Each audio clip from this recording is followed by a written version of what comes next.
Suaranya ya.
Pak Dek,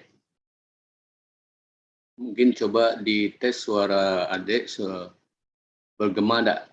Ya, coba Pak, cek. If ada yang bicara jangan ada bergema. Mungkin yang lain matikan dulu di mute.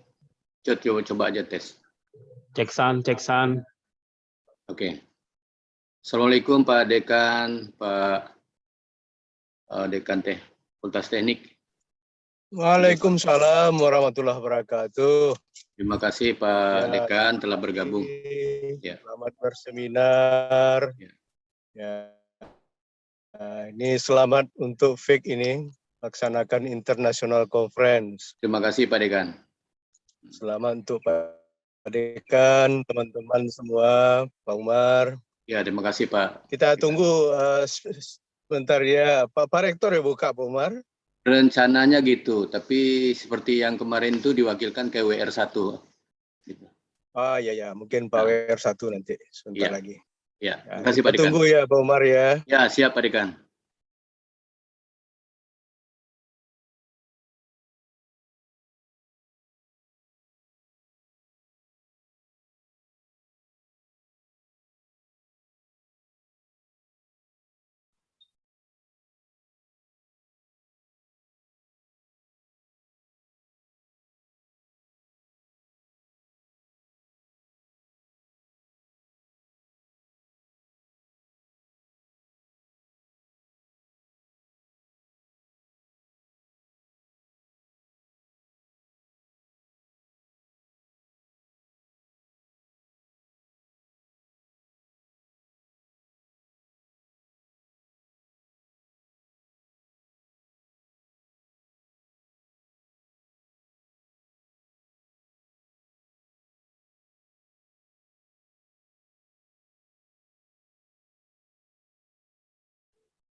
Pak, sudah hadir semua panitia? Termasuk yang baca Al-Quran, siapa? Sudah hadir semua ya? Baca doa.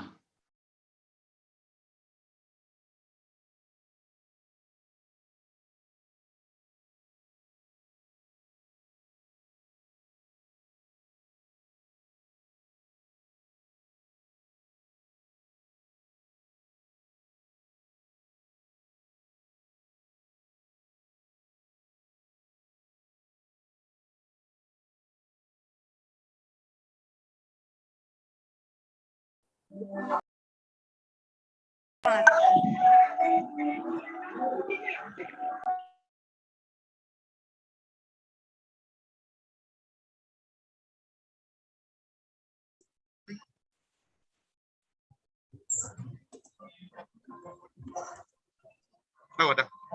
pakai akun.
Dek, yang mau baca Al-Quran udah datang.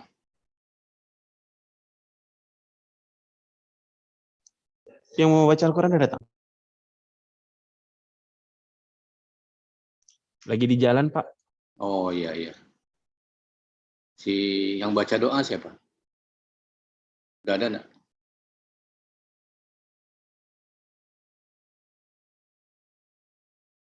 Baca doa Razak, Pak. Lagi di jalan juga, Pak. Oh iya. Jadi itu semua dicek, dikontrol. Jangan nanti acara pembukaan udah jalan, yang baca Al-Quran nggak ada. Terpaksa Bapak turun tangan nanti kan. Siap, Pak. Nanti kalau Bapak yang mengaji nanti nangis semua nih peserta. Iya.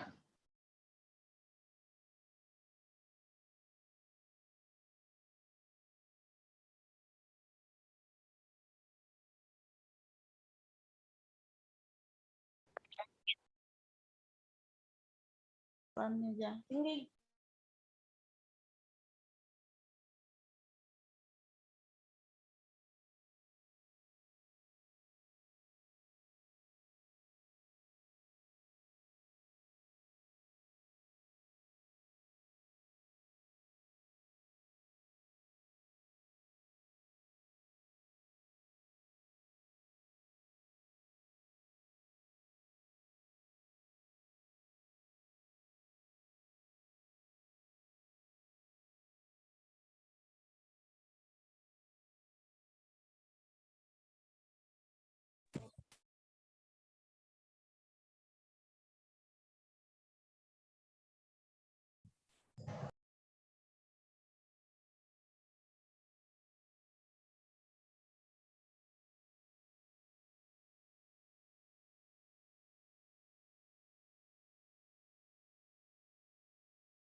Iya, 1, 2, 3 membacakan.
Nanti jangan lupa dicek juga apakah keynote speaker yang dari luar sudah hadir apa belum. Ya, kalau belum tolong diingatkan. Ya, mungkin Jeki yang bisa mengingatkan.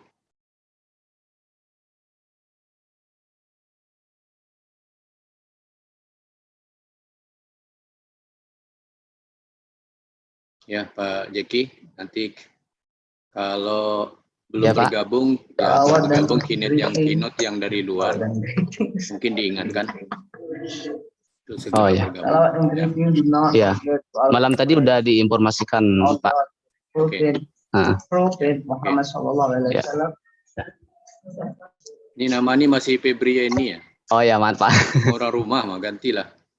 Beko salah sabu ya Pak Beko. Tekaji orang rumah.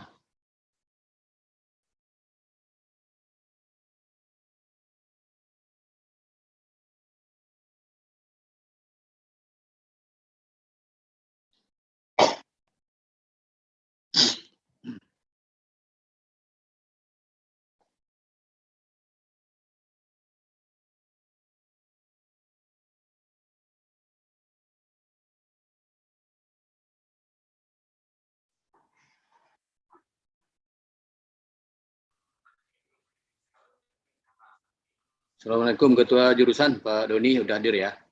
Pak Roma Sekretaris Jurusan sudah hadir ya. Ready Pak, siap Pak. Oh, ya. Terima Kita kasih. juga Yep. di jam yang sama juga ada Zoom untuk laporan penelitian di RP apa kemarin Pak. Jadi agak berdempet juga. Jadi Oh iya Bapak. Asal Yalah. jangan bertebarakan dengan jadwal renang aja ya. Oke, siap Pak. Oke. Beko sambil renang loh Pak. Enggak Pak, jadi sedang menunggu juga di room nih Pak dari pusat Iya. untuk monefnya Pak. Oke, selamat bergabung ke Ketua Pelaksana Dr. Fadli. Assalamualaikum, Pak. Siap, Pak. Ya, Ya, sedang latihan, Pak. ya oke, mantap ya. Standby. Tepat jam 8 kita mungkin mulai ya Pak ya pembukaan. Iya, Pak. Dengan mengecek seluruhnya. Siap. Apakah WR1 sudah gabung apa belum? Tapi saya sudah hubungi tadi, sudah kontak beliau. Oke, siap, Pak.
Pak Darto jangan lupa di setting daftar hadir absensi di apa?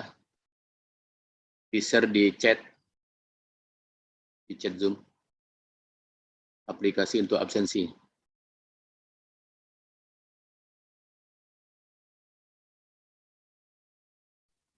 Udah dibuatkan kemarin tuh Pak. Oh gitu. Ya. Nanti disebarkan aja lagi ntar. Oh ya mungkin di pertengahan atau gimana baru di share gitu. Ya Pak, benar Pak. Ya.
Ari Desman.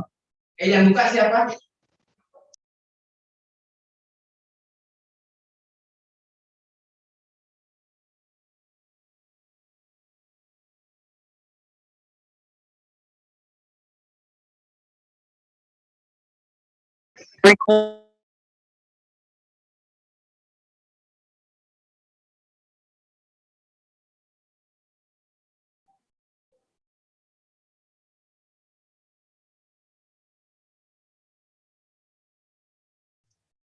Tes naluri Denai. Tes. Siap hadir Pak Patli. Jelas terdengar Pak? Jelas, sangat jelas. Alhamdulillah. Makasih Pak. Tes juga suara yang baca Al-Quran. Jangan-jangan headsetnya tidak berfungsi. Angga coba tes headsetnya. Silakan Angga. Razak bukan di sini. Coba Angga bicara di headset itu terdengar nggak suaranya? Silakan Angga. Assalamualaikum warahmatullahi wabarakatuh. Waalaikumsalam. Oke, mantap, jelas. Bang, tapi di sini kan enggak.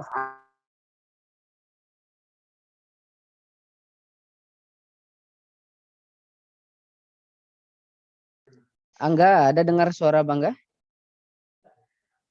Ada? Tidak di dalam. Angga ngomong nggak? Assalamualaikum warahmatullahi wabarakatuh. Waalaikumsalam warahmatullahi wabarakatuh. Ada terdengar? Suara Ya, kurang jelas. Mas. Dekatkan mungkin mic-nya enggak atau volumenya.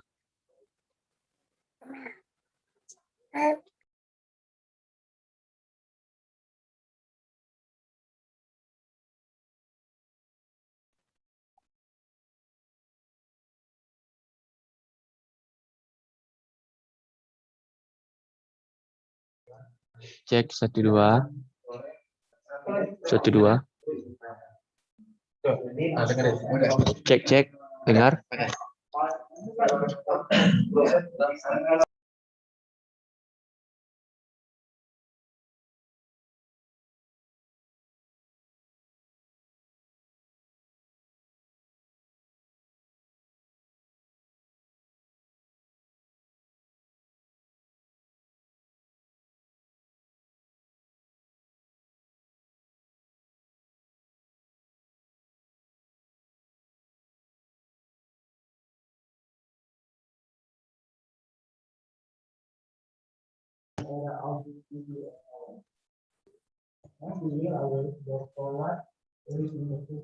Nggak apa-apa pakai.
Iqbal.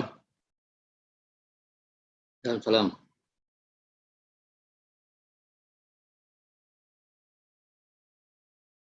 Ya, saya udah ingatkan tadi. Assalamualaikum Pak Wadi. Sebentar ya.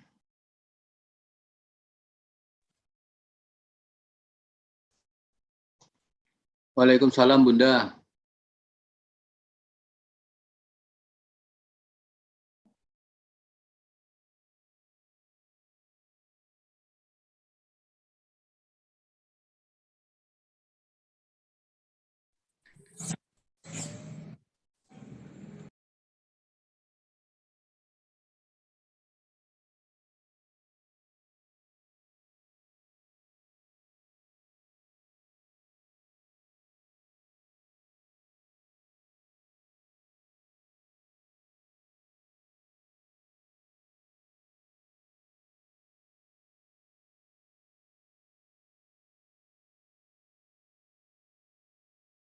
Waalaikumsalam Pak WR. Udah sampai di kampus?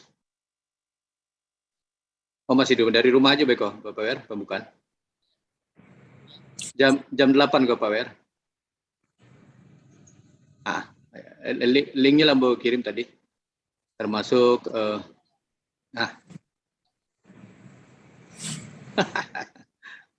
wah, Mako.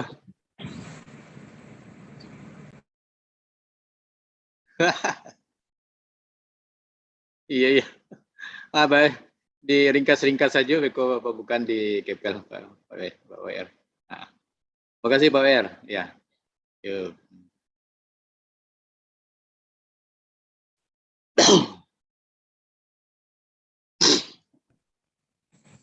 Kita sambil menunggu Pak WR sebentar, karena di jam yang sama ada tiga kegiatan beliau yang akan membuka acara.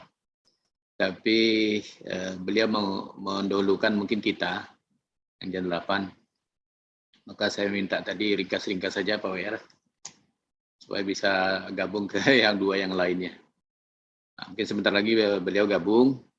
Pak Dekan hampir sampai ke kampus, sedang perjalanan. Dan tolong juga nanti dicek ini keynote-nya udah hadir apa belum. Begitu beliau hadir silakan disapa ya,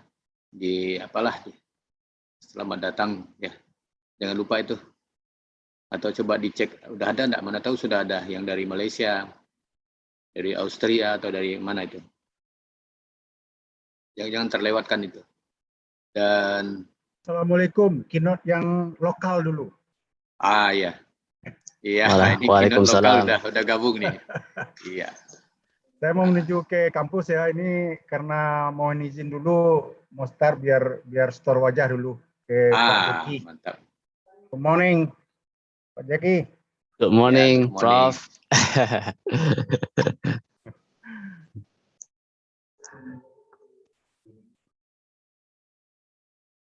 Dan salah satu seorang co-host mesti selalu memantau yang mau bergabung supaya di-admit terus ya, disetujui.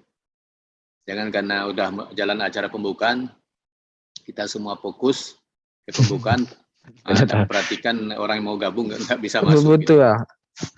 Oke, siap Pak. Sudah siap-siap menuju ke kantor ya. Iya. Ya. Lagi kemas-kemas nih. Nanti begitu Pak WR masuk, kita langsung aja acara pembukaannya. Pak Dekan, Pak WD1. Iya, Selamat Pak Widi. bergabung Prof. Yohanri. Pak Dekan, Pak WD1, Pak Umar. Ya, Kapus LP2M.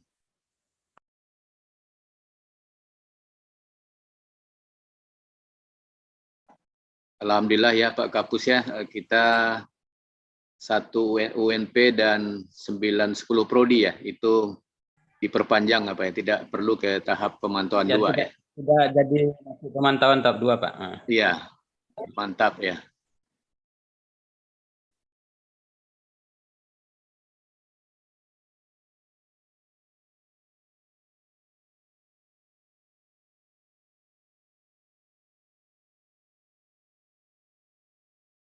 Diperpanjang ya, tidak perlu ke tahap pemantauan 2 ya.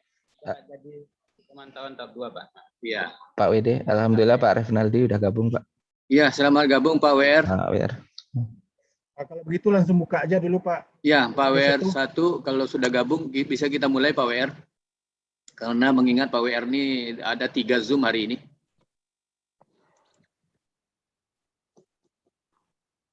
Assalamualaikum Pak WR. Waalaikumsalam. Bisa kita mulai acara pembukanya Pak WR? Ya, silakan berlomba dengan biologi nih. Siapa yang mau duluan ini? Ya, di kepel aja duluan Pak WR. Asal ada jarak 1 detik saja. Selesai saya di kepel, 1 detik berikutnya pindah ke biologi. Oke, ya, kepel aja dulu Pak WR ya. Makasih Pak WR. Ya, pokoknya siapa yang duluan manggil saya, itulah saya masuk. Karena saya buka 3 sekali. Silakan MC. Silakan MC Pak Ade. Oke. Bismillahirrahmanirrahim.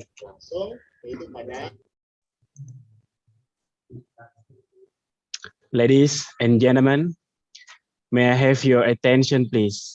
Our opening ceremony is about to begin. Please have a nice seat and back to your position. Good morning, ladies and gentlemen. Welcome to International Conference held by Sport Coaching Department, Universitas Negeri Padang. Assalamualaikum warahmatullahi wabarakatuh. Waalaikumsalam. Assalamualaikum warahmatullahi wabarakatuh. May Allah subhanahu wa ta'ala give us all salvation and blessing. Thanks to Allah subhanahu wa ta'ala who give us his guidance and mercy. Praise and salutation upon him, our prophet Muhammad, the last messenger, the best figure of this universe, the person who is able to save us from Jahiliyah era. His Excellency, the Rector and Vice Rector of Universitas Negeri Padang, the Dean, Postgraduate Director, the Vice Dean of Academic, the Head of LP2M, the Vice Dean of Administration and Finance, the Vice Dean of Student Activity, the Vice Director of Postgraduate, the Head of Administration Office, the Head and Secretary of Department, the Academic Staff of Sport Coaching Department, the distinguished guests and participants. With a great honor, welcome our speakers, Professor Dr. Saleh Aman as a keynote speaker from University Malaya from Malaysia. Professor Dr. Alnedra MPD from Universitas Negeri Padang, Indonesia. Professor Justin Lowley from Universität Innsbruck, Austria. Professor Gareth Irwin from Cardiff Metropolitan University, England. Ladies and gentlemen, on this special occasion, we have a several agenda as follows. The first, national anthem. Second, reciting Holy Quran. Third, speech from the head of committee. Fourth, welcome speech by Vice Rector of Universitas Negeri Padang. Fifth, prayer. Sixth, webinar from keynote speakers. Seventh, break. Eighth, parallel session. And ninth, closing ceremony. Let's start this conference by reciting Basmalah. Bismillahirrahmanirrahim. For the next agenda, let's sing the national anthem of Indonesia Raya.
Ladies and gentlemen, to start the conference, we'd like to listen to Holy Quran recitation recited by Mr. Angga Nofrendiko.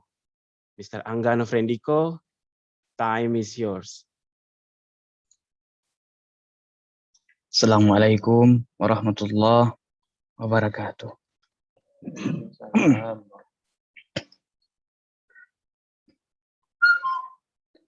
A'udzu billahi minasy syaithanir rajim. Aplikasi metode nak doa apa masalah nak? Aplikasi.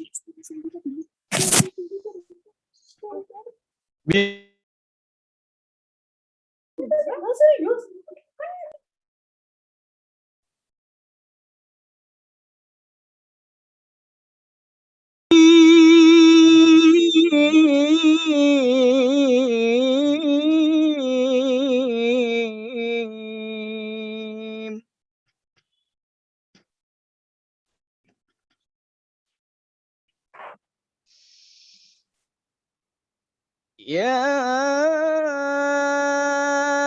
ayyuhalladzina amanu taqullaha تقاته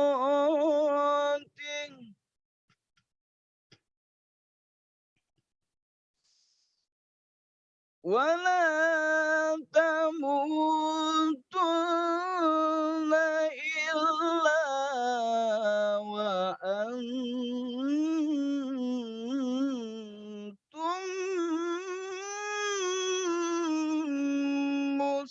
مسلمون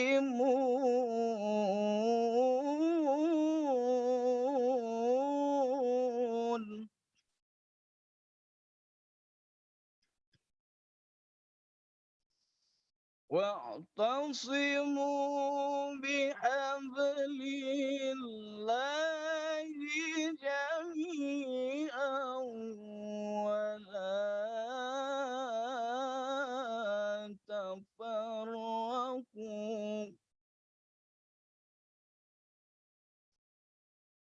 واذكروا نعمة الله عليكم إذ كنتم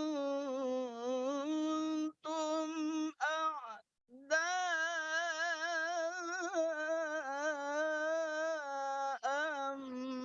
فألف بين قلوبكم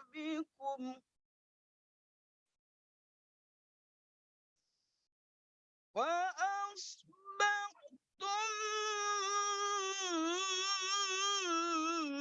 بنعمته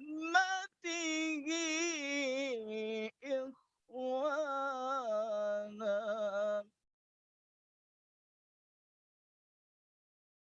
وكنتم على شفا حفرة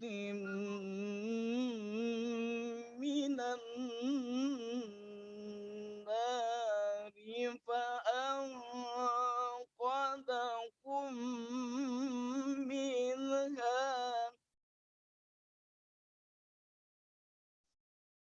ذلك يبين الله لكم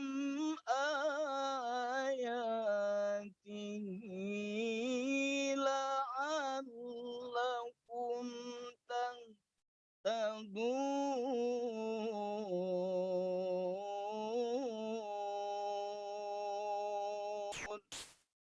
صدق الله العظيم.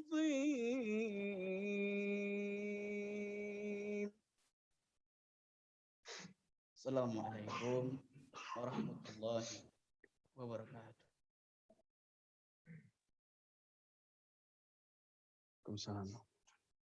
Ladies and gentlemen, we are delighted to welcome you to the second International Conference of Sport Coaching 2021 with the theme Utilizing Sport Science to Improve Sport Performance in the COVID-19 era. This conference provides a great opportunity for prospective participants to share their recent theoretical knowledge, research finding and experience, and dealing with sport science, physical education, health, and sport tourism. As such, this conference will feature presentation by international speakers which are cutting-edge session topics. Excellencies, participants, ladies and gentlemen, we are now going to listen to Committee Chairman report delivered by the General Chair of the conference, Mr. Fadli. Please welcome Mr. Fadli. The time is yours.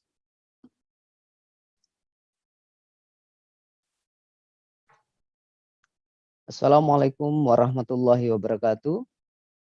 Waalaikumsalam. Good morning, everyone. His Excellency, Director of Universitas Negeri Padang, the Dean of Sports Science Faculty, the Head of Department, the distinguished guests and participants. First of all, let us praise the presence of Allah SWT, the most gracious and merciful God, because by his permission, today we can gather here to join the international conference. Salawat and greeting do not forget to always praise our Lord, the Prophet Muhammad sallallahu alaihi wasallam, who has brought us to migrate from the era of ignorance to an era of dignity or knowledge. And we will always look forward to his intercession on the last day. The theme that we raised in this international conference is utilizing sport science to improve sport performance in the COVID-19 era. In connection with this theme, we present four speakers as the main speaker. Professor Dr. Muhammad Saleh Aman as keynote speaker from University Malaya, Malaysia. Professor Dr. Anidra, MPD from Universitas Negeri Padang, Indonesia. Professor Justin Lowley from Innsbruck University, Austria. Professor Gareth Irwin from Cardiff Metropolitan University, England. In addition, there are also as many as 30 co-presenters from various institutions. On this occasion, allow us to thank the Chancellor of UNP and his staff, the Dean of Sports Science Faculty, UNP and his staff, and other parties that we cannot mention one by one. We also extend our highest appreciation to all committee members who have worked hard for the success in the international conference. We realize that there are still many shortcomings in organizing this international conference. Both in terms of presentation of event, administrative services, and limited facilities. For that, we apologize profusely. Finally, I hope that all the conference participants who attend will benefit greatly from this international conference. Wassalamualaikum warahmatullahi wabarakatuh. Waalaikumsalam. Thank you, Mr. Fadli. Excellencies, distinguished guests, participants, ladies and gentlemen. Now we are going to listen to the opening speech delivered by the Vice Rector of Universitas Negeri Padang, Dr. Refnaldi, SPD, MLit. We would like to request the Vice Rector to officially open the second International Conference of Sport Coaching 2021. Ladies and gentlemen, please welcome Mr. Refnaldi.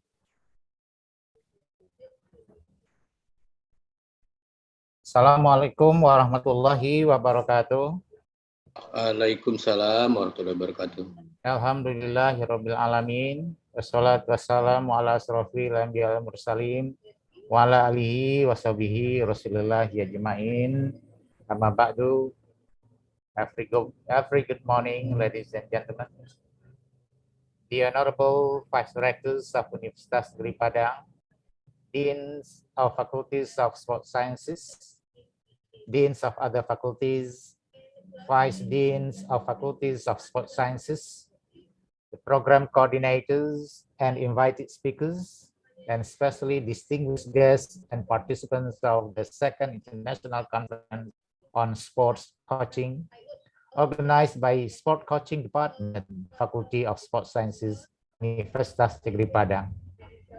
Alhamdulillahirabbil alamin. This morning, we have the chance to meet again in this virtual room to witness the opening one of the 2021 International Conference series in Universitas Negeri Padang, which has received great support.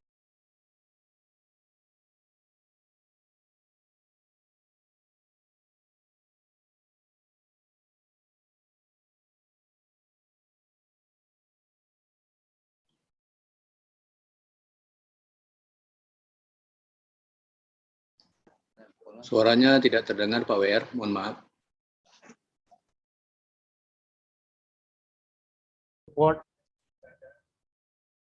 Can you hear me? Hello? Ya, Yes, sudah. yes, yeah, we can hear. Yeah. Alhamdulillahirrabbilalamin. We have the chance to meet in this virtual room to witness the opening one of the 2021 International Conference Series in Universitas Negeri Padang.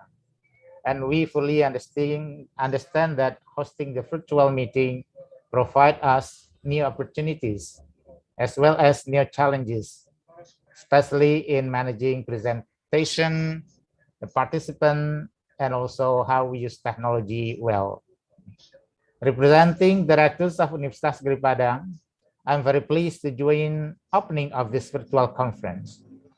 I wish to convey my sincere appreciation to the deans of faculties of sports sciences of Universitas Negeri Padang, who has regularly given the support for making this conference even happen today. And this is the second conference. I would also like to thank all the distinguished speakers for taking time to participate from near and far in today's meeting. Professor Dr. Muhammad Saleh Aman, Professor Dr. Alnedral, Professor Justin Lawley, PhD, and Professor Garrett Irwin, PhD. I believe that this conference will become a good medium and opportunity for us to learn, communicate, and share news information about knowledge, concept, theories, and result of the research. And the most important things are to create networking and to collaborate with international experts as well as institutions. Ladies and gentlemen, please allow me to restate what experts had stated about sport in pandemic COVID-19 condition. The first one is the things related to the focus on issues that teachers face while teaching during the pandemic and the need that they have for professional development to help better prepare them for sport in the nature or sport education in the nature. In teacher response, there was an abundance of call for help in relation how to best provide the quality of sport coaching during the COVID-19 pandemic and beyond. There was also a significant number of teachers who expressed concern over the lack of participation of students and trainees. Concern resolved around teachers not knowing if students or trainees were engaging in the lesson, as well as the lack of trust demonstrated by teachers regarding the student submission of work. Teachers were assigning work, but the response rate of the student was low, and this was a hard concept to deal with. Ladies and gentlemen, the second one is focus on upcoming challenges that teachers face. Teachers had a lot of concern about how to teach effectively through COVID-19, and many of the focus is on now teaching it socially in a distant manner. Distinguished guests, participants, ladies and gentlemen, on behalf of the academic staff, administrative staff, and students of Universitas Negeri Padang, we'd like to thank our speakers, participants, for your contributions, which will make this meeting a success. We expect we learn new ideas which we can adopt and adapt to further improve our work in this research. I know that there will be many interesting and useful presentations. I believe many good experiences will be shared and good lessons will be learned. Finally, ladies and gentlemen, by saying Bismillahirrahmanirrahim, the second International Conference on Sport and Coaching is officially open. Thank you. Wabillahi taufiq wal hidayah. Assalamualaikum warahmatullahi wabarakatuh. Waalaikumsalam warahmatullahi wabarakatuh. Thank you, Mr. Refnaldi. Ladies and gentlemen, before we continue our agenda to webinar, we'd like to listen to the prayer by Mr. Razak. Mr. Razak, time is yours. Bismillahirrahmanirrahim. Assalamualaikum warahmatullahi wabarakatuh.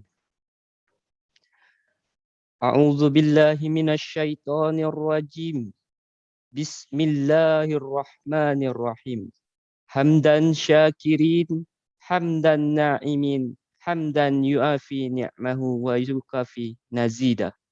Ya Rabbana lakal hamdu kama yanbaghi lil jalali wa hikal karimi wa azimi sultani. Allahumma salli wa sallim ala sayyidina Muhammadin wa ala alihi wa sahbihi ajma'in. Ashhadu an la ilaha illallah wa ashhadu anna Muhammadar Rasulullah. Ya Rabbana, ya Malikul, ya Quddus, ya Rahman, ya Rahim. Allahumma arinal haqqa haqqa warzuqna tibaa wa arinal batila batilan warzuqna jatinabah. Rabbi sahli sadri wa yassirli amri wahlul uqdatam min lisani yafqahu qawli. Rabbana atina fid dunya hasana wa fil akhirati hasana wa qina azabannar. Wassallallahu ala Muhammadin wa ala alihi wassahbihi ajma'in. Subhana rabbika rabbil izzati amma yasifun. Wassalamun alal mursalin walhamdulillahi rabbil alamin. Assalamualaikum warahmatullahi wabarakatuh.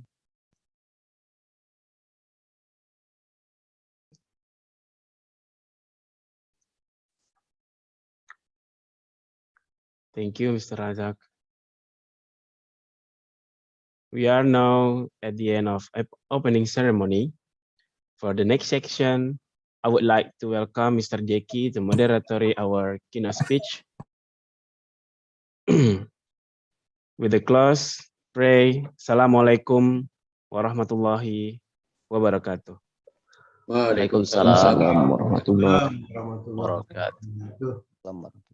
Thank you very much, Mr. Ade, as moderator, as MC for today's international conference. Assalamualaikum warahmatullahi wabarakatuh. Good morning, everyone. My name is Jeki Haryanto, and I'm as a moderator in today's conference. Thank you very much for the participants and presenters who have participated for this conference. The theme of the international conference today is utilizing sport science to improve sport performance in the COVID-19 era. We inform each speaker will speak for 45 minutes and then directly followed by 15 minutes for question and answer. To all of the participants who wants to ask a question, please deliver your question by writing on Zoom chat or in the comment column on YouTube. Or you can also ask your question directly to the keynote speaker. Let me introduce our first keynote speaker before we invite him to speak. Our first speaker is the Professor Dr. Muhammad Saleh Aman. He is a PhD holder in the leisure studies, focusing in the area of sport and physical recreation management from Lincoln University, New Zealand. Professor Dr. Muhammad Saleh Aman completed his bachelor degree in geography and Master of Education degree in health, physical education and sport, University of Malaya. His area of expertise are sport and recreation management and sport community research. He has written many books and has many international publications as well. Now, let's invite Professor Dr. Muhammad Saleh Aman to deliver his presentation. Professor Dr. Muhammad Saleh Aman. Hi, hello, Time good is morning. yours. Yeah. Hello, good morning. So can I share screen now? Yes, you can share screen now. Okay.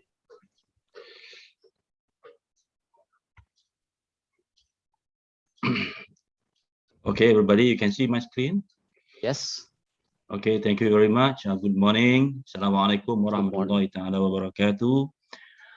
Waalaikumsalam. Waalaikumsalam warahmatullahi Okay. wabarakatuh. Today I would like today my paper entitled "The Importance of Soft Skill for Athletes."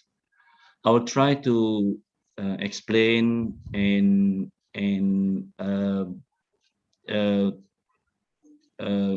convey my paper in English, but sometime I will translate it in Bahasa Indonesia or Bahasa Melayu. In introduction, overall society perceive elite athlete as superhuman being, and if we ask athletes, every athlete wanted to be like Ronaldo, or wanted to be like Federer in tennis, or if you play basketball, wanted to play like LeBron James, or in the case of Indonesia, so everybody wanted to be Susi Susanti in badminton. But in reality, it's about less than 1% of them can be a champion. What about? How about the 99%? Secara umumnya, society, masyarakat kita melihat atlet itu adalah superhuman being, dan semuanya ingin menjadi seperti Ronaldo, menjadi seperti Federer, menjadi seperti LeBron James atau Susi Susanti. Tetapi kumpulan yang menjadi champion ini adalah hanya 1%. Bagaimana dengan 99% yang lain? Now, I play this video. I just want to make sure, are you here or not, Jackie? Yes. Can you hear this? No, I cannot hear. Okay, I will stop sharing and I share again. Okay.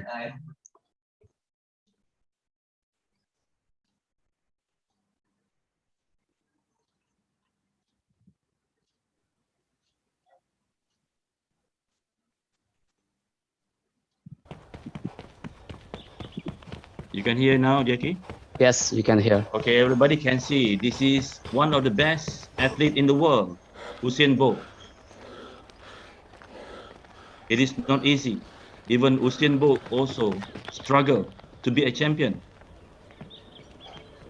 And he worked hard every day.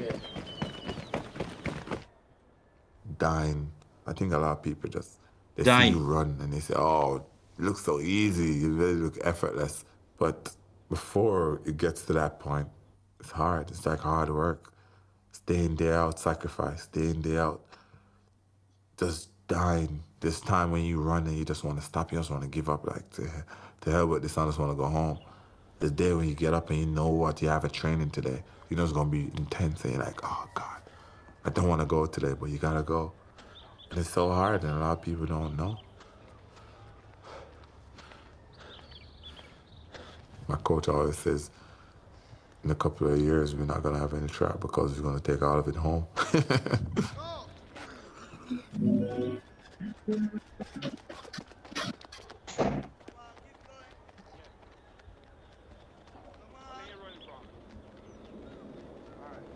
We are not used to seeing you suffering. That's why you guys are here. Show the true story, innit? This here is the reality? Do you mean that the competition is not the reality? Listen, the work is behind the scenes. Competition is the easy part. Behind the scenes is where the work is done. And everything is done to get to that one race that you need to run. I think I saw him once training, how I felt it that day. he was vomiting and he looked stressed, and I really felt it and said, son, I didn't know you got to work so hard, because that was some hard training. So I prefer not to be there because it's not easy to watch him train, because it's really tough.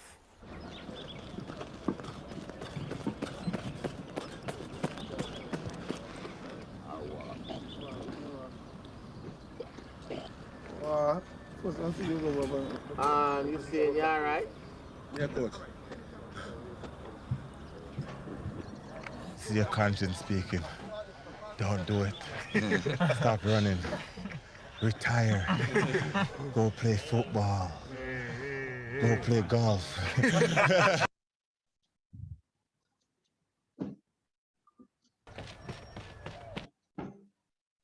Okay, go and play golf. So it's struggle. And according to Tiger Woods, one of the top athlete in golf, one of the things that my parents have taught me is never listen to other people expectation. You should live your own life and live up to your own expectation. And those are the only things I really care about it. Artinya kita tidak boleh mengikut atau menurut apa yang diharapkan oleh orang lain, tetapi mengukur apakah kemampuan kita. So what we can learn from those video, athlete life is just like a beauty queen, only a queen when beautiful. As an athlete, you are nothing when injured and underperformance. Seorang atlet itu adalah seperti ratu cantik, hanya menjadi ratu ketika dia cantik.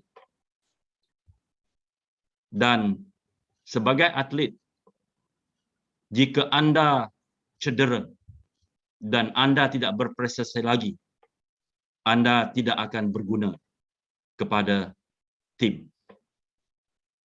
An athlete, including student athletes, must believe no one else will help you except you. Develop your skill, develop your soft skill. Soft skill is a transferable skill. This skill will complete your hard skill and improve your talent. Percayalah bahawa juga kepada atlet-atlet yang berada di universitas sekarang ini, tidak ada orang lain yang akan menolong Anda, melainkan diri Anda sendiri. Untuk itu, saya menasihatkan Anda mempelajarilah soft skill. Dan soft skill itu boleh dipindahkan. Dan percayalah bahawa soft skill itu melengkapkan keterampilan Anda yang ada. So now I talk about soft skill. Soft skill divided into two major area. Number one is personal skills. Personal skills, I start with thinking, new ideas, focus, think inside out. You must be positive.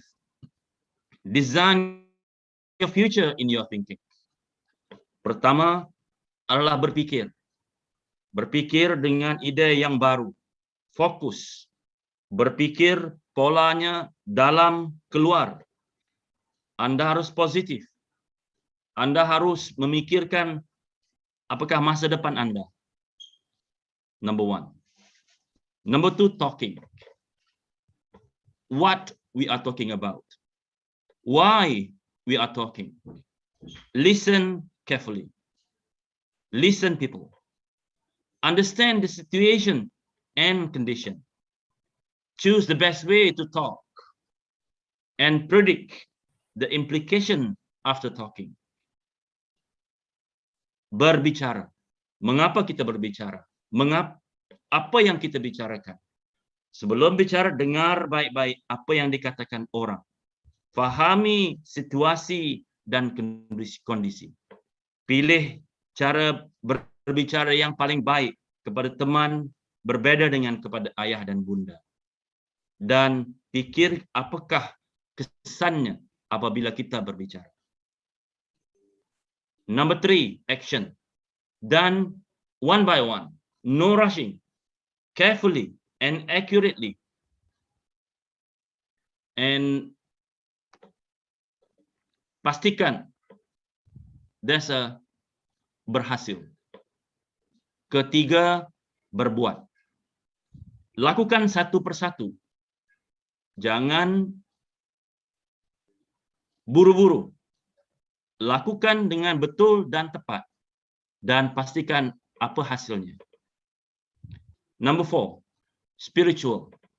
There will be a time that you unable to think, you unable to talk, and you unable to do. So this is the time the spirit will help you. You must be strong and resilient. Not easy to be influenced and drifted. Satu ketika nanti Anda memerlukan spiritual.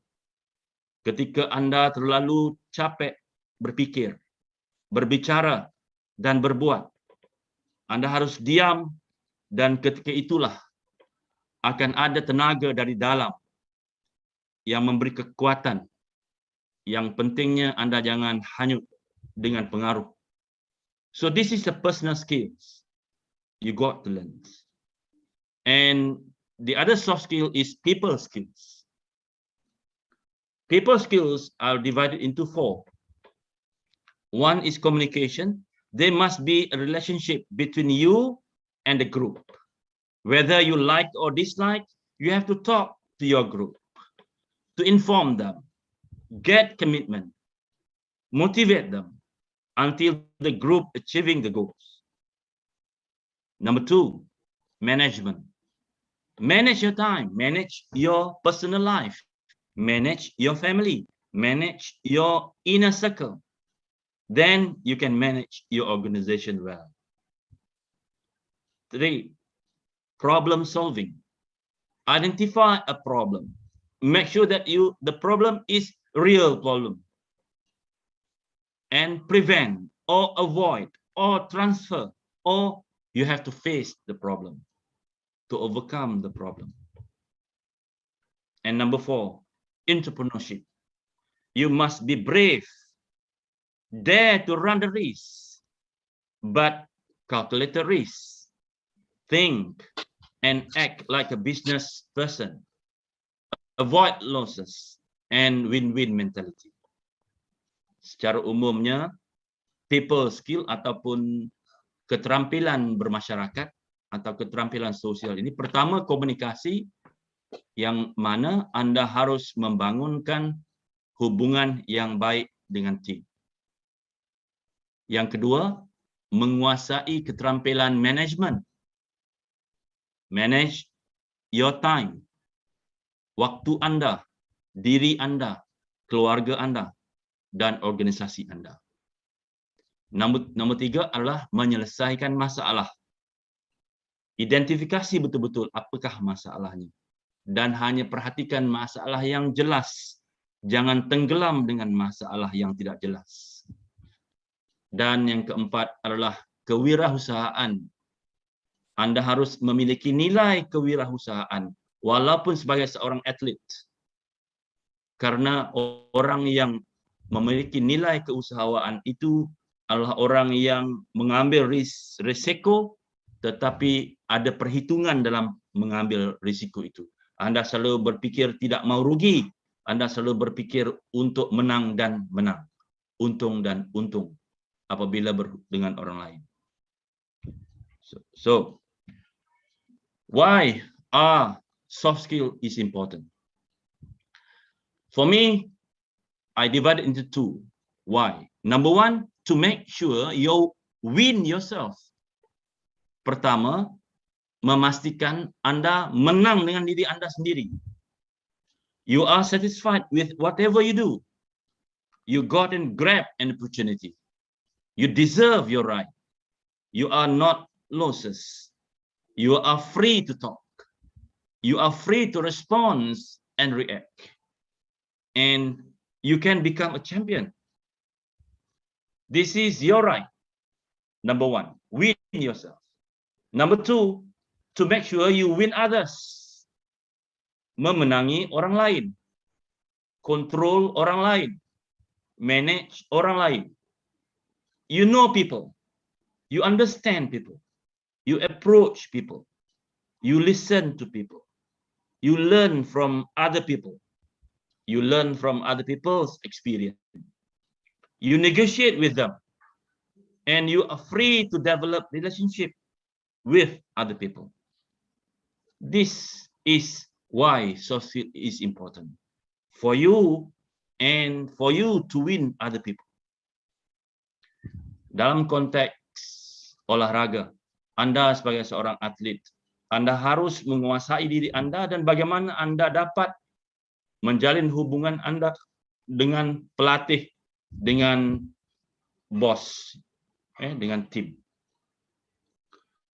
So I will limit to talk about soft skill.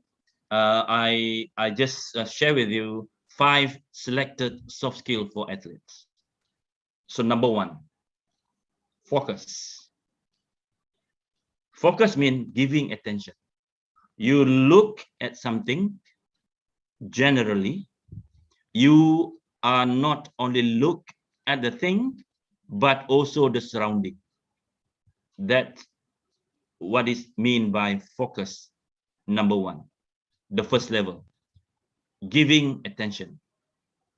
Number 2, the second level is giving special attention to the only thing. Kalau analogi yang boleh saya beri, Anda memberi perhatian kepada 10 jari Anda. The second level, Anda memberi tumpuan kepada jempol kanan Anda. So attention means you look at something, not only using your eyes, but also your body, your head, and your heart. What happened? As you see, Sir Alex Ferguson has been fired only once in his entire life. The sack in 1978 when he was fired by St. Mary's. Like as you see now, Sir Alex Ferguson is one of the popular coach that the power of observation. Focus is a thinking process. Before you focus, you must be prepare yourself. Preparation. Your mind should be free and clean. Number 2, thinking pattern is inside out. When you think, you must understand to think from inside out, from the thing you can control to the thing you cannot control, not the other way around. And number 3, if you think, don't think of one door, think many doors. Kalau berpikir, jangan berpikir satu pintu. Kita berpikir banyak pintu. Artinya, kalau kita berpikir, jangan berpikir satu jalan, tetapi berpikir banyak jalan, beberapa pilihan. Now, number 2, communication. Communication begin with appearance. The body must be energetic and ready. You, as an athlete, must be energetic and ready. Clothing is suitable at time and place. Personal hygiene is well maintained. And be polite. Watch out your body language. Do not pretend. Be yourself. So, haruslah kita ini seorang yang ada energi dan senantiasa bersedia. Pakaian sesuai mengikut kapan dan tempat. Harus kita jaga kebersihan diri. Sentiasa kita ini hormat kepada orang lain. Jaga bahasa tubuh. Jangan suka menduga-duga. Dan jadilah diri anda sendiri. And positive.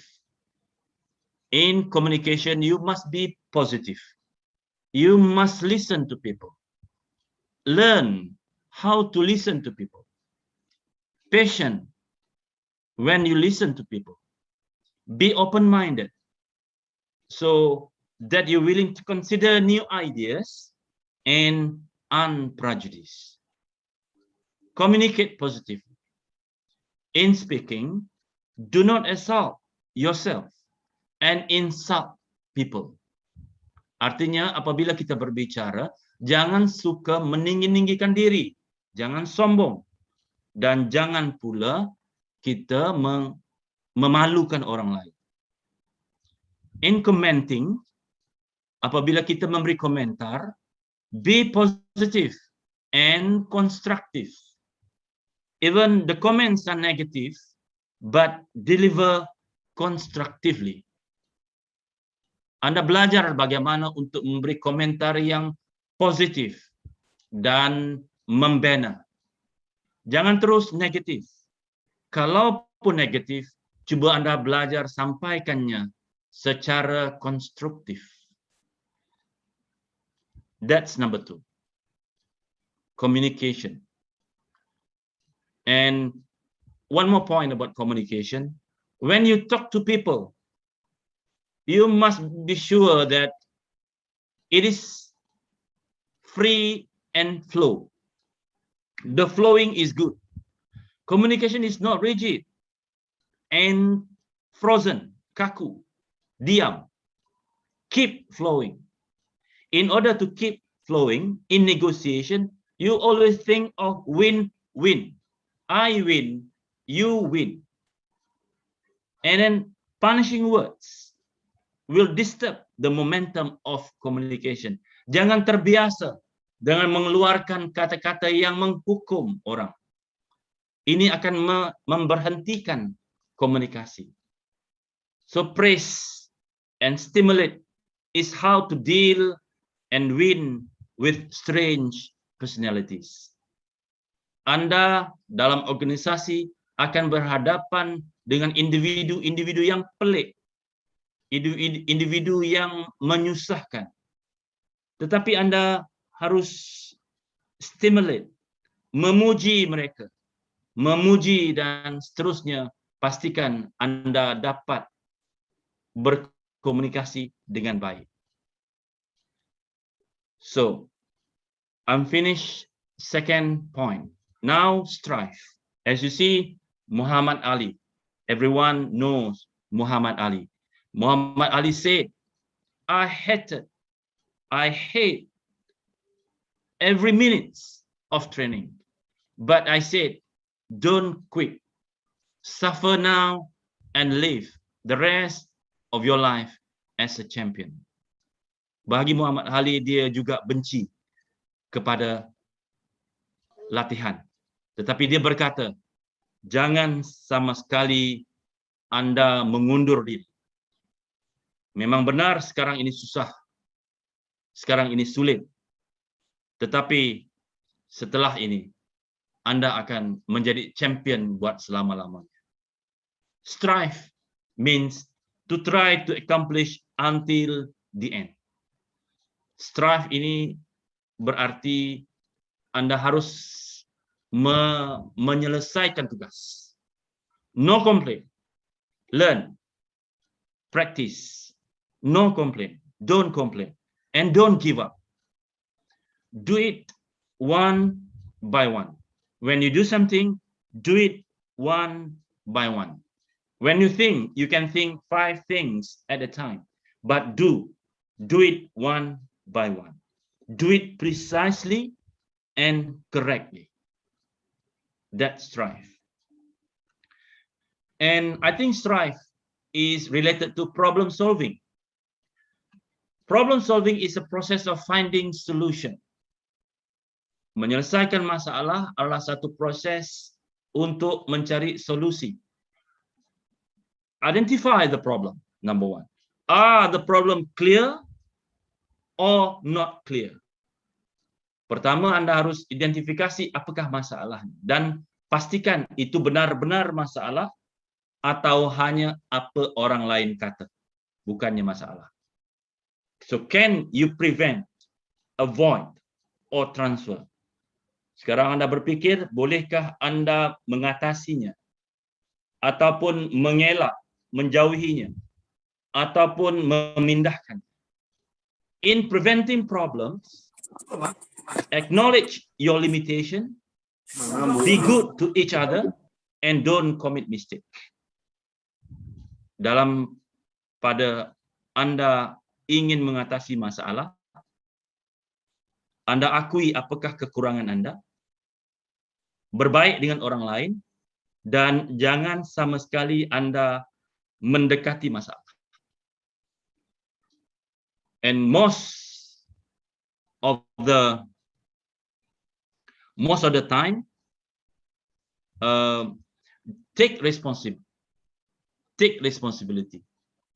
Pada kebiasaannya, Anda terpaksa berhadapan dengan masalah. Apabila Anda terpaksa berhadapan dengan masalah, take responsibility. Ambil tanggung jawab itu. Running from a problem is like running to the top of a mountain. The load is very, very heavy. Kalau Anda ingin cuba lari dari masalah, kurang lebih Anda sedang berlari menuju ke puncak gunung. Ianya sangat berat. So come with the best solution. Don't think too much of what people say and do what you can do. Jangan dalam mencari solusi, jangan terlalu pikir apa orang lain kata, tetapi pikir apa yang Anda boleh buat. Decide. Learn to decide. Decide. Even what you decide is wrong, but you got to decide. Belajarlah membuat keputusan. Number 4, resilient. Resilient ini berarti bertahan, sabar. The ability of substance, patience. Kemampuan Anda bersabar. Tahan. It is object like bamboo to spring back into shape, back to the original. Ianya seperti buluh, seperti bambu yang dilenturkan sampai ke bumi, tetapi tidak patah, akan bangkit semula apabila dilepaskan. This is resilient. So the capacity to recover quickly from difficulties despite frustration. Sebagai seorang atlet, jika Anda ada resilient, Anda akan mampu bangkit daripada kesusahan, daripada kesulitan, walaupun Anda kecewa. So you must be comfortable with change and push environment. Anda harus menyesuaikan diri dengan lingkungan yang menekan Anda, dengan perubahan yang menekan Anda. So as you see in the picture, Anda pemain sepak bola, tetapi senantiasa duduk di bangku cadangan, di kerusi cadangan. Tidak pernah menjadi the first 11. This is the push environment. Anda tertekan. So silent means to listen. Silence means you listen. Silent, diam adalah satu keterampilan. When you listen, when you silent, when you keep quiet, you listen. You learn new knowledge and new strategy. And when you silence, you eliminate fear. You try to buang ketakutan. Jangan takut. The more you don't believe, the more you fear, meaning that the more you don't believe in faith. Lebih kita takut, berarti lebih kita tidak percaya kepada takdir. This is wrong. So you must be brave, berani. And number 3, willpower. It is within the heart. Anda harus ada satu seperti power dari dalam hati. Ianya berada dalam hati in the form of spirits. So like what Mike Tyson said, people see in boxing as a physical contact sports, but it is not. It's really a spiritual one of will against will. So you want it the most. You want who won it the most. How much is he willing to take and dish out and to get it? It's like a fighting is 10% physical and 90% emotional. Lihat apa yang dikatakan oleh Mike Tyson, yang boxing itu adalah 10% physical. So, resilience lead you to be independent. Akhirnya, keupayaan Anda bertahan itu menjadikan Anda seorang yang mandiri. Have a good character, be responsible, play a role and work hard. Do not depend on others' mindset. Mentally, why look for a job? Why not create a job? Inilah pemikiran yang harus Anda lakukan sekarang ini. As an athlete, sebagai seorang atlet, jangan sama sekali Anda menunggu kerja. Selepas Anda menjadi atlet itu, jangan sama sekali Anda menunggu kerja, menunggu pemerintah menyediakan kerja, tetapi dari sekarang Anda pikir untuk mencipta pekerjaan. Business. So willingness, there is a will, there is a way. So resilience is important. And number 5, the last one, the last point. Different members, different skill with one target. You in the team, you must win-win mentality of each member. Motivate each other. Provide solutions, stimulate, pave the way. Do not be angry and do not add to the problem. Angry is the enemy. Management is important in teamwork. Percayalah bahawa dalam satu tim itu ada ahli yang berbeda-beda, keterampilannya, tetapi tujuannya sama. Anda harus senantiasa berpikir menang dan menang antara satu sama lain. Mestilah Anda memotivasi antara satu sama lain. Anda memberikan solusi. Anda menunjukkan jalan. Anda tidak marah. Dan Anda bukannya orang yang toksik, yang beracun, yang memberikan masalah. Dan jangan marah. Marah adalah musuh kita yang utama. So dalam teamwork, in teamwork, management is important. I talk about management. You manage yourself, self-management, good appearance, feel confident, don't angry. Number 2, time management. You must understand that no matter how long, more importantly, how meaningful. Bukan penting berapa lama, lebih penting berapa bermakna. Itu adalah waktu. So priority, small things are minimized. Always on time and good timing. And stress. Stress causes us to be restless and anxious, leading to illness. Believe this. And stress needs to be controlled. You have to prevent, you have to avoid and oppose. And fight boredom. Don't say, jangan kata saya bosan. You have to fight boredom. Kita harus menentang, melawan kebosanan. So team management is important. Team is a group people. Team interest take precedent. Team members carry win-win, and team leaders has a vision. Artinya bila Anda berada dalam tim, yang lebih penting adalah tujuan tim, bukannya tujuan individu. Okay, Jackie, I would like to end my presentation so that we have more time for discussion. But I would like to end my presentation with what Albert Einstein said.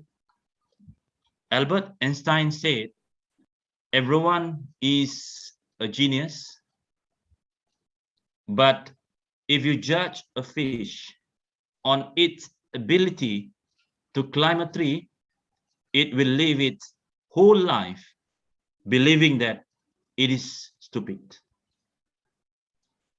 Kita semua ini, Anda, saya, semua atlet, semua manusia adalah genius. Tidak ada seorang pun yang stupid. Tetapi, but if you judge a fish, sekiranya kita ini salah belajar, salah kenal pasti kemampuan kita itu, dan yang kita ajar itu salah kepada orang lain, maka itulah masalahnya. Yang akhirnya kita berhadapan dengan kebodohan diri kita ini sendiri sampai mati. Untuk itu, kesimpulan saya kepada semua atlet, tidak ada orang lain yang akan menolong Anda, sekalipun pemerintah, melainkan Anda sendiri. Untuk itu, Anda harus mendalami apakah kelebihan diri Anda sendiri, yaitu soft skill dari sekarang ini. So, I end my presentation and I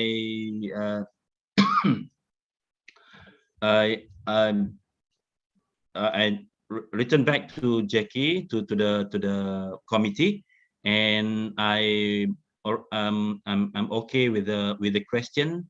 I'm ready to answer all the questions, or maybe you can give your opinion as well. So thank you very much. Thank you very much, Professor Dr. Muhammad Saleh Aman, for the great presentation. I would like to re-inform again to all of the participants here. If you have a question to Professor Dr. Muhammad Saleh, you can type your question on the chat box on Zoom, or you can also ask to the professor directly by clicking the raise hand, or you can speak directly to Professor Dr. Muhammad Saleh.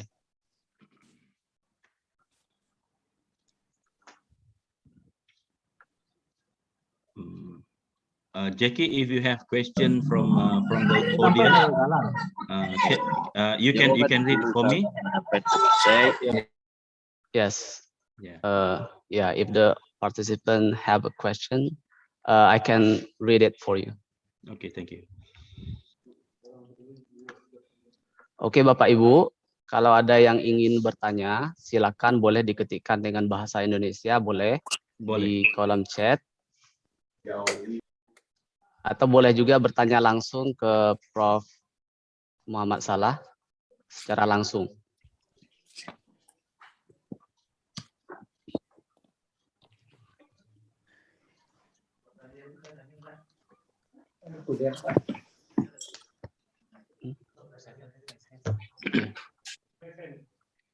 Prof. Sahrial, do you have a question to Professor Dr. Muhammad Saleh?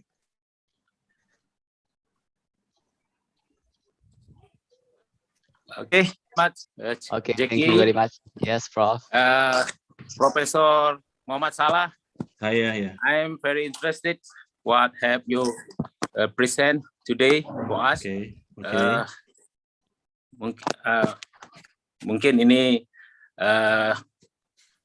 untuk kami semua ya, khususnya ya, fakultas dan jurusan.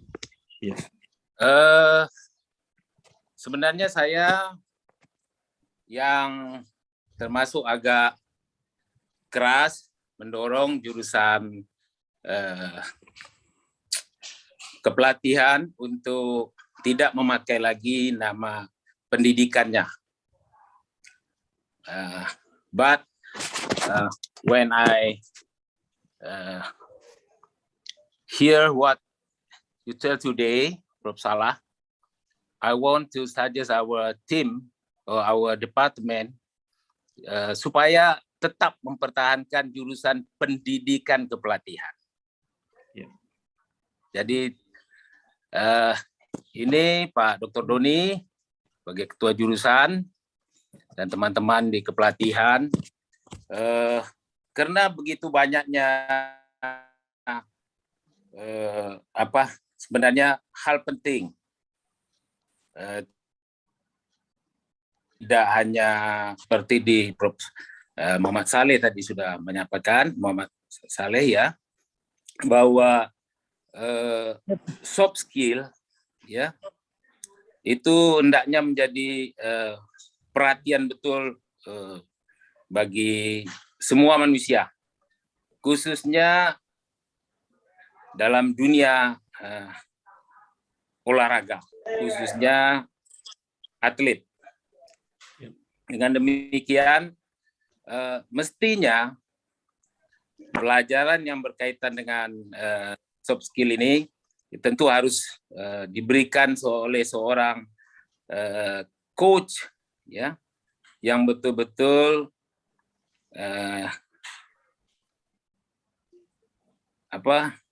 terdidik.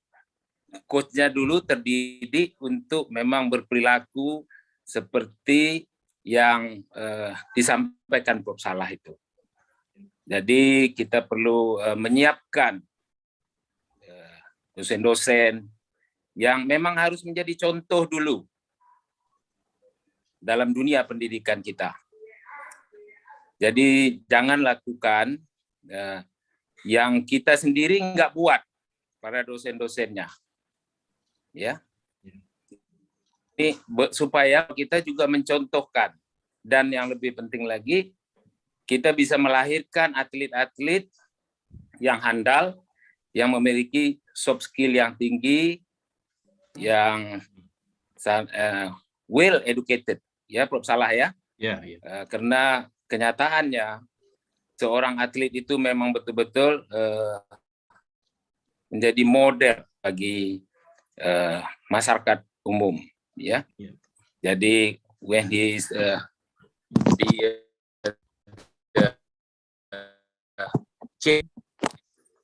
show him, ya, he can be the model of everybody, ya.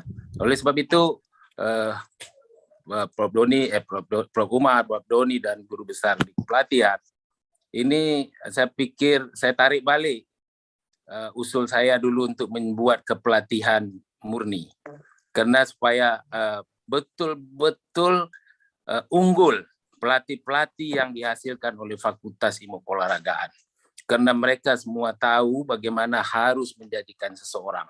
Jadi bukan seperti pelatih-pelatih yang dilatih di hotel-hotel 1 minggu yang penampilannya tentu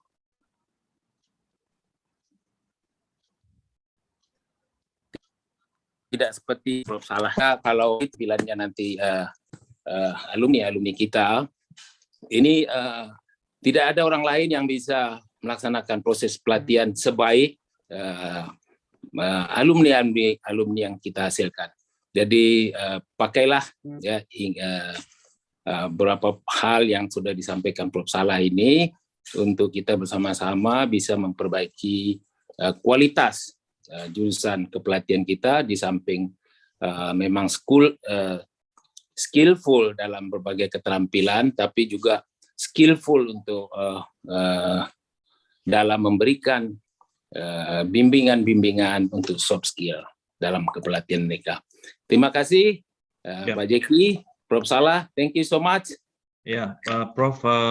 Syahril, Ya. saya ucap terima kasih. Respon saya pertama adalah dalam kursus-kursus coaching yang diadakan, training, yang diberi perhatian adalah mental, technical, tactical, dan juga physical skill. Itulah 4 kurikulum yang diberikan perhatian. Tetapi mereka tidak memasukkan kurikulum yang ada hubungannya dengan spiritual dan soft skill ini. Yes. Yang pertama.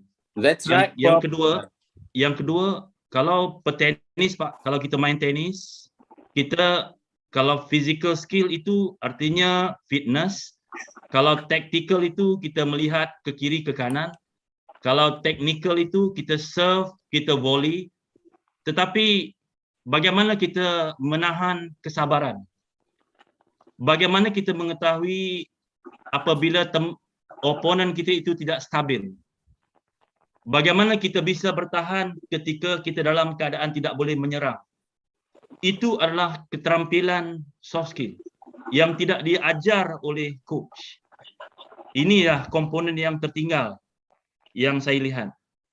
Natsir, seorang pemain bulu tangkis yang daripada Sulawesi Utara itu, sekarang ini menjadi seorang entrepreneur yang berjaya. Dia tidak berharap kepada Pak Jokowi untuk hidup karena kesadaran dirinya daripada walaupun beliau itu seorang pemain badminton internasional. Ini yang kita mau tanamkan kepada atlet kita itu supaya bermandiri. Ya Pak, itu. Bagus, terima kasih banyak. Ya. Thank you. Thank you, Pak. Yeah. Okay. Thank you very much for the question from Professor Syahrial Bakhtiar and a good response from Professor Dr. Muhammad Salah. Now we have a second question from Professor Sayuti Sahara. Professor Sayuti Sahara, could you please ask the question directly to Professor Dr. Muhammad Saleh Aman? Okay, terima kasih Jeki. Yes. And also good morning Professor Muhammad Saleh. Assalamualaikum warahmatullahi wabarakatuh. Good morning. Waalaikumsalam warahmatullahi wabarakatuh. It is a very interesting presentation about the soft skill, yeah. That sometimes we forget about the soft skill and in the situation of learning or training. Sometimes we feel that we are a big boss like that, but we neglect about how we can communicate the people with the, for example, with the softly heart, warm heart, and something like that. Itu yang saya kira itu sangat bagus sekali kalau kita tekankan seperti itu.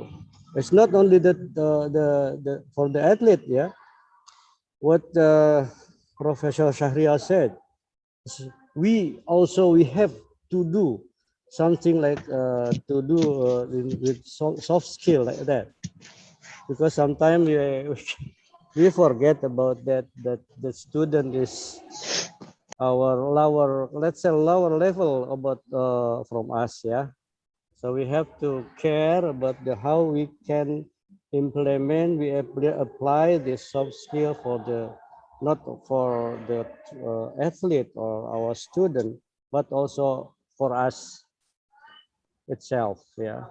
Jadi saya merasa senang dengan penampilan Prof. Saleh, ya, karena selama ini jarang sekali orang mengembangkan berkaitan dengan soft skill. Terima kasih. Sebetulnya ini hanya merupakan tanggapan, bukan satu pertanyaan terhadap Prof. Saleh. Thank you very much. Lagi terima kasih. Assalamualaikum warahmatullahi wabarakatuh. Thanks your compliment. Okay, thank you very much, Prof. Sayuti Sahara. Would you like to respond, Prof. Saleh? No, thank you very much. Okay. No response. Okay, we have the last question from Muhammad Farhan in the chat box. The question is how to improve or increase the motivation to the athlete, especially in the pandemic era. Yep. Okay. Thank you very much. Basically, Farhan memahami bahawa pandemik adalah lingkungan. Pandemik itu didatangkan, problem itu datang dari luar. Jadi sesuatu yang datang dari luar ini sebenarnya biasanya kita usir semula, tetapi ianya tidak bisa kerana ianya berupa virus. Untuk itu sebagai obatnya adalah kekuatan dari dalam. Karena itu dalam soft skill saya memberi penekanan supaya tidak ada orang lain yang akan menolong kita, melainkan diri kita sendiri. Artinya kita yang harus pikir, kita yang harus menjaga bicara kita.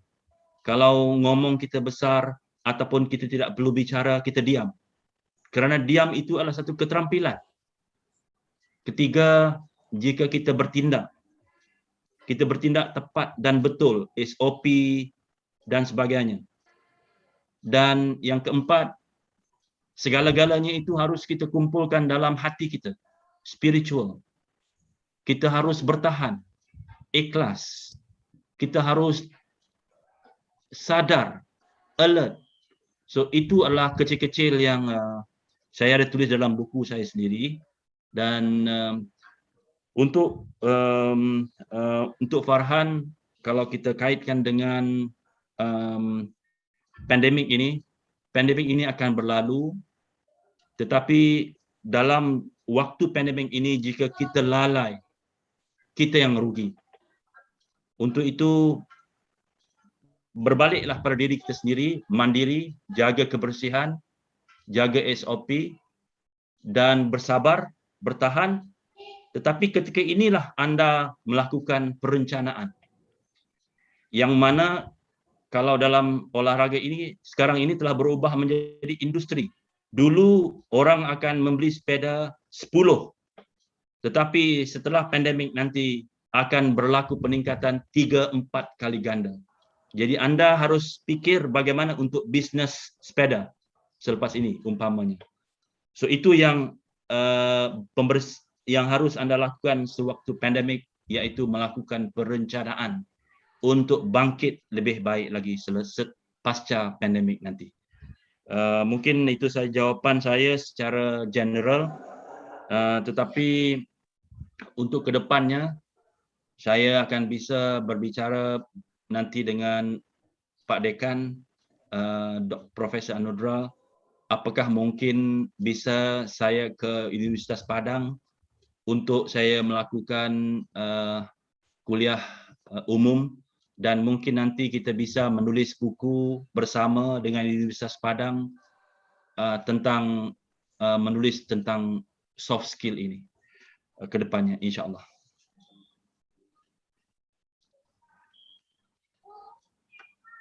Okay, Jackie. Yeah, that's it. Yeah. Okay, thank you very much for all of the answer that you have given to all of the participants and all of the questioner. As the conclusion of Professor Muhammad Salah presentation, this is a new aspect for us in Indonesia, especially for me. There is a soft skill aspect. Yeah. So if the athlete want to be a success athlete, they have to have a good communication, and then a good problem solving, and have a good management. Now, this is the end of our discussion and presentation from Professor Dr. Muhammad Salah. On behalf of the committee, we really thank to you. And now we are going to the next speaker, which is Professor Dr. Alnedral. But before that, I would like to check whether Professor Alnedral is already joined or not. Professor Alnedral? Okay. Let me introduce our second keynote speaker. Professor Dr. Alnedral is a professor at Coaching Department, Sports Science Faculty, Universitas Negeri Padang. About his educational background, the speaker got the bachelor degree at Coaching Department, master at PPS IKIP Jakarta, and educational science from PPS UNP. He has written many books and has many international publications as well. So that is a short introduction from our second keynote speaker. So Professor Dr. Alnedral, time is yours. Okay, thank you, Mr. Jaki. Bismillahirrahmanirrahim. Assalamualaikum warahmatullahi wabarakatuh. Waalaikumsalam warahmatullahi wabarakatuh. Ladies and gentlemen, good morning, everybody. Good morning, Prof. Good morning, Prof. My name's Alnedral. I'm the Dean Faculty of Sports Science, Universitas Negeri Padang, Indonesia. It's great honor for me to be part in this indescribable conference. Welcome to International Conference on Sport and Coaching 2021.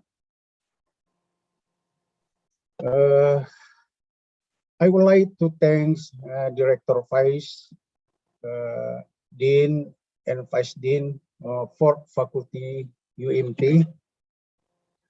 I also would like to give a greeting for the keynote speaker and the audience the conference. Selamat sore. Assalamualaikum.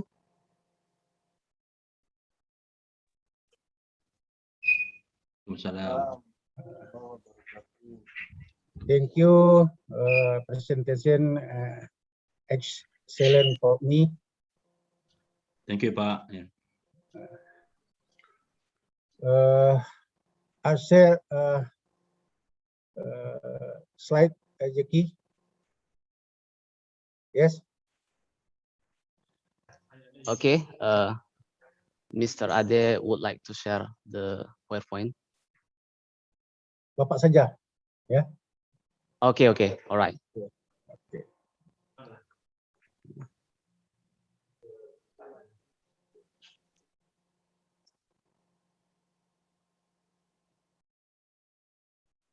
At this occasion, I would like to deliver a presentation entitled DBMB3, Thinking, Feeling, Attitude, Acting, and Responsible Approach to Improve Athlete Performance.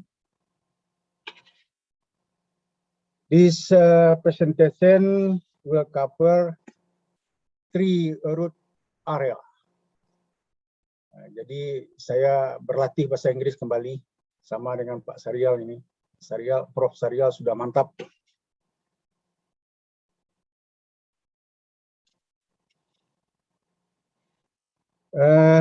In this part, I will share ideas about achievement and character.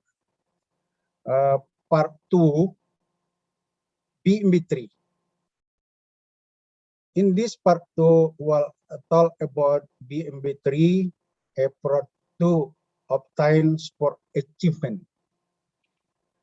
Part 3, closing. This is the last part of my presentation. Ladies and gentlemen, Let's start with the first part of my presentation, introduction.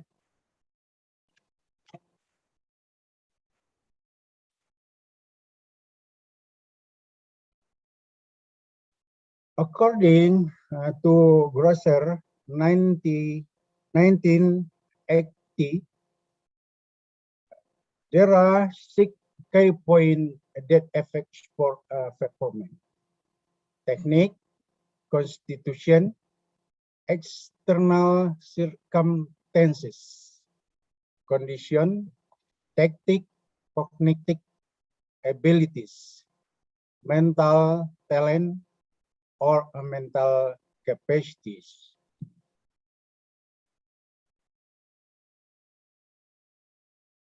As you see in this slide,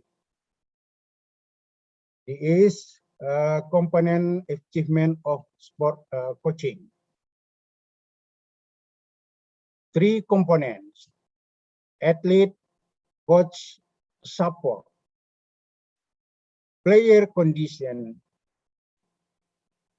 and improvement support have clearly impact to reach peak performance in sport.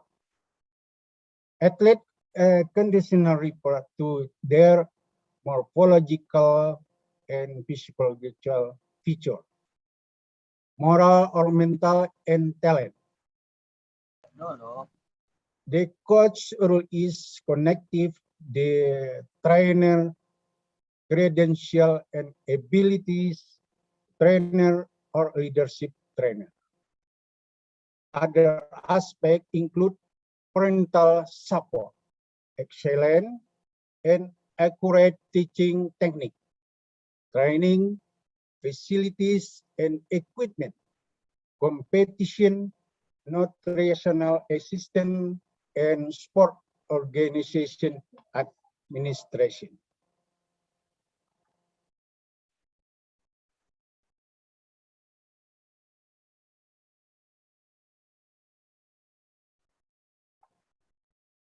According to Lucona 1994 and 2004, good character is moral knowing, moral feeling, and moral act. The student need this, they might learn about the importance of high character while also working toward it. As a result, sport learning or training technique are required to develop these excellent qualities in people. Therefore, coaching must design and implement way to help athletes build moral and mental strength as part of the training process that better accelerates the development of good character.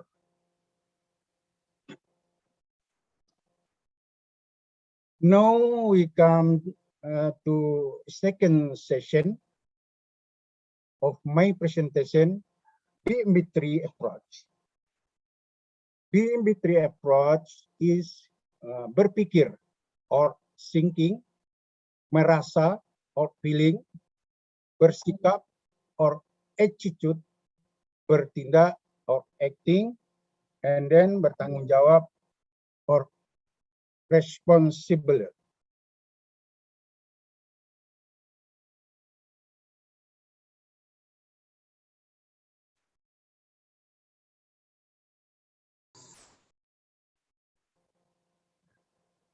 We will discuss BMB3 one by one. Berpikir or think. Thinking is the activation of creative or cognitive function, the discovery and development of link between things in the form of fact or conception. Next, Merasa or feeling. Feeling is that the stimulant, the senses or emotional or affective process. Optimal circumstance aspect to think in the intelligent condition.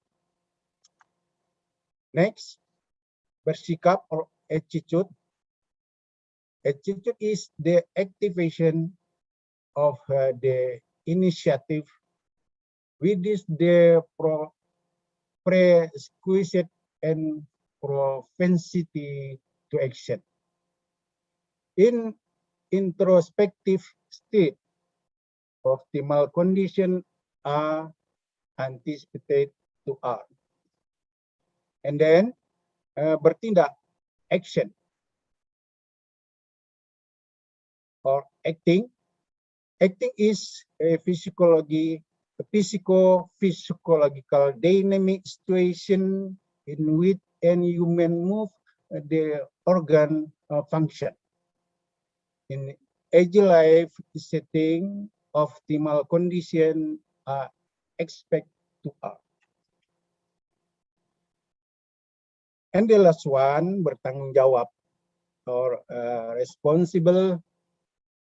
Being responsible in exhibiting the power of painting in the sense of placing everything of the truck. In perfect condition, optimal circumstances are predicate there is responsible.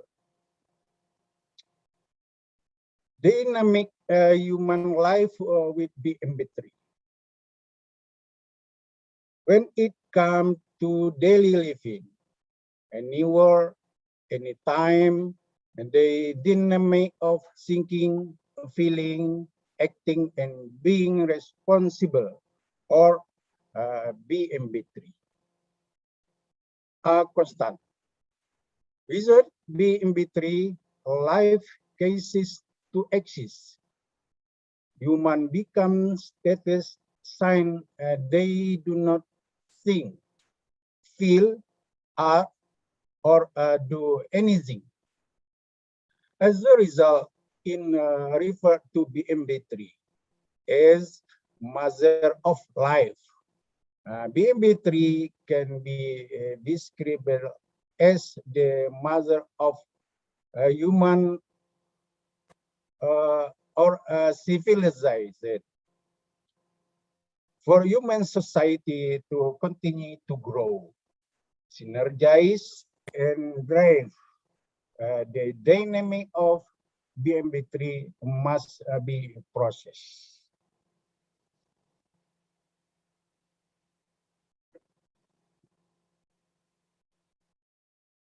BMB3 in ICSCoach method, the combines brain, muscle, and conscience with 5 components of moral mobility, or 5 DGM in fighting degrees, namely strength, speed, accuracy, bravery, and persistence, according to studies on combat sport or tarung derajat. To create combat sport, 5 DGM allow fighters to grab the concept of sport.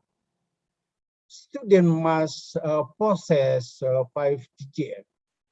5 DGM and moral and mental aspect may be mapped out as a metric in BMB3 learning technique.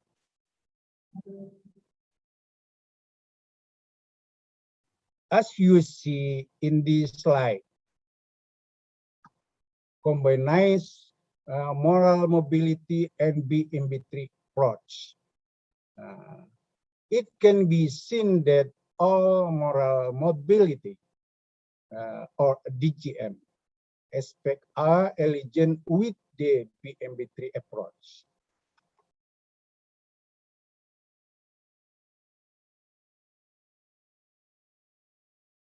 When it's come to teaching professional athletes, BMB3's performance might be measured by the behavior. During the movement, each action will be evaluated in terms of the different option faced. Coaching should allow athletes to assess each movement required supply BMB3. Throughout every training session, this modification will become a positive character that is connected to the athlete. As a result, the athlete daily life will reflect this habit. We might just say that veteran determines exercise and vice versa. In simple terms, it can be seen in the following figure.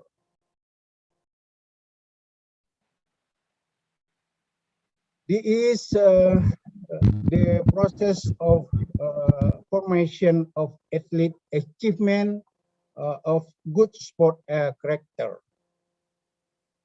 White star input athlete and coaching in the process BMB3 approach, and then last one output got a character high achievement.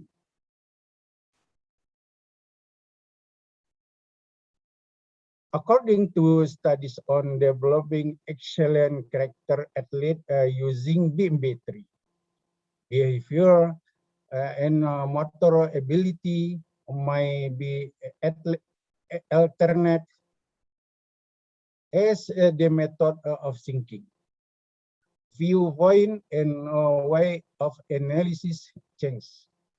A strong sense of responsibility for completing each job emerges. This good behavior result in shift in the skill. For most part, human behavior is based on the idea that when people with drive or highly motivated, they will do their best to fulfill their commitment.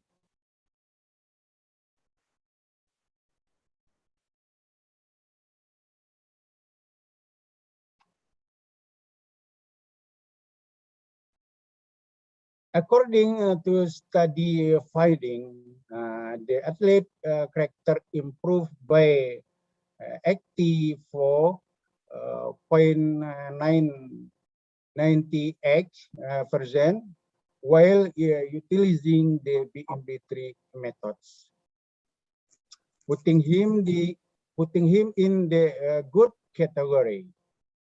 The growth in athletic skill is 73.2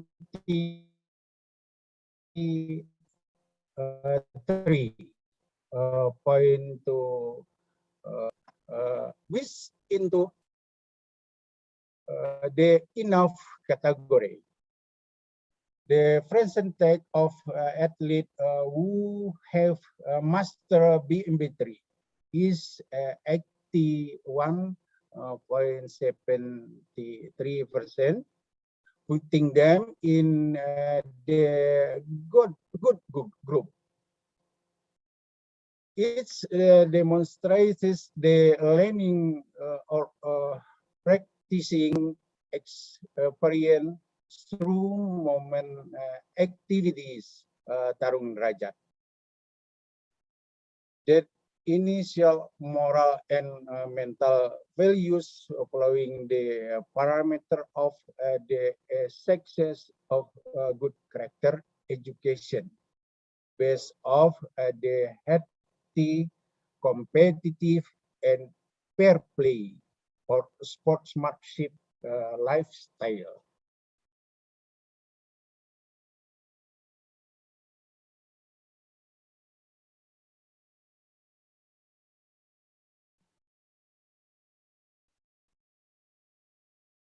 The more BMB3 transformational learning approach is but into action, the more progress a player will make in developing intelligent character, talent, and mastery of learning.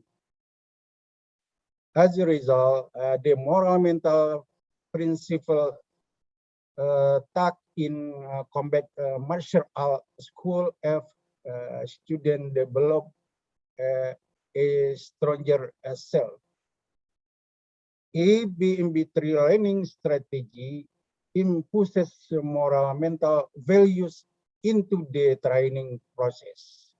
It incorporates character values.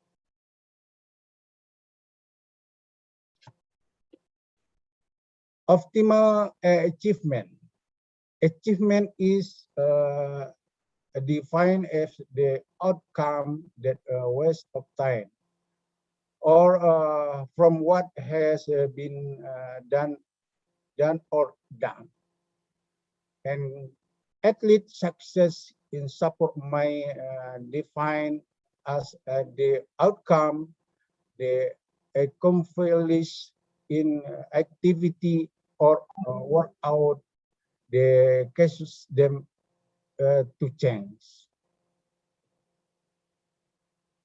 The goal of the state of coaching is that athlete can achieve peak performance, which is generally shown the goal age or golden age. This state is supported by a good training program. The progress in evaluated periodically with the peak of athlete achievement, generally around the age of 20 years, with a long coaching state of 8 to 10 years. Then someone must have start to be naturalized at the age of 8 to 40 years, which we can call early age. Unity 23. Next, factor determine the maximum achievement. Internal factor 6 points. Number 1, physical health and physical abilities. And second, body shape and body profession are in harmony. Technical mastery of technique, have a good mental and personality aspect, have a solid champion maturity. And next, external factor, coach, facilities and infrastructure, organization, encouragement. Next,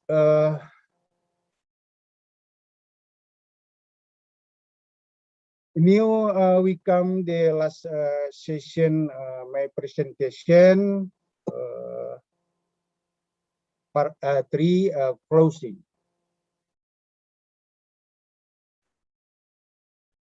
DB3 learning strategies a serial structure and systematically carry out activities for student or athlete.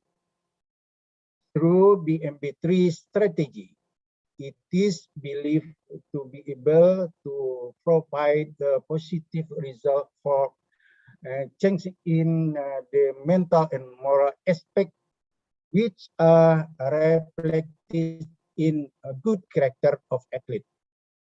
Having a good positive character will directly affect the athlete performance in every training session.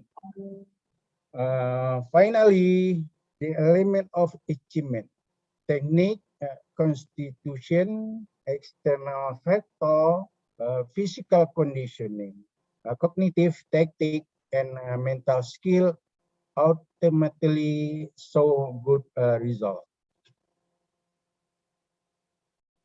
Next,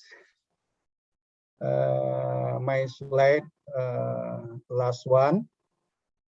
Good character is a living habit of individual in their daily life.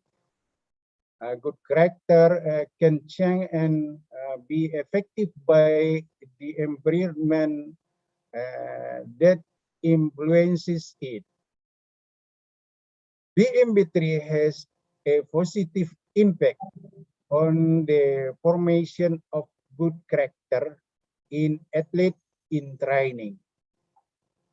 Repeated action in training with the BMB3 pattern will directly impact athletes in their daily life.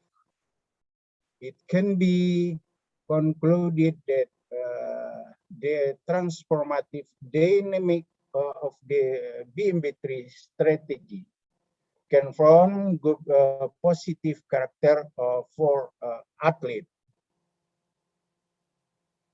Thank you very much. Does any have any question? Please contact me email and WhatsApp number. Thank you. Have nice day. Assalamualaikum warahmatullahi wabarakatuh. Waalaikumsalam warahmatullahi wabarakatuh. Thank you very much, Professor Dr. Andra MPD. What a great presentation from our Dean.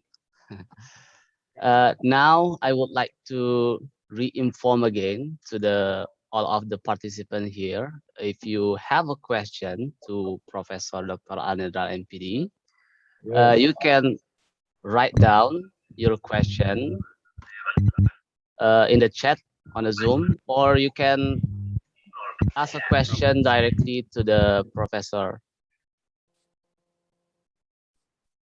Okay. Yeah, we are still waiting for the question from the participant. From Gusril. From Gusril. Okay, thank you very much, Prof. Gusril. Yeah, time is yours. Okay. Thank you, Director. Thank you, Prof. Gusril. My teacher, Presentation. Professor Gusril. Presentation from Prof. Anedral, yeah. I have two questions. The first question, the MB3 approach. How to make the MB3 approach, especially grounded theory. Grounded theory to make the MB3. Yes. First question. The second question, how syntax to implement the MB3 approach? Syntax.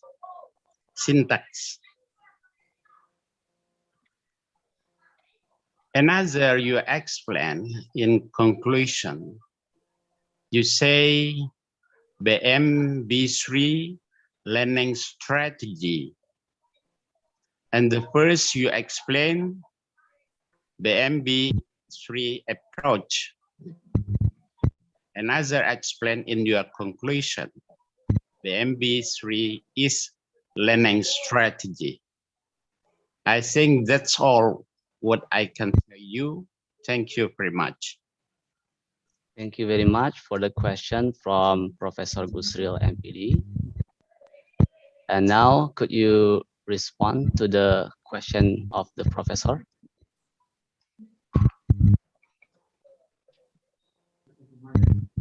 Okay, thank you, Mr. Jackie. Yes. And thank you for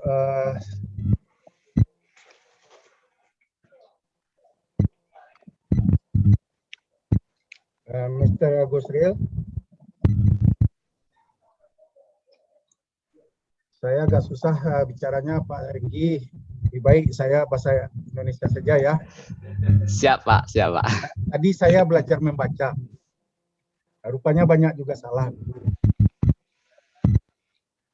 Oke, yang pertama mengenai strategi BMB3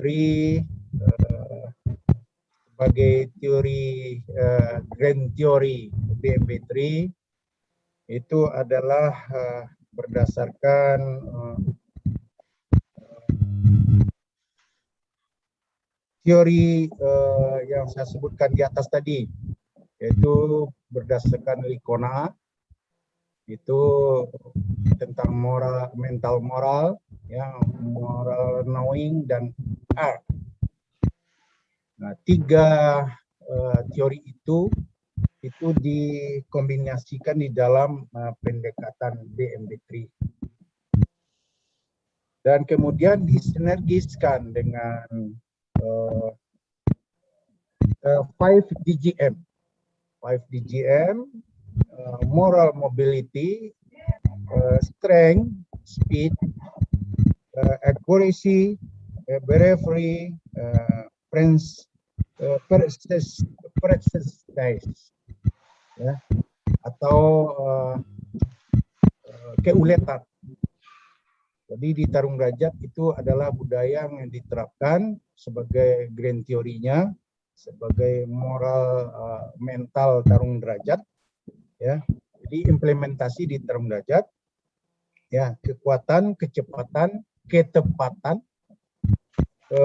akurasi, lalu keberanian dan ulet, ya, persistence, ulet.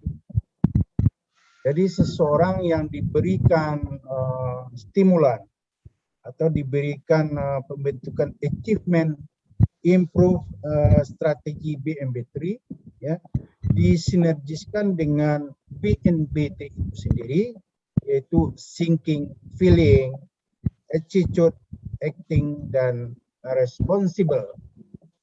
Maka dimatrikulasikanlah komponen itu di dalam action method, ya. Sehingga tadi Prof. Saleh itu tentang soft skill. Inilah yang sering terlupakan selama ini, ya, bahwa kita sebagai coach sering hanya memberikan fisik dan teknik semata. Namun sebaliknya moral mental yang sangat berpengaruh, ya, terhadap achievement performa atlet itu kurang diperhatikan.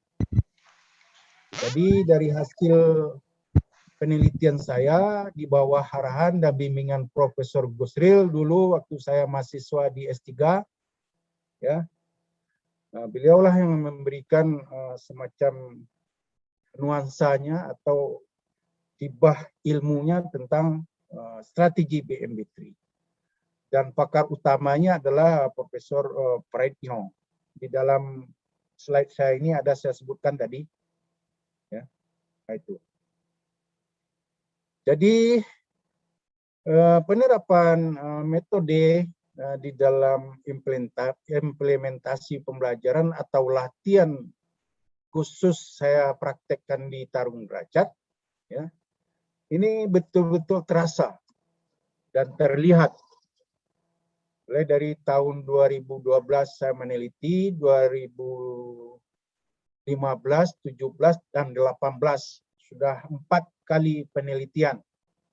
Dan penelitian ini sangat-sangat mendukung dari grand theory yang kita kemukakan, kemudian kita implementasikan, sehingga sekarang saya mendapatkan gelar kehormatan profesor. Itu salah satu kebaharuan atau novelty dari temuan ilmiah, itu adalah tentang BMB3. Jadi pada saat ini saya akan coba menyampaikan kepada audiens, mudah-mudahan penerapan BMP3 ini di dalam mengajar ataupun melatih itu betul-betul terterap, sehingga pembentukan soft skill dan hard skill betul-betul utuh, dan memang performa atlet akan meningkat. Itulah harapannya. Jadi thank you Mr. Gosrel. Tadi disebut sintak. Jadi sintak di dalam latihan, ya, di samping saya sebutkan tadi, di situ ada fisik, teknik, mental, dan taktik, itu semuanya diterapkan pendekatan BMB3. Ya, seperti contoh sinking. Kemudian kalau atlet memukul, ya, berkali-kali memukul tapi tidak pas, tidak kena, ya, artinya ketepatannya itu kurang. Berarti komponen yang ada dari moral mobility itu, ya, tidak tertanam atau tidak tertancap pada atlet ataupun pada proses pendidikannya atau pembelajaran pada saat usia dini atau baru mulai belajar. Sebab di olahraga itu, ya, kalau anak-anak saya sebutkan tadi ada umurnya 8 sampai 10 tahun. Nah, di sanalah ini pakarnya sebenarnya itu Profesor Sarial, ya, itu belajar dasar atau teknik dasar di situ, ya, belajar dasar pada umur 8 sampai 10. Kemudian di umur 8 atau 8 sampai 14, ya, itu sudah mulai dikembangkan. Nah, sehingga dia mencapai puncaknya nanti di golden age, ya, pada umur 16 sampai batas biasanya kalau di olahraga combat itu bisa mencapai umur 35 tahun. Jadi kalau kita menanamkan BMB3 ini di dalam implementasi pembelajaran, ya, itu insya Allah dari umur 8 tahun anak belajar dasar, ya, sampai umur 35 dia masih konsisten, ya, konsisten movement, dengan catatan tentu, ya, harus mantap persistensnya, gitu, ya. Jadi kelima unsur daya gerak moral yang saya sebutkan, ya, itu betul tertanam pada usia dini. Inilah itu yang sangat-sangat saya temukan di lapangan, sehingga yang selama ini kita melatih atlet boleh dikatakan sudah jadi, ya, atau setengah jadi. Namun itu hanya dari segi teknik atau fisik. Tapi aspek yang dua lagi, ya, aspek mental strategi dan taktik, ya, itu sangat-sangat kurang.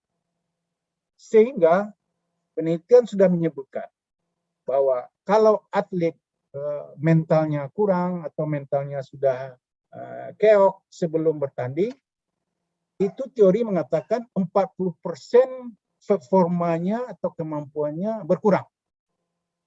Nah, coba sementara lawan masih utuh 100% atau 80%, masih kalah dari 60%. Nah, inilah salah satu penyebab di mana gagalnya atlet kita atau yang dilatih itu tidak berhasil mencapai puncak kejayaan atau prestasi puncak. Jadi sintak-sintak itu dibagilah di dalam program latihan, sehingga apa yang dibutuhkan untuk performa atlet itu terpenuhi.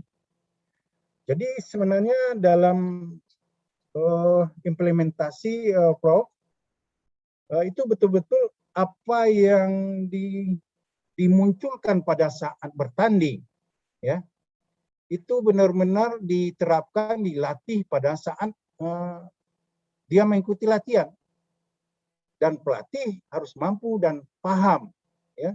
Tadi secara konsep disebutkan oleh Prof. Saleh, ya, itu soft skill-nya ini. Jadi mental ini kan keterampilan lunaknya atau yang tadi yang saya sebutkan mengenai fair play, ya, itu terbentuk dari sintak yang kita berikan pada saat mengajar dan melatih. Jadi untuk itu saya menyarankan dengan adanya strategi ini pada para pelatih atau praktisi, ya, saya menyarankan dan menawarkan mudah-mudahan lebih banyak mempelajari atau menerapkan BMB3 ini di dalam proses mengajar atau melatih. Itu tanggapan saya, Prof. Dan Prof bisa memahaminya, dan seandainya kurang boleh Prof tambahkan lagi. Okay, thank you very much, Prof. Alnedral. Is it clear, Prof. Busril? Okay, thank you very much. Yeah, I think approach and strategy is different. Yeah, I think it is good for Professor Alnedral only use approach or strategy, because there is difference between approach and strategy. Yeah. Sorry, Prof. You must be consistent. Yeah. Approach or strategy. You use one. You choose one. Yeah. Approach or strategy learning. Because there is difference between approach and strategy. Okay. Okay, thank you for question. Okay, thank you very much, Prof. Busril, for the great question. And then the second question is from Dr. Alek Aldayudi from Tajikistan.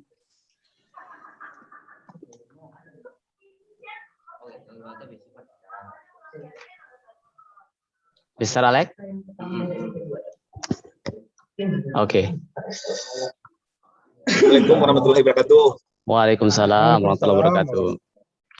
Thank you very much for Mr.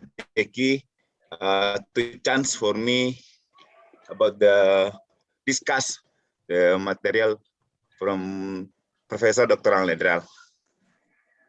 Selamat siang, Prof. Waktu Indonesia. Selamat siang.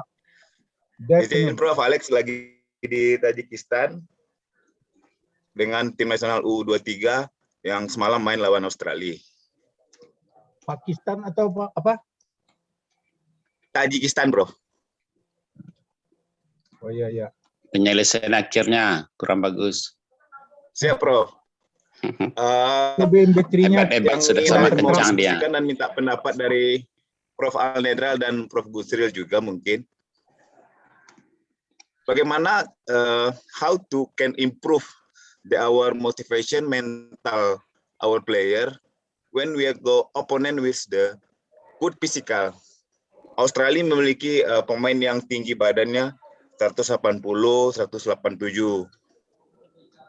In the second half, we have to can playing with our strategy. But in the first half, our players not confident. So maybe Professor Al-Nadal can give me the strategy or the siasat untuk bisa melawan Australia di second leg nanti tanggal 29th of October. Thank you, Prof. Okay, Mr. Alex. Thank you very much, Coach Alex. Thank you, give, Jackie. Yeah. I give recipe coaching for Mr. Alex biar lebih berjaya pasukan Indonesia di luar negeri. Ya. Saya mengulas seperti apa yang sampaikan tadi, bahwa sintak-sintak yang dipentingkan atau yang diperlukan untuk membentuk baik itu hard skill maupun soft skill itu belum terpenuhi sama sekali. Ya. Kalau memang atlet kita pendek-pendek, orang tinggi-tinggi tidak memungkinkan, maka mungkin ya naturalization itu perlu diadakan. Atau memang seleksi awal ya di sekolah-sekolah sepak bola itu ya kita talentnya itu ini Prof Saryal lebih pakarnya ini. Ya. Dimulai dari talent dari atlet itu sendiri. Kita memilih atlet. Ya. Nah, ini kan Dr. Alex kan barang sudah jadi sebenarnya. Atau mungkin sudah setengah jadi. Jadi background pada masing-masing atlet sebelum ditangani oleh pelatih yang berikutnya, itu track recordnya tidak terbaca. Ya. Apakah mereka memang punya ini 5 DGM ini ya yang difokuskan di dalam proses latihan, apapunnya dia atau enggak, atau sebagian saja. Nah, kita kan cenderung nyebut ya di komponen prestasi itu kan fisik. Fisik itu kan banyak unsurnya atau sintak-sintaknya ya sebagai basis movement gerak kita. Itu Fink menyebutkan itu 3 ya. Itu mulai strength ya, speed, endurance atau daya tahan. Nah, kemudian bagaimana mengkombinasikan sehingga pemain bola itu menjadi ya main powerful ya dalam 2 kali 45 menit atau ada waktu tambahan.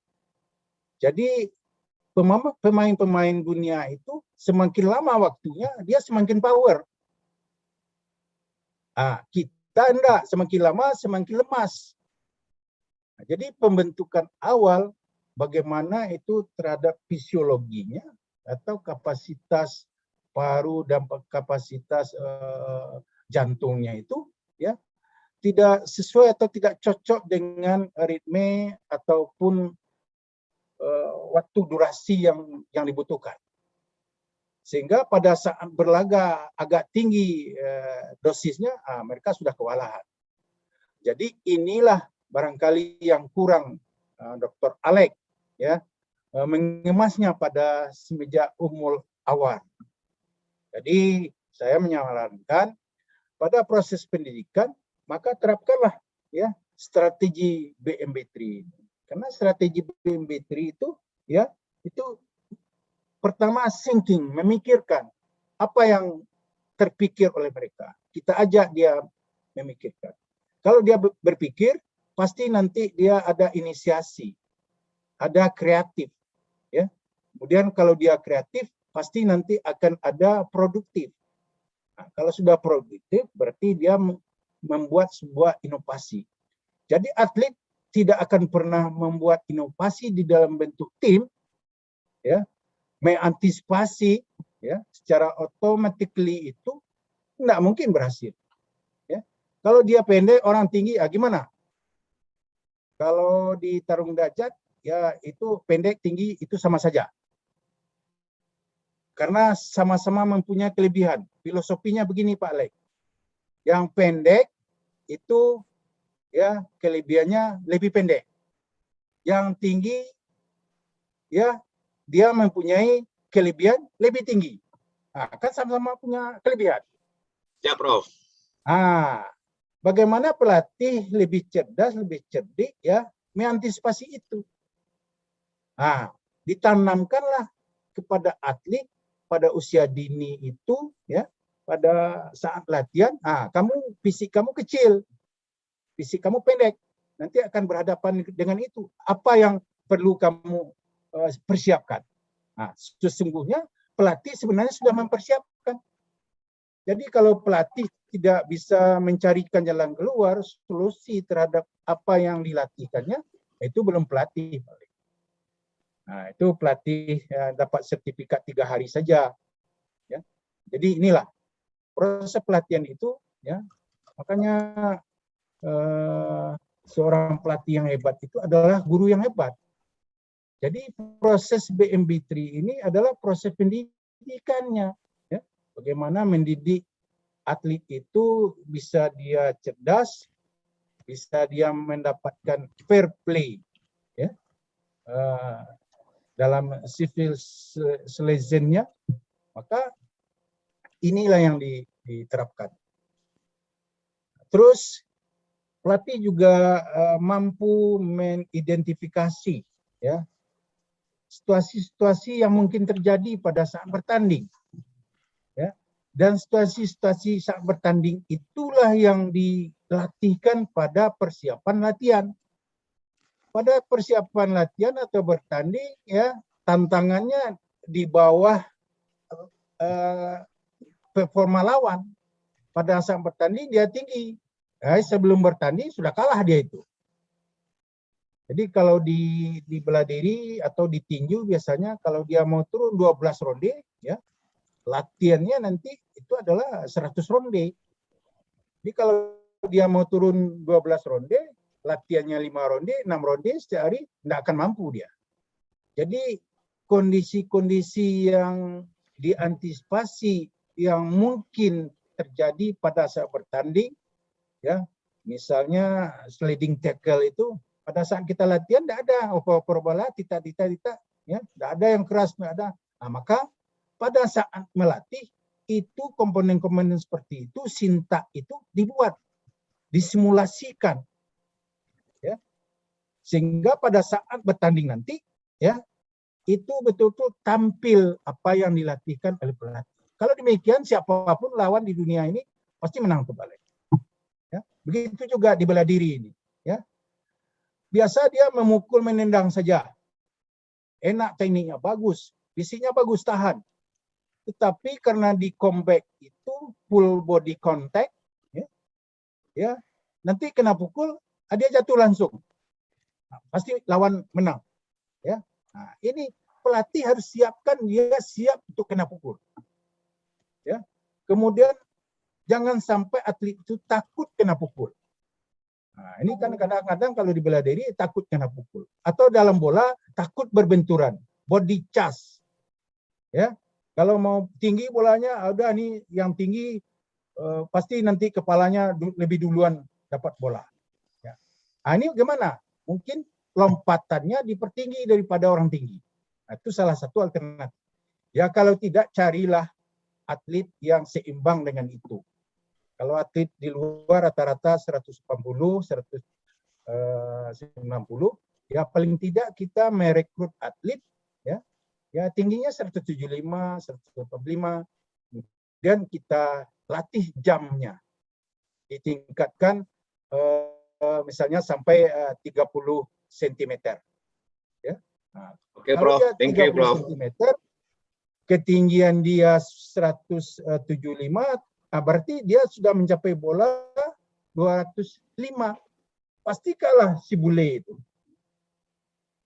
Nah, itu konsep mudah saja Pak Lek. Jadi barangkali ini yang terlupa. Nah, itu termasuk soft skill itu Pak Lek.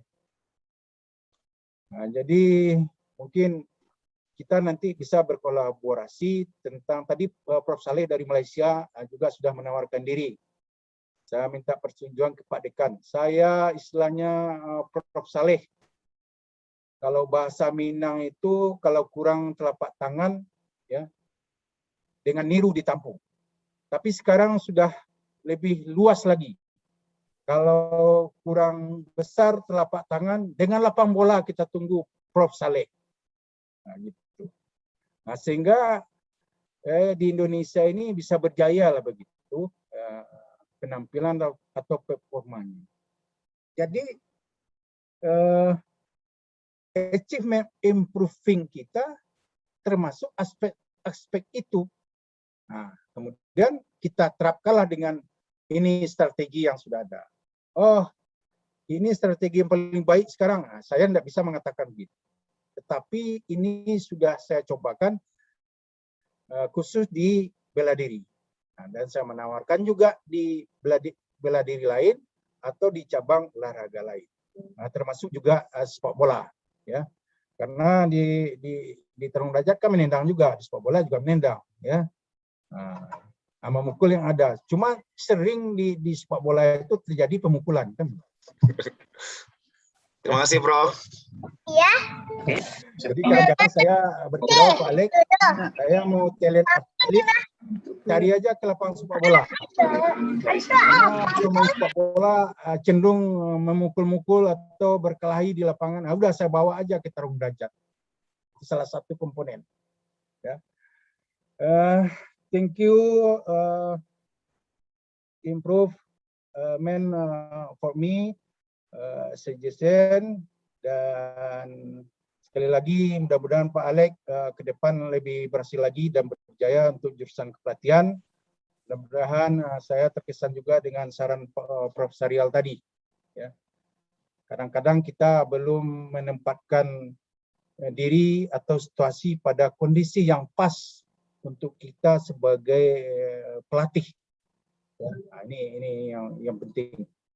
Jadi itu namanya kesadaran. Jadi kesadaran kita ini dengan bidang kita perlu digeluti. Mudah-mudahan dengan kompren ini beberapa pakar yang kita datangkan ya untuk menambah khazanah keilmuan kita sehingga kepelatihan kita ke depan akan lebih baik lagi.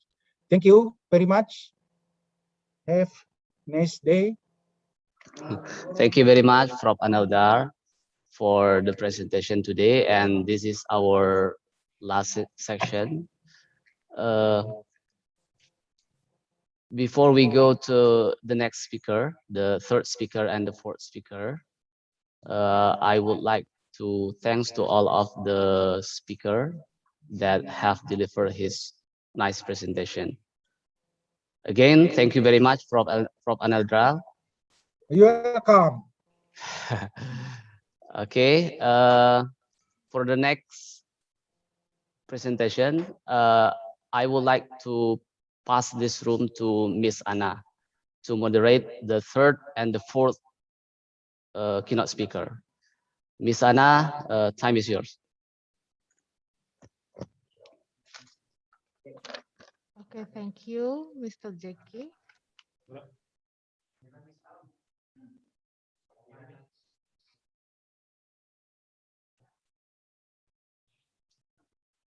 Udah.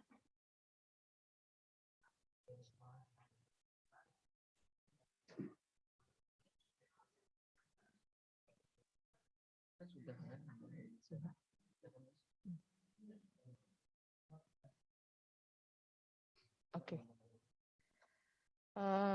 First, I'd like to greet and check on Professor Justin Lowley first. Good morning, Professor Justin Lowley. Good morning. Can we start the section? Of course. Okay, thank you. Assalamualaikum warahmatullahi wabarakatuh. Good morning in Padang's local time, my fellow lecturers, researchers, teachers, and students.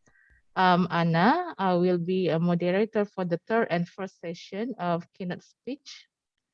Ladies and gentlemen, presenters and participants, Bapak Ibu, I will remind you that you can send in your questions during the presentation in our chat box. We will collect the questions and forward the questions to the presenter.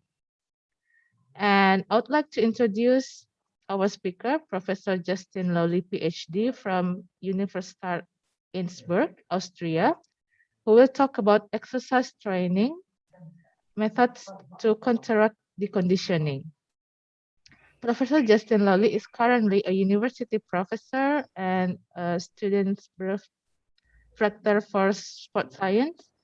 He is also a chair of Performance Physiology and Prevention, Department of Sport Science, Innsbruck, Austria. Professor Lowley has hundreds of publications, has delivered a lot of presentations, and has conducted a lot of grand research. He is also the reviewer of a lot of international journals, including Journal of Physiology, American Journal of Applied Physiology, American Journal of Physiology, Heart and Circulatory Physiology, and others. And now please welcome our keynote speaker, Professor Justin Lowley. Professor, you may start the presentation. Hey, I just check that you can hear me and see my slides, okay? Okay. Yes, Perfect. we can see your slide and hear your voice. Great, it's lovely.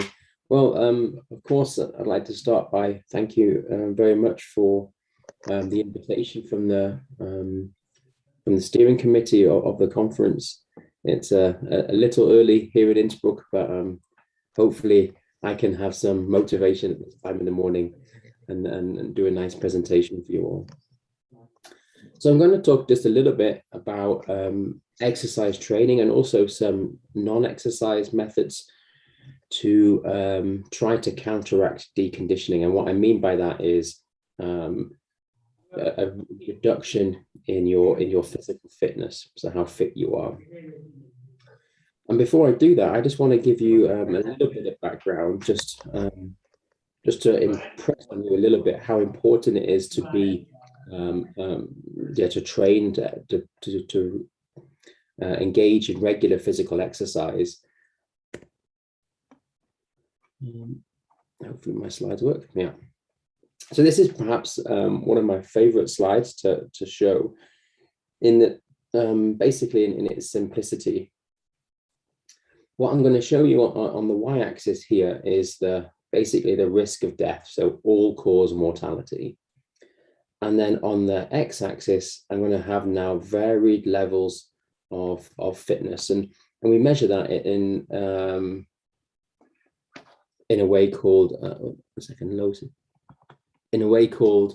VO2 max, which is when I put you on a treadmill or perhaps on an exercise bike. It's the maximum amount of oxygen your body can use, and we often call that your VO2 max, and it is a very good marker of fitness.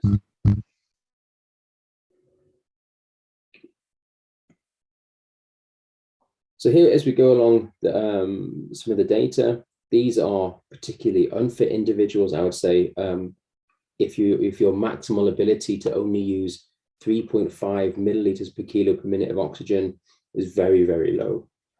And then moving along the x-axis to being very fit, or at least quite fit.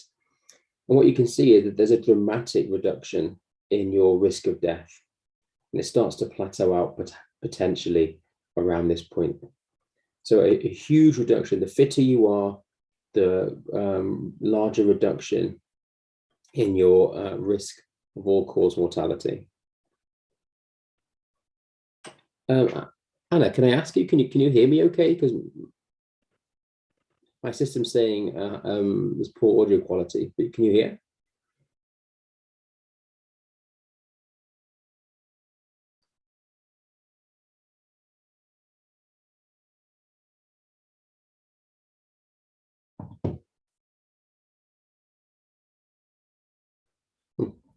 I'm not sure if you can hear me or not. Yeah, we can hear you. Okay. Oh, sorry. I just my system was saying that there was low audio quality. Okay, great. So the point being that as you get fitter, you have a lower chance of death from heart attacks or cardiovascular disease. So it's important to try to be quite fit. And as you'll see later on, having a maximal oxygen uptake around 45 milliliters per kilo is not actually that fit. It means you've done some modest training most days, but it's not really that fit. So that's good news for us, that we don't have to be elite athletes in order to get very prominent benefits from exercise. Now, the problem is that with age, we have a continual reduction in our fitness if we don't maintain physical training. So here again on the y-axis is that parameter called VO2 max, and you don't really have to pay too much attention, but it basically means your fitness. So these people up here would be those very fit individuals at 45 milliliters per kilo per minute. And you can see that most people, at least in this sample, which is not great, are not even that fit. But on the y-axis is chronological age. And as they get older, because of natural aging, if you don't keep up physical activity, you see a progressive decline in your fitness. So of course, what we want to do is try to offset this age-related decrease in fitness. But this is over a very long period of time, and it doesn't take that long. So let's take a small look at some very acute data. So just very short period of deconditioning. This is the classic Dallas bed rest study. It was done in the late 1960s. And again, here we have fitness on the y-axis.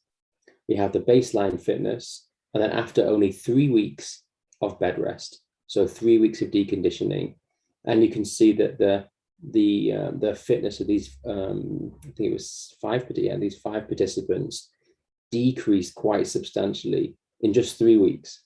So it doesn't take very long. If you stop training, you're going to have a decrease in your fitness. You're deconditioning very, very rapidly. So I also want to do one more thing, and just to impress on you how important and how exercise training can avoid deconditioning. And this next set of slides are quite complicated, if I'm honest. So I'm going to just do a bit of a whistle-stop tour about what we're measuring, but I think you'll get the point, even if you don't perhaps understand the complexities of the measurement. But this is in my old research lab in Dallas, where I did my postdoctoral fellowship under the mentorship of this gentleman, Dr. or Professor Ben Levine. And he's really interested in what we call the compliance of the heart. And that means how stretchy, if you like a stretchy balloon or a really stiff balloon. So the way to do that is we need to measure the volume of the heart, and we use a technique called ultrasonography, and also the pressure. So the compliance is pressure over volume. To do that, volume is measured via echo. Pressure is measured what we call a Swansgans catheter. This is placed almost so from the arm inside the heart. This actually is the catheter here in my heart going through, and then going, you thread it through the heart into the pulmonary artery. And then what we want to do is we want to basically take measurements when the heart is very, very small and when the heart is very, very large. So to do that, we have this sort of gravity box. It's called a lower body negative pressure. And we turn it on graded. So we start off at baseline, just resting supine. We apply -15 millimeters of mercury. The heart gets both smaller. So this is the size of the heart is on the x-axis. So the heart went from around 65 to 60 milliliters. And also the pressure went down. So the pressure went from 11 or 12 down to about 4 or so. And then we turn the box a bit more. We suck more blood out of the heart, and it gets a bit smaller. We then turn the box off and start again. But this time we connect the patient to a big bag of fluid. So it's called saline. And we infuse that very rapidly in 2 different doses. So here pressure and volume goes up. And again, you can see it goes up again. And the point being, the reason why I'm saying, I just wanted to give you a small insight into how we do the technique. But the point is that you can see we can measure the size of the heart. So is your heart 60 milliliters, the left ventricle? or is the left ventricle 70 or 80 milliliters? And the shape of this curve, the shape is the important part. This tells you how stiff the heart is. So one of the experiments they did, and it was quite a long time ago, was they got several groups of individuals, and they were all, at the time of recruitment, they were quite old, you know, so 65, 64 plus. So these were old individuals, but they retrospectively asked them, how much have you been training over the past 25 years? And they basically separated 4 different groups. So a sedentary group, and these people said, yeah, I've really only been exercising maybe 1 day a week for the last 25 years. They had what they called a casual group, who exercised 2 to 3 days per week, every week for 25 years. Then they had a committed exercise group, and these were individuals that said, you know, I'm really committed to exercise training.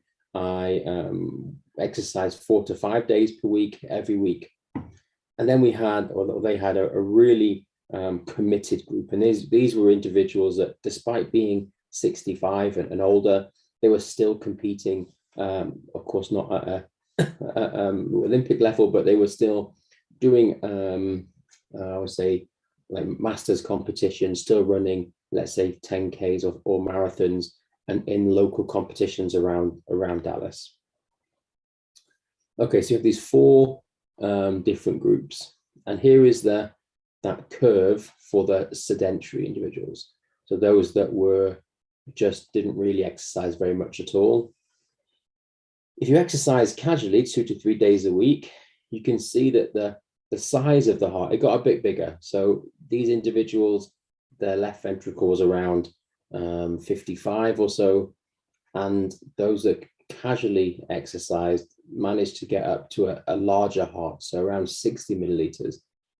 But what you should notice is the shape of the curve is exactly the same. So it's still the same stiffness. It's not very stretchy.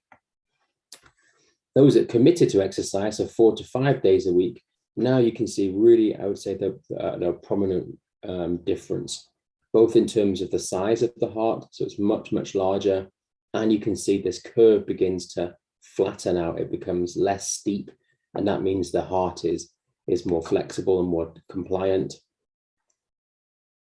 And then we go on to the competitive athletes. So these were, again, these were above 65 years of age, yet their hearts are much, much larger. And also they are much, much more compliant. So you can see this curve is now tilted all the way down, and it's much less stiff. And if I just give you some sort of reference value, these white values are normal young individuals. So they're not old, these are young. And you can see that a lifetime of training, so, you know, again, committed 4 to 5 days per week or more, can maintain the size of your heart and your heart stretchiness despite 65 years of aging. So really important to maintain a committed level of exercise. Unfortunately, it's not a message that many people want to hear, but you have to maintain a committed exercise for most of your life if you want to try to stop deconditioning associated with aging. And this is also quite a nice slide that many of you might like. I really like this slide because it just shows almost the range of how dynamic the human heart is.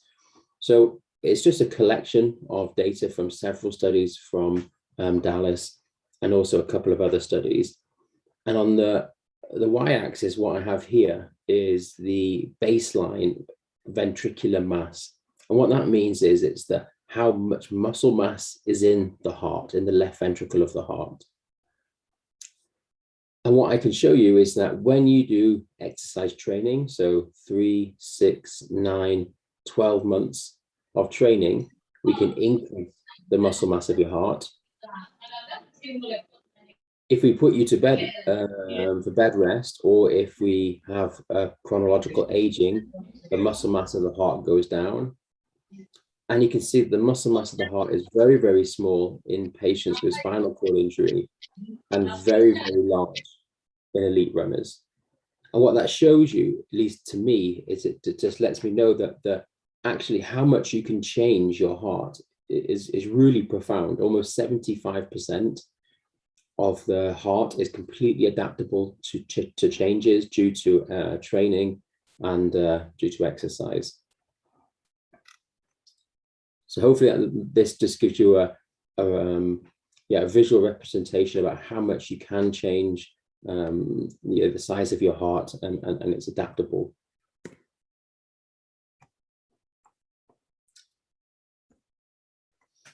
Unfortunately, as well, it's not only your heart that deconditions with age or with bed rest or sedentariness. It's also your blood vessels. So again, this parameter here is called the beta stiffness index. It just means how stiff your blood vessels are. You don't really need to pay much attention to the beta stiffness part. And we have 3 different groups. So young individuals, middle-aged, and older. And what you can see is as you get older, your blood vessels become stiffer and stiffer. So become stiff like pipes.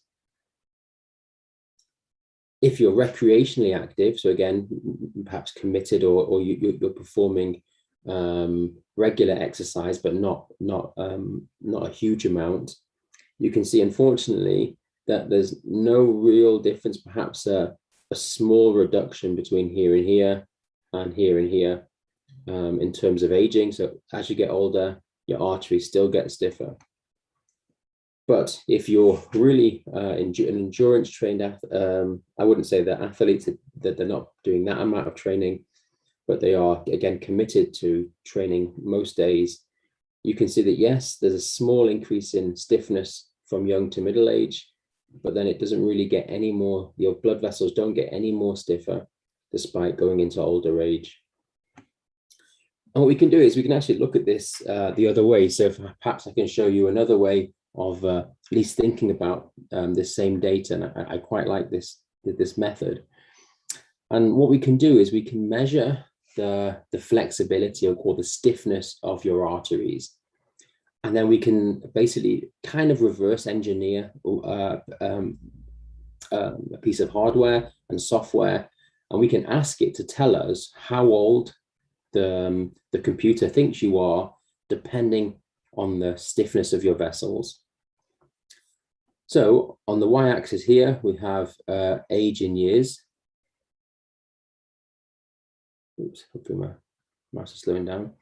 And the chronological age of these individuals was around 70 years old. And the aortic age, which is the age the computer program thought they were, was about 80 years old. So it does a good job if they are sedentary. If we did young individuals, again, their chronological age was about 20, 25 years old. And the computer program, based on their stiffness of their arteries, predicted that they were about 20, 25 years old. So again, it does a really nice job of guessing your age based on how stiff your blood vessels are. Now, if you were old, but again had trained for the majority of your life, your chronological age was around 70 years old, but the device thought you were only 40 years old. So, you know, a 30-year reduction in your age of your blood vessels, which is due to, you know, a lot of partaking in exercise training. So I know this conference also has some impact on looking at COVID-19. So some of the perhaps important part for us is the impact of having these short or sometimes long lockdown periods that are often governmental mandated. And this is just some data from an Israeli population. And what we can see is on the y-axis, we have physical activity, so how much physical activity the population is doing. And they split them into 2 groups, so those that didn't gain any weight and those that did.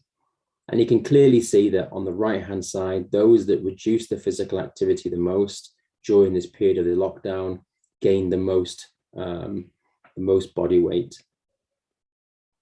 It was also true in United States, in adults in the United States, so not just in Israel. During the 3-month period, this group gained, and to be fair, I will say they only gained, I think it was like one kilo. So perhaps 1 kilo is not that big a problem if we're going to save the world or the country with a global pandemic. But still, it's a poor trajectory, and often it was caused by very hard lockdowns, not being allowed out even to exercise. It was also quite prevalent in children. Sorry, this is quite a complex or slide with many different things on it. But if my mouse works, I think the point being is that we have different age groups. So the 4 panels are children aged 3 to 5, children aged 6 to 11, 12 to 17, and 18 to 20. And what you can see is on the y-axis of each of the bar graph, each of the figures, over the years of 2018, 2019, there was either no change in body weight or a slight increase, depending on whether you were overweight or heavy. But you can see that at the start of the COVID-19 pandemic, there's an inflection point. So if I just move my mouse, in this case for the 3 to 5-year-olds, you can see here a really definitive inflection point almost for every single group. Again, suggesting that these hard lockdowns at the start of the pandemic are leading to a likely decrease in physical activity, an increase perhaps in energy intake, and then this progressive increase in body mass, which is at a higher rate than it was in any of the years prior to COVID. Athletes also have even struggled. So, sometimes we think, well, it's just perhaps motivation, or we could exercise, but even those that are at the highest level. So what this data is it's a huge data set, a really big paper from over 12,000 athletes about how they performed exercise during the COVID-19 lockdown.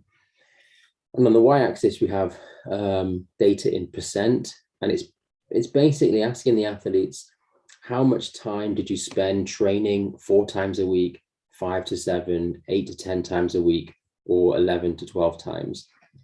And what you can see, again, it's pretty much here we have athletes that are world-class, national, and even recreational athletes. And basically what you can see, let's just take this, the world-class athletes, that most of them reported spending very little time training, only 4 times, so less than 20%. But after the COVID-19 pandemic, they're training over nearly 50%, just 4 times a week. Most of them were training, spending 20% of their time training 8 to 11 times per week. And this drastically was reduced. And that's the case for all these groups. So whether you're a world-class athlete, national athlete, or recreational athlete, they seem to decrease their training volume.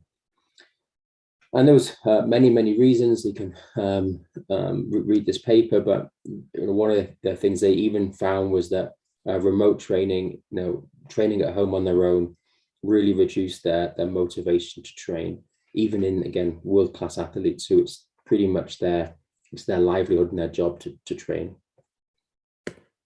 It is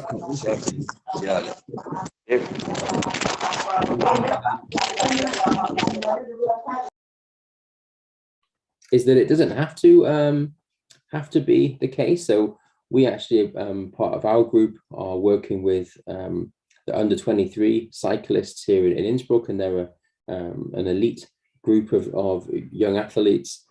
And we, of course, monitor their training and their physical fitness. And when we looked at the data from the COVID-19 time, so this is the amount of hours they're training. So over 16 hours per week, they're doing normally around 500 kilometers of cycling every week. This is pre-COVID. During the lockdown period, there was a small decrease both in the number of hours that they trained and the number of kilometers, because remember, they're inside training on their bikes inside their house. It wasn't really statistically significant. This one wasn't, and this one is slightly. But what's interesting to us is it didn't really affect their performance. So this is that laboratory-based test of their physical fitness. And remember when I said before that having a VO2 max of 45 milliliters per kilo per minute is not that fit, and that's why, because these guys are up in the 70s and 80 milliliters per kilo per minute. But it didn't really change. So pre and post lockdown, it stayed about the same, and also did their maximal power. So this is the maximal amount of watts they can produce on their bike, stayed about the same. So it's an interesting phenomena, because perhaps in some athletes that are training so much and so hard anyway, that a slight reduction in their training volume isn't really the worst thing in the world. It didn't impact them as much as perhaps we would have thought. So I think at least for the COVID-19, for having these lockdowns and the COVID-19 pandemic, with good public health messaging, so messaging from governments and scientists, we can give the general public knowledge that it's really important to try and maintain their physical activity and try and avoid any period of deconditioning, and of course try and be involved in training processes at least as much as possible. And with that being said, there are many types of different training methods you can apply.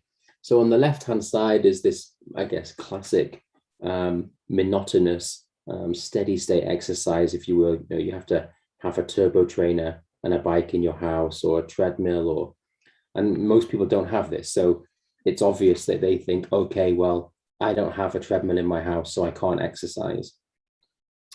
But that's not true at all. There's several types of what we call a high intensity functional training. So using your body weight, doing an exercise like this in the middle. And we did this protocol, for example, is 4 minutes of just really high intensity exercise using body weight exercises.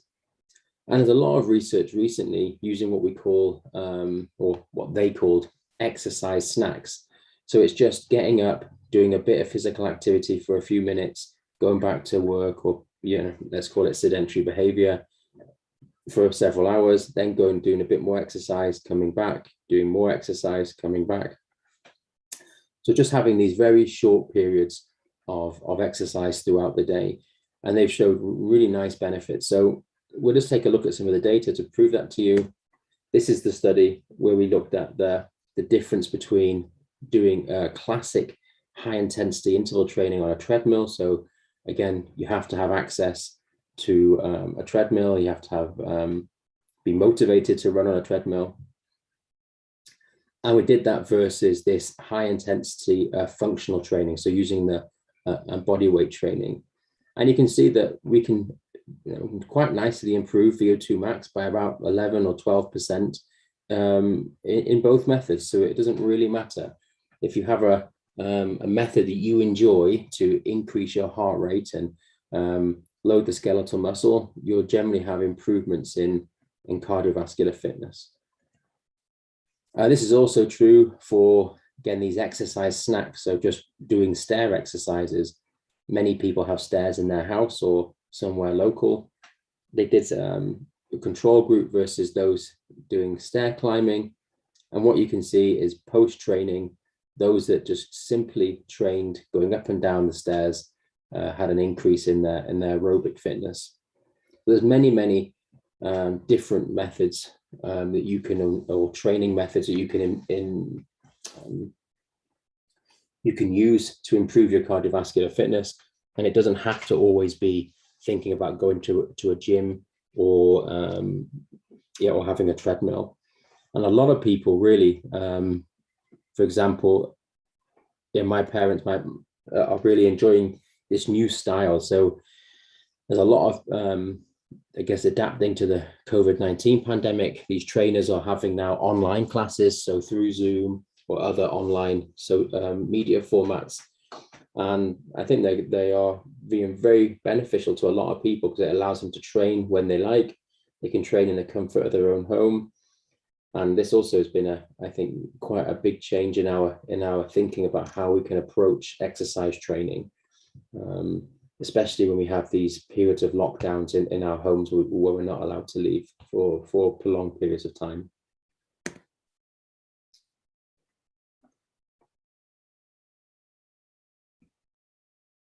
Okay, so I just want to spend the last about 10 or 15 minutes or so just talking about non-exercise. So recently, one thing that's been coming up that's really quite popular in the scientific literature is using passive heat therapy as a way of improving your cardiovascular health. So, for example, in a spa or in a sauna, or simply taking a really hot bath. Some of the reasons why passive heat therapy might have some potential benefits is that it has some of the same physiological changes associated with exercise. So when we start exercising, if we're running or jumping or cycling, it doesn't really matter. We have an increase in both metabolic activity in the muscle. So your muscle uses a lot more oxygen and your core temperature starts to increase. And that means that blood flow goes up to your muscle in order to both support, again, the usage of more oxygen and also in order to get rid of heat. So you want to try and stay cool. And this is really beneficial to the major arteries, because as the blood flow comes from the heart through the major arteries into the skeletal muscle itself, it creates what's called a frictional shear force. So as the blood moves past the endothelial cells, it causes this shear stress. And it's quite nicely been shown that this changes or increase in shear stress is beneficial to the major arteries of the body. With passive heating, you have a similar situation. You have a high increase in core temperature. Blood flow comes through the major arteries into your legs and your arms to get to the skin in order to get rid of heat. But still, blood flow has to come through the major arteries in order to get to the skin. So you still get this increase in blood flow and increase in shear. So theoretically, you should have a similar cardiovascular benefits. Now, unfortunately, of course, sitting in a hot bath is never going to make you fit. It's not going to make you be able to run a fast marathon, but there are potentially some vascular adaptations that we can get from this type of method. So a few years ago, we took quite a lot of effort, and again, I'm not going to go through the study in detail. It took quite a number of months or a year to collect this data, but what we wanted to do was to actually precisely quantify how similar is passive hot water immersion or passive heating to exercise, because there were many people, especially on the internet and news media, that were saying that passive heating, just sitting in a hot bath, is as good as exercise. And we really felt that that probably is not true, and we wanted to try to quantify that. So one of the problems with doing that is that when you the problem is how do you compare the two? So what level of exercise is equivalent to being in a hot bath? And the way we did that is we wanted to clamp the cardiovascular system. And it's a little bit complicated because when you're in a hot bath, your heart rate increases quite substantially, and thus does your cardiac output. But when you exercise, you have an increase in heart rate and stroke volume. So it makes it difficult to say exactly which intensity to exercise at. So what we did, and again, it's a really long story short, you don't really need to pay much attention, but we heated the individuals. So here on the y-axis is the shear rate, so that frictional force that I mentioned, on the femoral artery. And we heated the subjects in the hot bath for around 30 minutes. Then we exercised them in a way that we matched the cardiac output between the heating and the exercise condition. And then we exercised them a bit harder in order to match the heart rate. Again, it's not really, because I'm not presenting the study as a whole, it's a bit complicated just to understand it. But the point being that when we match the cardiac output, you can see the shear rate is similar at this level of exercise. And this is equivalent to about a modest fast walk or a low jog. So that's not bad, in my opinion. I mean, it's not as good as exercise. So, you know, it's not like running fast or high intensity training. But if you can get similar potentially vascular benefits as, you know, light jogging or fast walking from simply sitting in a hot bath for 30 or 40 minutes, it's quite nice as a potential supplement to exercise. And if we look in the brachial artery, so this is the artery of the leg, the femoral, and this is the artery of the arm, it's even actually more beneficial. So you can see the increase in shear during the heat stress was very high in the arm and very low during exercise. And that's because when you're exercising quite hard, the body tries to move blood away from the arms into the legs. So it seems to be quite beneficial, at least in terms of its shear. We just measured the shear rate, but this was perhaps one of the classic studies that was done before our study that really showed that having several weeks, so here 0, 2, 4, 6, 8 weeks of sitting in a hot bath. It's a bit longer protocol. It's not 40 minutes, it's over an hour. But on the y-axis here, we have what we call shear corrected FMD. This is a measure, again, of how healthy your blood vessels are in this case in the arm, in the brachial artery. Now you can see in the heat therapy condition, the artery got healthier and healthier and healthier and healthier over the 8 weeks. These are in just normal young people. And in the control condition, it was pretty much a straight line. This parameter is sort of the opposite. It's a measurement of how stiff the blood vessels are. Remember, several slides ago, we talked about beta stiffness. And again, the heating group got less stiff and less stiff and less stiff over time. And this is in the artery of the leg. Didn't do much change to the carotid artery, but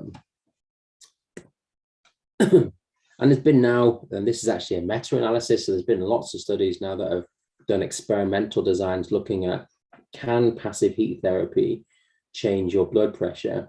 And it seems to be, this is the case. So again, the dark gray bars are either your systolic blood pressure or your diastolic blood pressure. And you can see that post-intervention, there's a decrease in both systolic and diastolic pressure.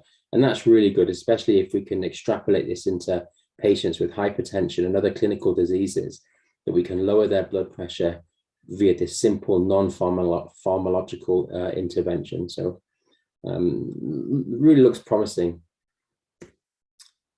Of course, we don't also need to heat the whole body if perhaps some people find that very uncomfortable, or if they don't have a hot bath. We could use some techniques for what we call local passive heating. So in this study, they just put their legs inside a hot sort of foot spa. Of course, the skin in these legs is very, very hot, and eventually the muscle starts to heat up. And you can see here, this is that frictional shear force over time. It goes up quite dramatically, and it's whether in your young or old, blood flow, of course, increases because you want to get rid of the temperature. So you want to get rid of heat, sorry. Oops. And what this data showed is an improvement in, again, this parameter is called flow mediated dilation. This is a marker of the vascular health. And in the old individuals, of course, they have less vascular function than the young people. but importantly is here between preheating and the recovery part, there's an increase in their vascular function. So how good their arteries can dilate. And that's very good news for, at least for people who are aging. Okay, so the conclusions overall for the talk is that, at least in my opinion, maintaining a really high level of physical activity throughout your entire lifetime is very important, because it can substantially attenuate the aging process, both in terms of cardiovascular aging, muscle atrophy, strength, and so on. One of the sad things in life is that to get benefits from training takes a long time, but deconditioning occurs very, very quickly and rapidly. So as best you can, it should be avoided at all costs. And that's because if you lose 20, 30% of your fitness in a few weeks, it's really hard to then re-engage in exercise training 2 months down the line, because you're already feeling less fit. So exercise already feels much harder, and it's harder to motivate people to re-engage in exercise. I think there's, you don't need to overcomplicate exercise. You can do a range of creative methods, whether it be stair climbing, bodyweight exercise, lifting weights, running up and down the street. It doesn't really matter. If you increase heart rate, you can load the skeletal muscles. This can be done at home, in fitness gyms. It doesn't matter. And you can maintain your cardiovascular fitness even if you're locked down in your house for a few weeks. And I would say that there's growing scientific evidence for the use of passive heat therapy. And at least in my opinion, we use it as not to replace exercise, because unfortunately it hasn't got the broad benefits that exercise has, but it does seem to be a nice, what you would say is an adjunct to it, so an addition to exercise training, in order to keep a healthy cardiovascular system. So with that, I'd like to say thank you again very much for the invitation to talk. I hope you can still hear me. Thank you very much, Professor. If you don't mind, can you turn on your camera? The audiences would like to see your face. No, the camera isn't working because I'm at home. It worked before, but for some reason I can't get it to turn on. Okay, what a good presentation, Professor. I hope everyone enjoyed this amazing presentation. Now, Professor Loli will answer some questions that were sent to us during the presentation. Bapak Ibu boleh mengajukan pertanyaan secara langsung maupun melalui chat box.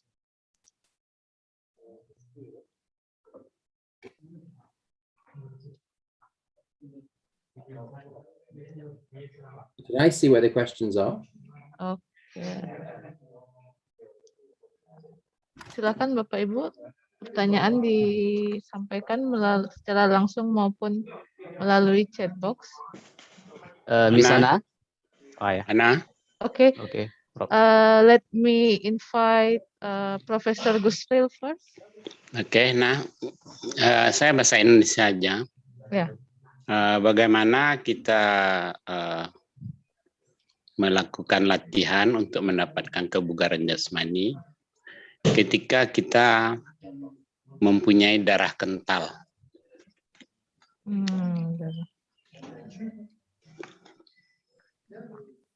Okay. Itu pertanyaannya, nah. Oke, Bapak.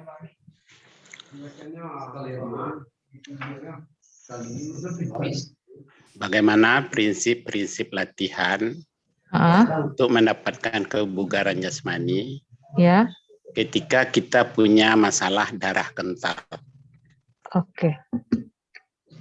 Thank you, Professor Gusril. Okay, Professor Loli, there is a question from Professor Gusril. Okay, he asked you how to maintain our physical fitness if we have a thick blood. I mean, something wrong with our blood. So that's very interesting. Yeah.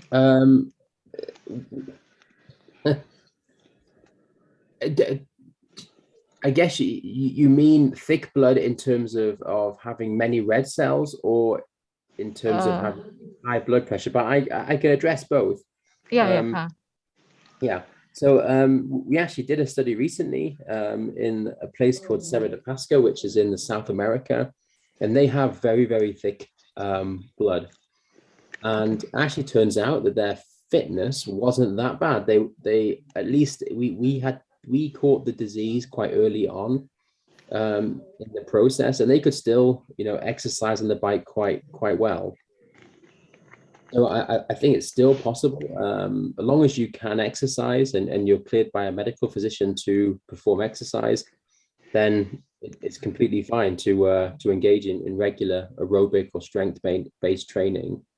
And actually, what they showed in a study that was published just a few weeks ago, I think, that in that population, so these are patients with chronic mountain sickness, so very, very thick blood, several months of exercise training reduced their symptoms.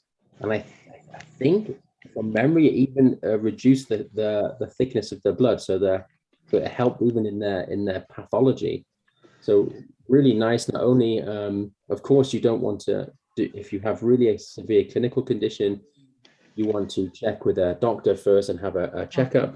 But then after that, if you're cleared for exercise, not only can you do it, but it could be beneficial for your health. And if you mean in terms of having high blood pressure, it's the exact same, because one of the reasons why you have high blood pressure is that your blood vessels have become really stiff. So then when your heart pumps, it pumps into a very, very stiff circulation. And of course, then pressure goes up very, very high. So what you want to do is try and do all you can to get your blood vessels back to being more flexible and more compliant. And the only ways really are exercise, and then potentially this level of passive heating seems to be quite nice. There's some other methods, but I've not found them to be that convincing compared to passive heating. At least has convinced me recently that I think it has some really potential benefits in cardiovascular health. But I'm an exercise guy. I exercise all the time, and it's my research. I think if you can do it. Some patients can't exercise intensely. I get that, but if you can, then that's what you have to do. Okay, thank you, Profesor Loli. Profesor Gusli, menurut Profesor Loli, tentu saja saat kita memiliki darah kental maupun memiliki high pressure, darah tinggi, tentu saja masih bisa melakukan olahraga untuk menjaga kesehatan, tapi tetap harus berkonsultasi dengan dokternya masing-masing, begitu Prof. Gusli. Tidak ada bentuk olahraga yang diharuskan, tetapi tetap apa yang dilakukan itu harus berkonsultasi dengan dokter masing-masing. Maksud saya, prinsip-prinsip latihannya. Mungkin dari sisi intensitas, frekuensi, beban kerja. Okay. Jadi prinsip-prinsip latihannya yang harus kita, kalau konsul ke dokter tetap, tapi prinsip-prinsip latihan, dari lamanya latihan, dari intensitasnya, dari bebannya. Okay. Mungkin itu ada semacam kriteria yang bisa dijadikan sebagai pedoman. Okay, Professor Loli, the next question from Professor Gusli. He asked about what are the principles of training for the thick blood patient. He means the intensity, frekuensi, lamanya latihan. Sure. I wouldn't say there's a what's the word, a specific intensity duration relationship that you can choose. What I would say is that, like classic guidelines, is that you should look to try to exercise around about 5 or 6 days per week, or every day if you can. And it should be a mixture of moderate to vigorous intensity. And again, the vigorous intensity part is the bit you have to talk with a physician. So you'd have to ask a doctor whether that person could do that. But so, you know, if you're doing moderate intensity, then it should be of a longer duration. So if you're exercising and you can still talk to your friend, so you can have a conversation, then you probably want to do that for around about 40, 50, 60 minutes. If you're exercising so hard that you can't talk, you can breathe, but you can't really have a conversation, then that typically is around 30 minutes. And then if you're exercising so intensely that you're, you know, really exhausted, then maybe it should be about 30 seconds to about 4 minutes. They're the different types of intensity duration relationships. And you can combine that as you like, I think. Doesn't really matter. They all are beneficial. Depends what your personal or the patient's personal preference is. They all increase fitness. They all increase vascular compliance. So I think they're all good. Thank you. Jadi menurut Profesor Loli, Bapak bisa melakukan olahraga ini dengan intensitas yang tidak terlalu berat. Maksudnya tidak terlalu berat itu pada saat Bapak melakukan kegiatan atau olahraga, Bapak masih bisa ngobrol dengan teman. Jadi kalau terlalu berat, nanti Bapak kelelahan. Nah, tanda terlalu berat itu Bapak tidak bisa menikmati dan mengobrol dengan teman sesama melakukan olahraga seperti itu. Lalu menurut Profesor Loli juga, apapun yang Bapak lakukan itu tergantung dengan pilihan Bapak dan juga disesuaikan dengan saran dari dokter, karena yang penting Bapak itu bisa enjoy dalam melakukan olahraga ini. Jangan terlalu dipaksakan. Okay, thank you. Okay, thank you.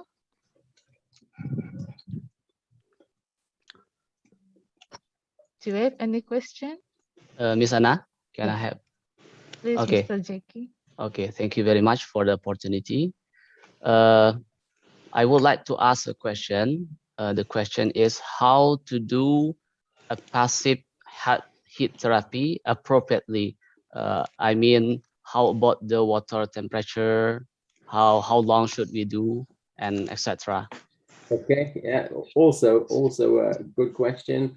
And I would say that the answer, unfortunately, is somewhat similar to exercise in that you want to do it kind of as intense as long as you can.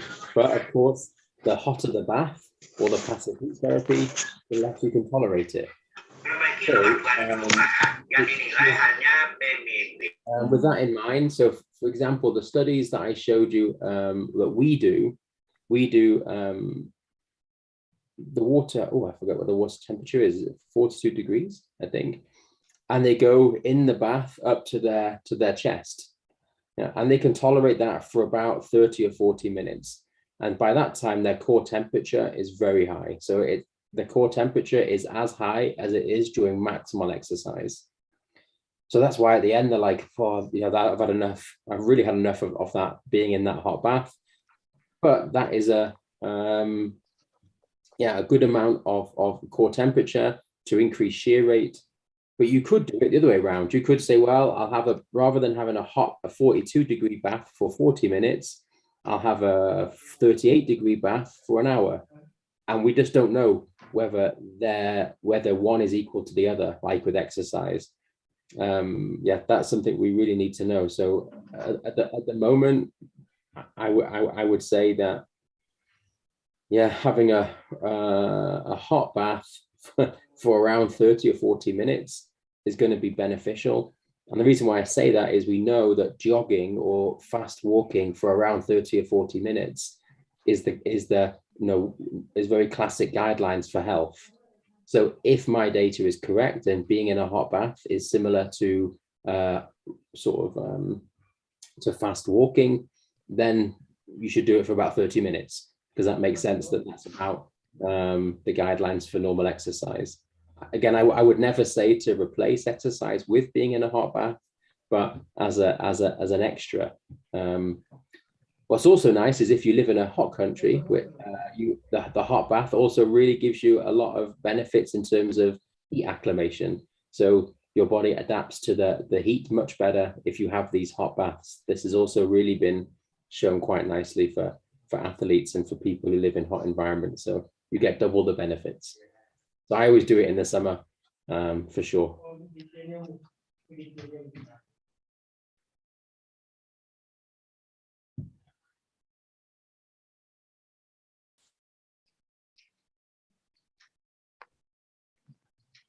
It's okay, Mr. Jackie. Okay, I can hear your voice, Mr. Jackie. Yeah, Okay. that's okay. That's clear. Okay. Thank you, Ms. Anna. Okay, I Yeah, think. I say if you want, also you can look it up, but there's also similar protocols for athletes. Okay. So you can do exercise and then go into a hot bath if you want to heat acclimate them for performance. In Tokyo, I think most athletes were doing some form of passive therapy to acclimate to the heat of Tokyo. It's a very popular method. Okay, thank you. I think that is the last question for our session, Professor Lole. Thank you very much, Professor. And thank you for answering all the questions. I hope everyone enjoyed this presentation. And it was a pleasure to have you with us. And this is the end of our third session of keynote speech. Thank you all for joining the session. We hope you have learned and enjoyed this presentation. And for Professor Loli, you may stay in this room or you may leave this room. It's up to your preferences. Okay, thank you very much. Okay, thank you very much. We will continue to the fourth session of the keynote speech. Okay, let me greet and check on Professor Gareth Irwin. Good morning, Professor. Good morning. How are you? I'm doing very well. Can we start the session now? Yep, absolutely. Let me just share my screen. Ladies and gentlemen, my fellow lecturers, researchers, teachers, and students, now we come to the fourth session of the keynote speech. I would like to introduce our speaker, Professor Gareth Irwin, PhD from Cardiff Metropolitan University, UK, who will talk about biomechanics of skill execution. Professor Gareth Irwin, currently Head of Sport and Exercise Biomechanics, Cardiff Metropolitan University, UK, and he is also co-director, FIFA Medical Center of Excellence. He is also a visiting professor in University of Ostrava, Czech Republic, Mahidol University, Thailand, Cornwall College, UK, and he does research associate with Auckland University of Technology in New Zealand. He is a former president and life member of the International Society of Biomechanics in Sport. He is a former international gymnast in Wales, Great Britain, a national gymnastics coach and team manager, Wales, Great Britain. And now please welcome our keynote speaker, Professor Gareth Irwin. You may start your presentation. Thank you very much for the introduction, and thank you very much for inviting me to give my talk today at your conference. I very much wish I was able to be there in Padang, but unfortunately I've had to get up very early in the UK to give my talk. So salam alaikum, and thank you very much. So my talk today, thank you, Jackie. So my talk today is talking about biomechanics, and I'm going to particularly focus on the biomechanics of skill execution. I'm going to talk about a number of different things, and I'm going to firstly outline what we do as biomechanists from a research perspective. What sorts of research questions can we address? What sporting activities have I looked at, and what questions have I examined? And I'm going to point to a couple of key papers that we've most recently published. I'm going to provide a framework, a theoretical framework of how we can help coaches, athletes, and scientists understand performance, and how we can use biomechanics to provide a framework for making training more effective, efficient, and safe.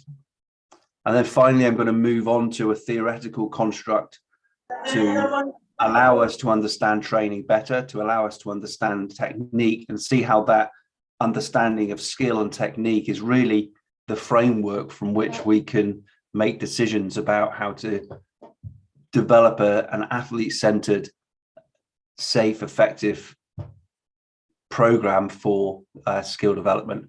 Then I'm going to talk about a summary and bring it all together towards the end. So firstly, let's start with what biomechanists do from a research perspective particularly. I'm going to touch on a number of different sports. Firstly, research in gymnastics. So in 2011, we examined characteristics of female gymnastics performing skills on asymmetric bars, looking at different techniques of the long swing. So different techniques for performing the same skill. The coaches wanted to know which one was the most effective for performing angular motion, for performing these complex release and regrasp skills. And we worked with the international governing body of the Federation of International Gymnastics to identify which of these types of technique, whether straddling the legs or arching the back during the descending phase, was the most effective in terms of the release characteristics. We've also looked at things like the musculoskeletal system and how the musculoskeletal system provides the characteristics for performing skills that have evolved over time. So in the 1986 Olympics, the apparatus of the A bars changed in terms of the dimensions. The bars were put further apart. And I talked about this a little bit in the keynote that I gave a couple of years ago here in Padang. And we were able to look at which of these two techniques was the most effective in terms of rotation and the potential to perform more complex skills. And I talked about how these skills evolved over time to then become more complex, and which of these techniques allow the gymnast to perform this type of movement like their male counterparts, where the gymnast body is in the straight position. The interesting part about this study was that we were able to examine what the gymnast musculoskeletal system was doing. So this was able to inform not only the coaches in terms of the shapes and the movement patterns that the athlete was performing, but also in terms of how much physical work the performer had to do and which muscles were contributing to that. So that allowed the strength and conditioning coach and the clinician to have a better understanding of this skill. Most recently, in the European Journal of Sports Sciences, in the last few months, one of my colleagues, Becky Straker, with colleagues from Portsmouth and the Czech Republic and the University of Massachusetts, produced a paper examining different landing characteristics in gymnastics. The international governing body dictates that if you're a male gymnast, you can land with your feet apart, and if you're a female gymnast, you must land with your feet together.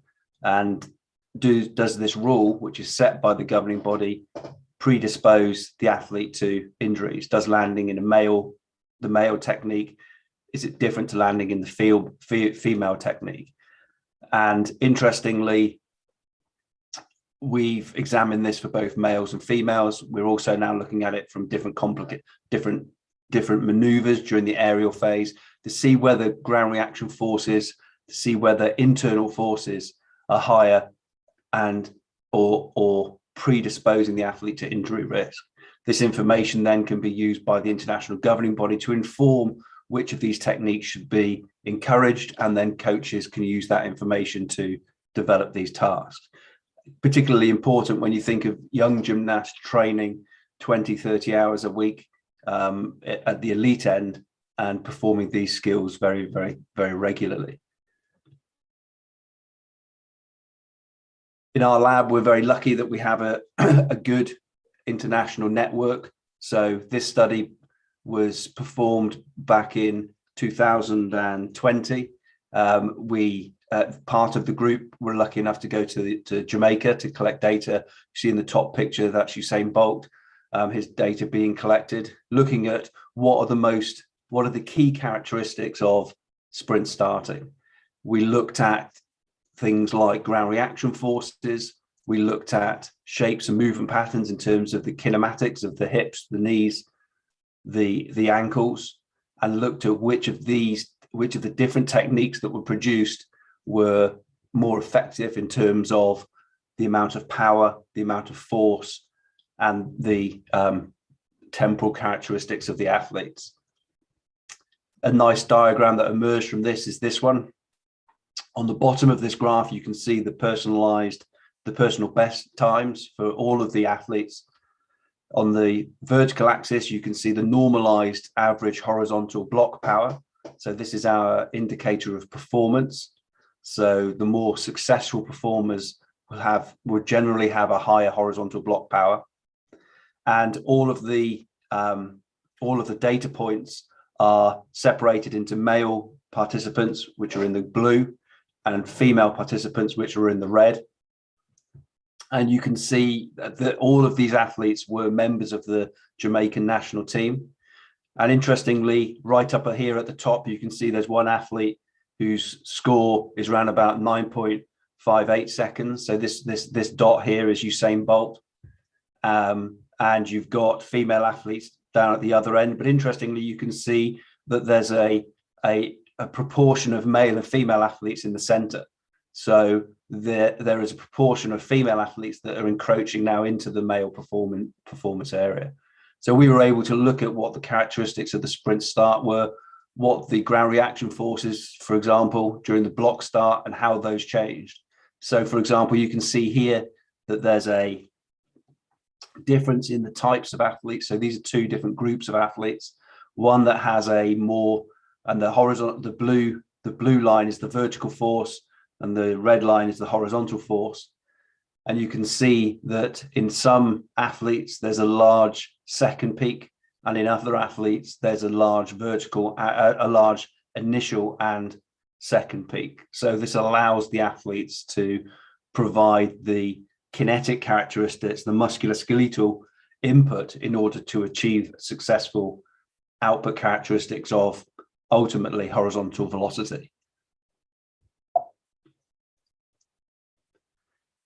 Most recently, we also worked with World Rugby. We do a lot of work with World Rugby and FIFA, looking at artificial turf to examine how this turf is used across the world now for football and for rugby particularly.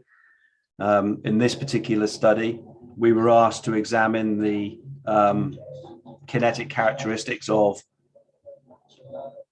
scrummaging.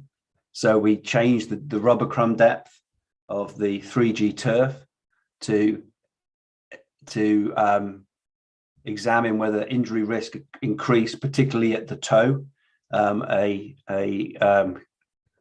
An anatomical lesion known as turf toe can occur, which is a debilitating injury and potentially a career-ending injury. And we were looking at what's the most appropriate rubber crumb depth during 3G turf, which was then used as recommendations for World Rugby in terms of this type of tart. So one of the key parts of our research, and one of the key kind of research philosophies that I have, is this idea of translating information into a coaching world to allow coaches, clinicians, and then scientists to understand the importance of biomechanics from a performance stroke injury risk perspective. So we've done a lot of research looking at where does or what's the best way of providing information back to coaches. How do coaches understand technique? How do clinicians understand technique? And it steps us away from biomechanics in terms of the maths and physics of sport and towards us looking at how people learn and understand knowledge. So we've done a number of studies that started back in 2004 and 2005 that looked at how do coaches know what they know and how do they use this information to inform and make decisions. And then how does sports science or biomechanics fit into that model?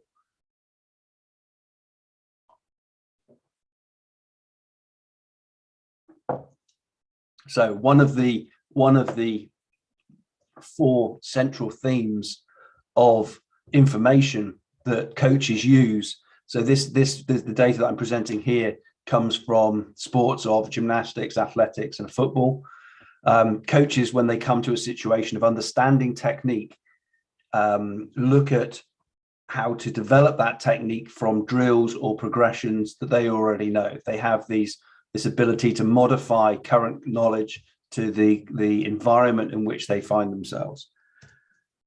They use this information, which is based on the resources around them.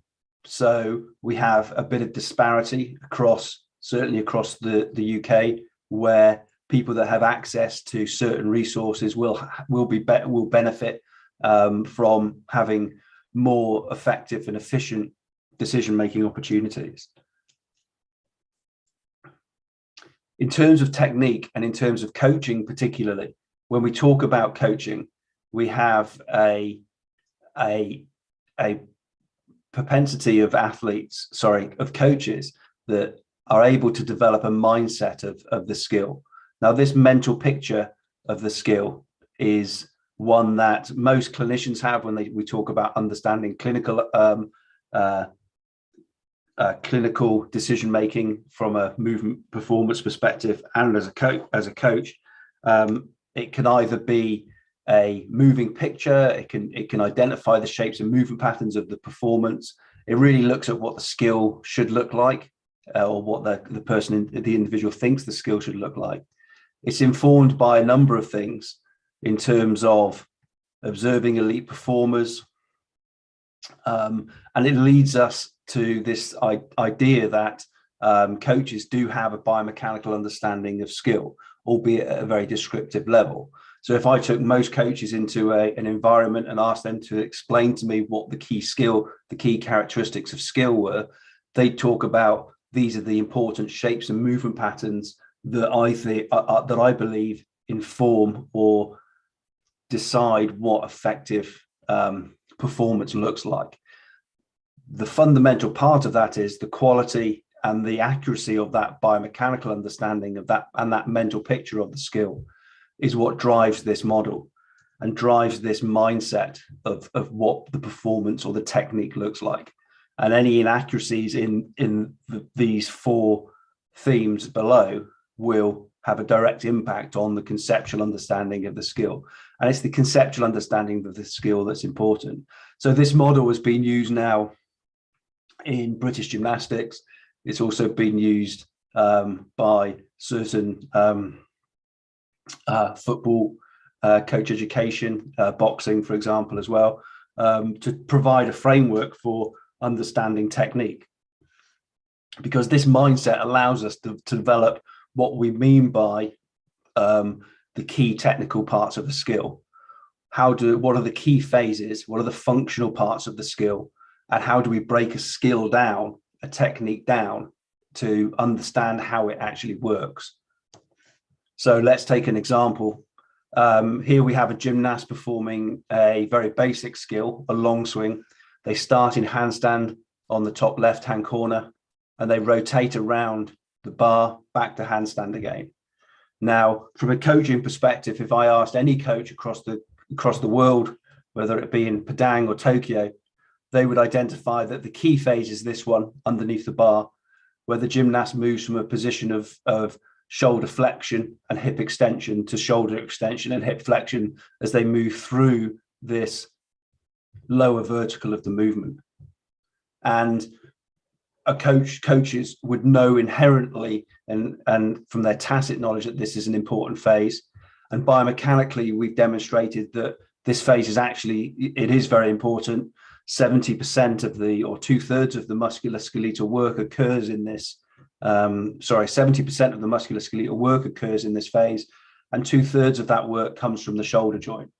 So understanding that the shoulder joint plays such a vital role in this task allows us to understand what those musculoskeletal demands are on the performer and where that occurs.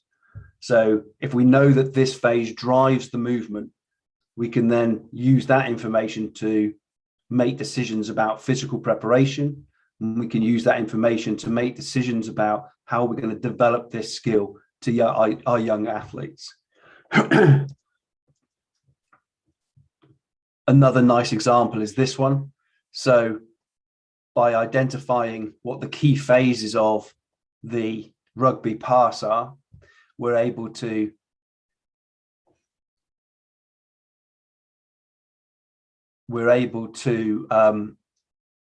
see what shapes and movement patterns, what organization and coordination profiles are emerging, and use that information to drive our physical preparation exercises.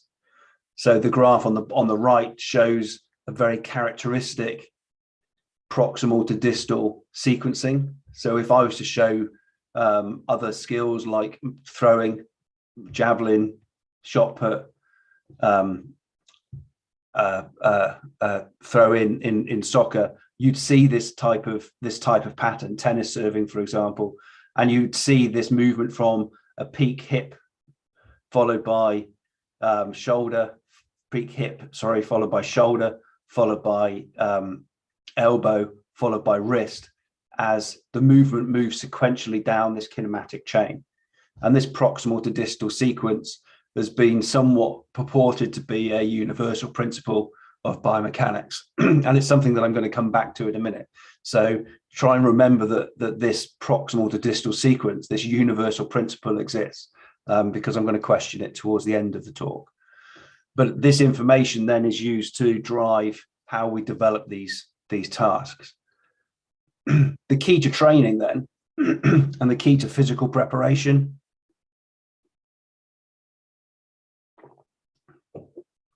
the key to skill development, is this replication of what those key characteristics are that occur in the final skill, and replicating those temporally, spatially, and also from a musculoskeletal perspective in the drills that we're using to develop those tasks. We have to take into account other characteristics like the environment, for example, the age of the athlete, the organism themselves, as well as this task, this technique. So, and I'll come on to the interaction of the environment, the task, and the organism a little bit later. But replicating the key characteristics of the final skill is fundamental to this process. So, for example, as we just said, we know in this skill, the long swing, where the gymnast rotates through 360 degrees, that there's a really important phase for the hips and the shoulders underneath the bar. So if we know that, we can use this information and ensure that those phases actually get replicated in the progressions or the training drills or the physical preparation, the strength and conditioning activities that are used to develop this task. And we can look at all of the training drills, and this is a study that we did, and there's a number of papers in this that have looked at identifying of the 40 drills that are used to develop this task, which of the drills replicate that shape and movement pattern. And we've demonstrated that these were some of the key ones in terms of replicating the shapes, the movement patterns, and the musculoskeletal work. Interestingly as well, though, we didn't just look at the magnitude of these characteristics, i.e. what were those shapes, what were those movement patterns. We also looked at the variability of those. So how consistently do people perform these skills? Because variability has a functional role in the performance of tasks. It's not just noise, biological noise, or mechanical noise. So this biological variability is particularly important. It allows us to adapt and change to the changes in the environment and the changes of ourselves as an organism, whether that be through fatigue or whether that be through growth and maturation. So understanding the variability of those key phases is also particularly important. So this is the graph that I showed you earlier, where we have the hips peaking, followed by the shoulders, followed by the elbow, followed by the wrist during a throwing movement. And this allowed us to develop drills then that were used by our international rugby players to develop these throwing tasks. So we were able to isolate those key characteristics within the drills to make their training more effective and efficient. And we changed, and we developed a number of these types of tasks, which then put it back into their training regime. And during the, we have a big international competition called the Six Nations every year. And during that, the success rate of passing improved by 33% during the seasons that these passing drills were initiated or developed. The data was never published. It was more of an observation than a peer review publication. Another paper that's recently published in the Journal of Sports Sciences looked at elite sprinting. This came from a researcher called Adam Brazil, who's at the University of Bath, but is also based off work by a student of mine, Ben Rosenblatt, who's the head of strength and conditioning for the English football team.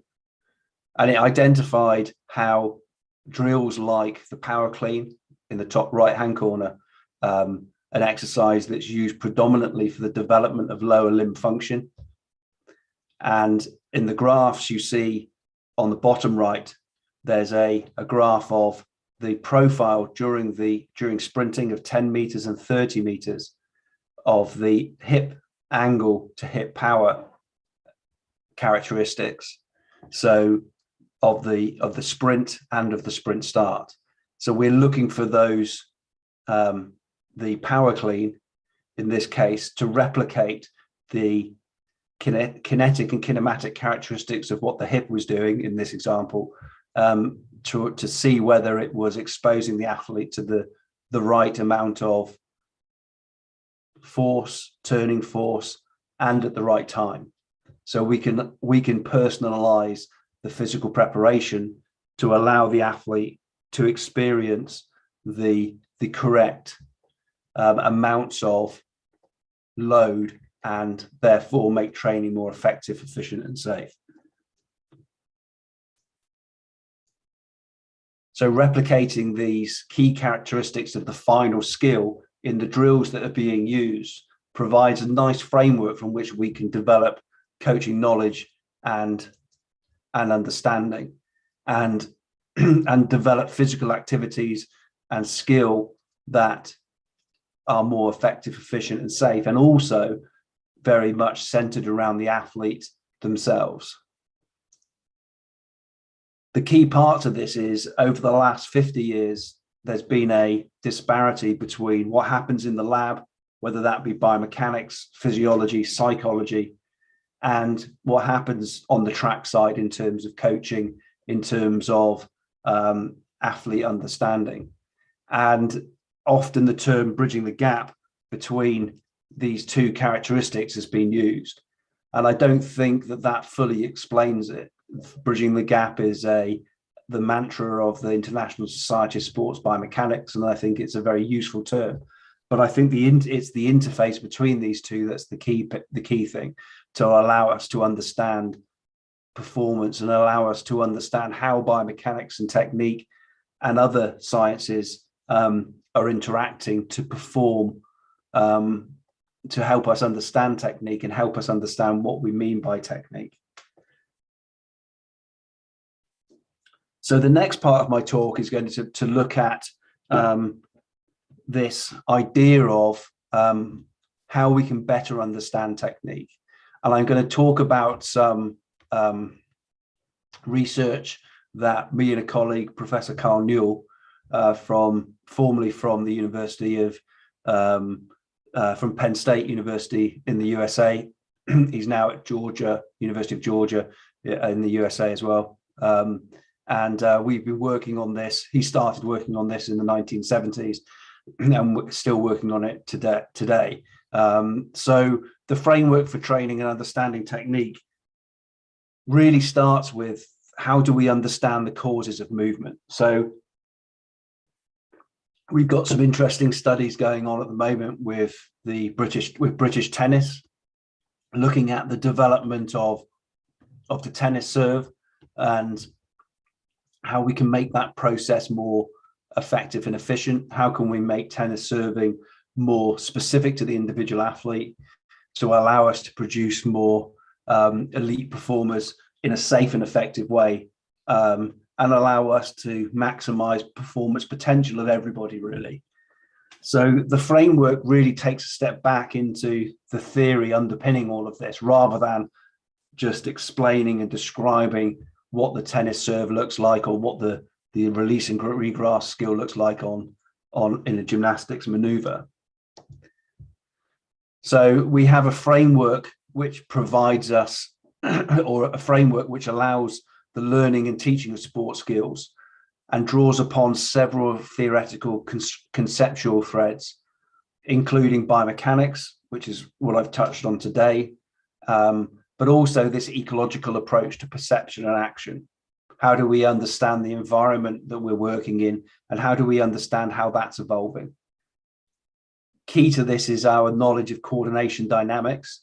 So how do coordination characteristics, the interaction of the movement parts of our body, the segments, the joints, it's not just as we showed in the rugby pass, it's not just what's happening at the wrist, it's what's happening at the shoulder, the elbow, and how they're all interacting. So how does this perceptual motor skill learning and development interact with all of these characteristics? It takes us back to the Soviet scientist Bernstein from the 1960s, where he postulated that skill learning is really about the mastery of the redundant degrees of freedom. And we as individuals, as we learn a skill, we seek out, our biological systems seek out to organize and control the movement patterns. We use our neurological systems and our musculoskeletal systems to produce these tasks. And this isn't just in sport, this is growth and development. This is how babies learn to crawl, walk, run. This is how people learn to take a cup and place the cup towards their mouth. So it's used as a framework for things like stroke rehabilitation. It's been used for that for many years. But sport particularly provides us with a rich context to examine these aspects. And I think this is really where we need to focus some attention from a research perspective. And it has been, if I look back over the last 2 decades, the dynamical systems approach, the constraints on action approach from Newell has been at the forefront really of some of the most exciting work. And with the emergence of technology now, with things like markerless motion capture systems, we're able to explore this in a really exciting context.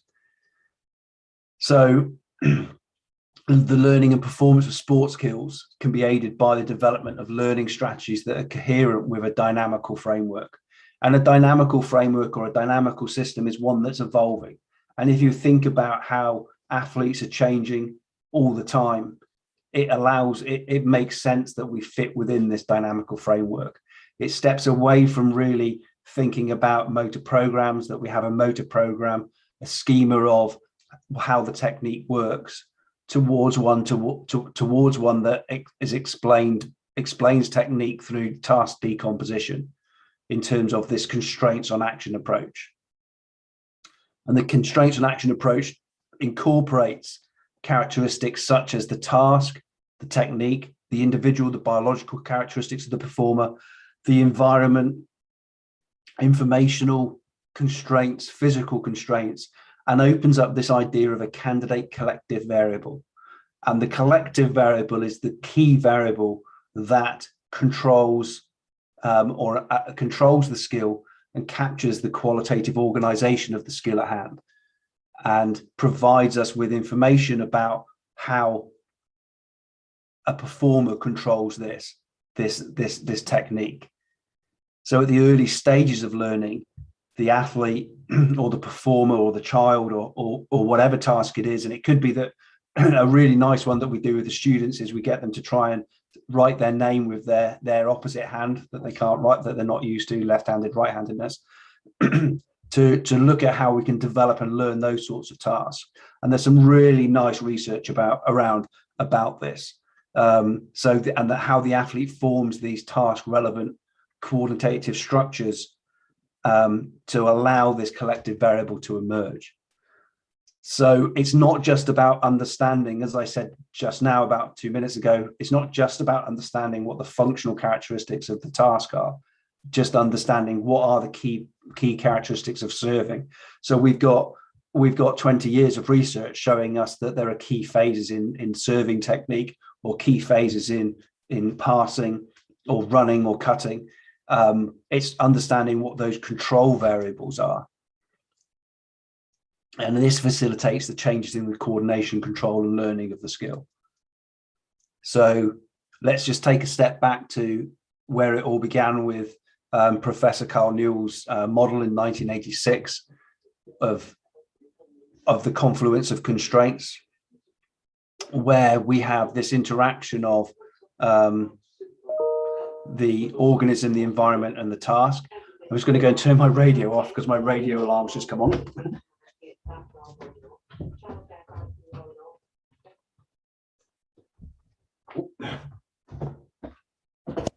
Sorry, 6 o'clock in the UK. I'd normally do press ups now, so I'll have to wait until after my talk. So Carl Newell's model of constraints on action looked at what we mean by the task, i.e. the goals, the movement goal. It talked about the perceived goals by the actor, the actual performer, and how the emergent stable modes of coordination are developed from this model. The coach plays a role in this in terms of the augmented information. So we have three key interacting aspects of this model: the task, which is what are those techniques, what's the most effective technique; the organism, the physiological and psychological, the biological characteristics of the performer, of the individual; and the environment, where we're performing, where we're training. Is that environment stable? And all of these constraints are interacting to achieve the movement goal. In some sports, the movement goal is dictated. So, for example, in gymnastics, the international governing body say that this is the shape, this is the movement pattern that we want to. Diving is another example. These are the shapes and movement patterns we want to see during the performance. In other sports, for example, in tennis, the key part is the outcome, how fast the ball arrives during the serve and where it gets to. The athlete self-organizes. The technique emerges from these interactive, the movement patterns emerge from these interactive constraints. And the coordination, the variability, and the stability of those movement patterns, of those kinetic characteristics to achieve the movement goal, are fundamental in terms of our understanding of how the athlete then adapts during this process. And this coordination and control, this biomechanics and dynamics, and the emergent properties that occur from this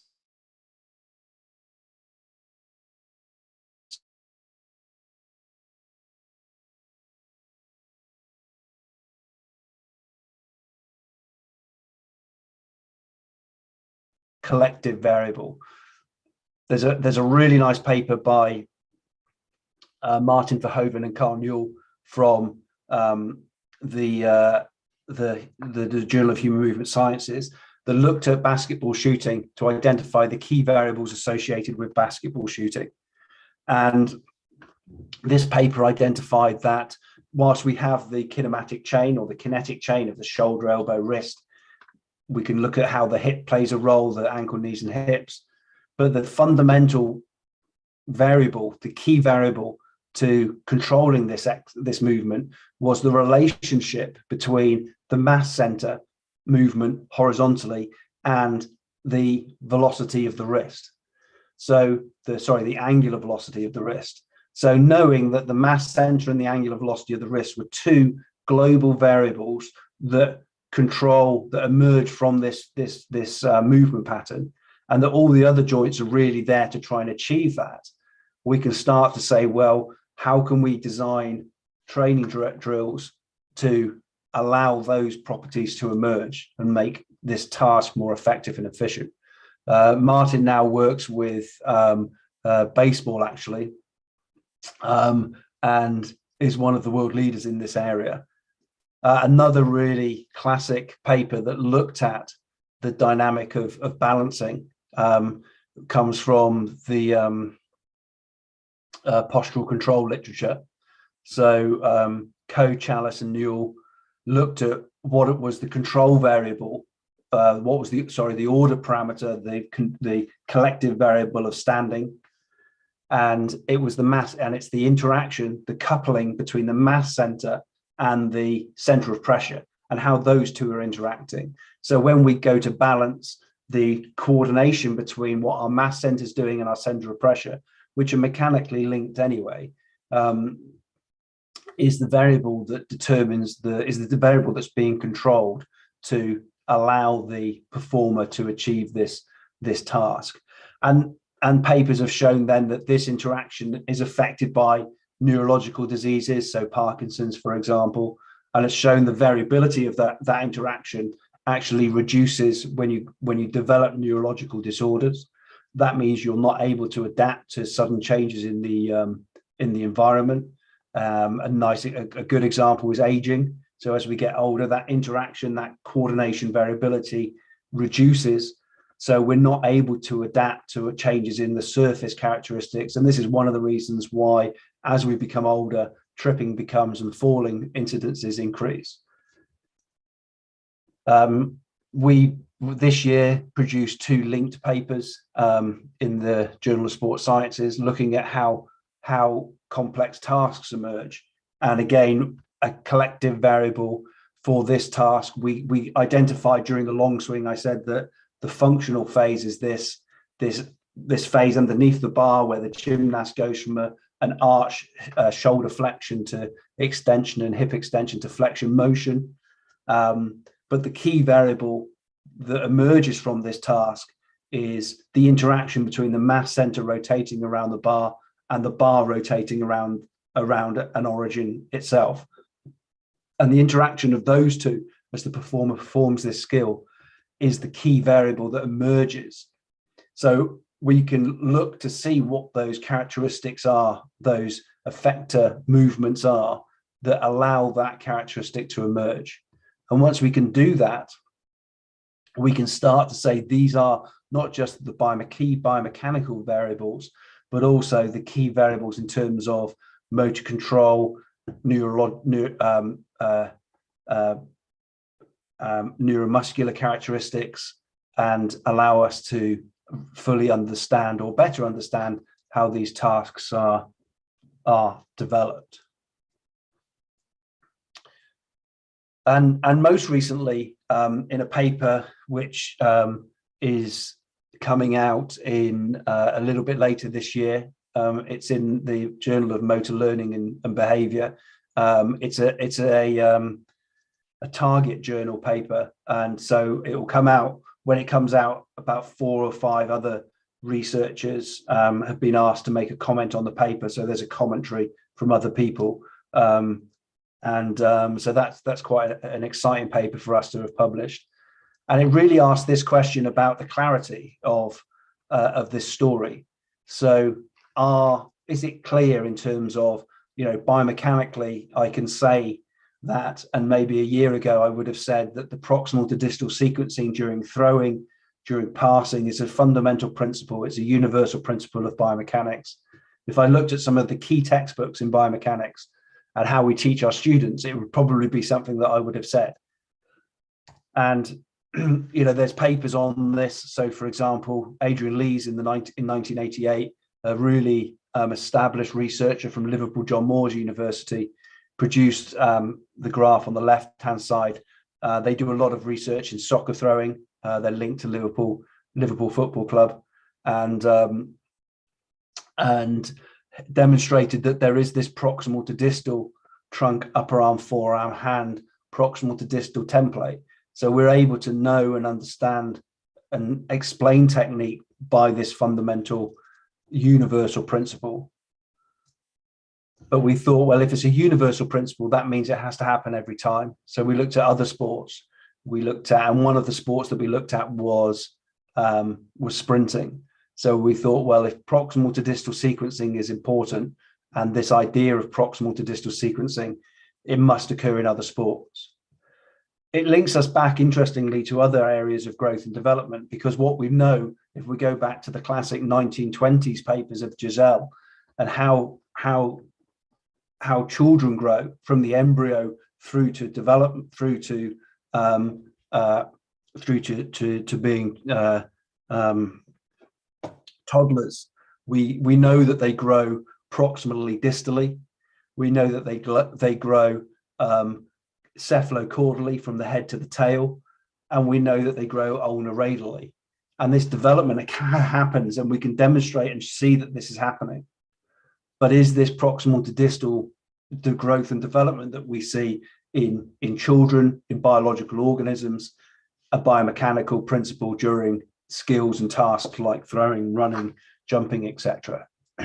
Well, what we showed was that actually the proximal to distal sequence changes dependent upon the phase of the skill. So here we have two graphs. On the left-hand side, we have step 9 during the 100-meter sprint. And on the right hand, we have step 19. So we have a phase of accelerating, and we have a phase of maximum velocity, left being accelerating, the right graph being maximum velocity. On the vertical axis of this graph, you've got the rate at which the joints are opening and closing, the angular velocity, so how fast the joints are opening and closing. On the horizontal line, we've got the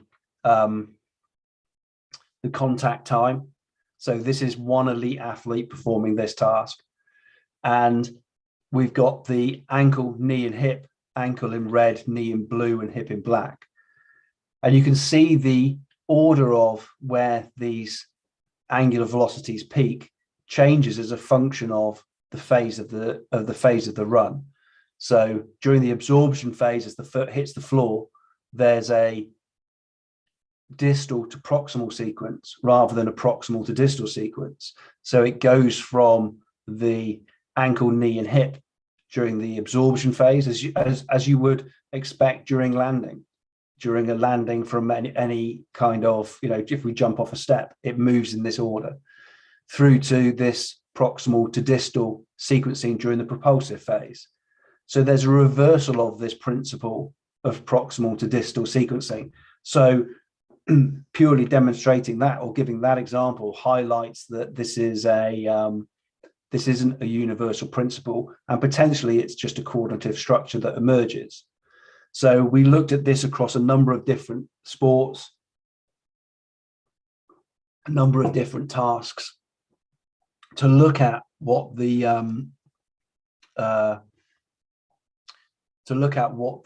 different characteristics or the emergent properties were.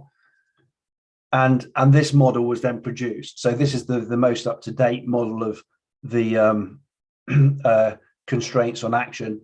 And it's really identifying this functional categories of action and the integration of the constraints to the development of coordination within limb coordination. So on the left-hand side, we have the task, individual, and environment. So as we said before, in order to achieve the performance output, whether that be jumping higher, hitting the ball faster, scoring a goal in soccer, those emergent coordination structures that are trying to achieve the functional degrees of freedom that Bernstein talked about in 1967, we have coordinative structures like proximal to distal sequencing, distal to proximal sequencing, simultaneous. There's papers that have shown most recently from our colleagues at the University of Salzburg, Professor Hermann Schrommeder, has shown that there's simultaneous sequencing of the joints during certain types of punching in boxing, and other coordinative structures emerge. So it's not necessarily a universal principle. It's an important principle, but it's just one of the coordinative structures that our body self-organizes to allow us to achieve the task.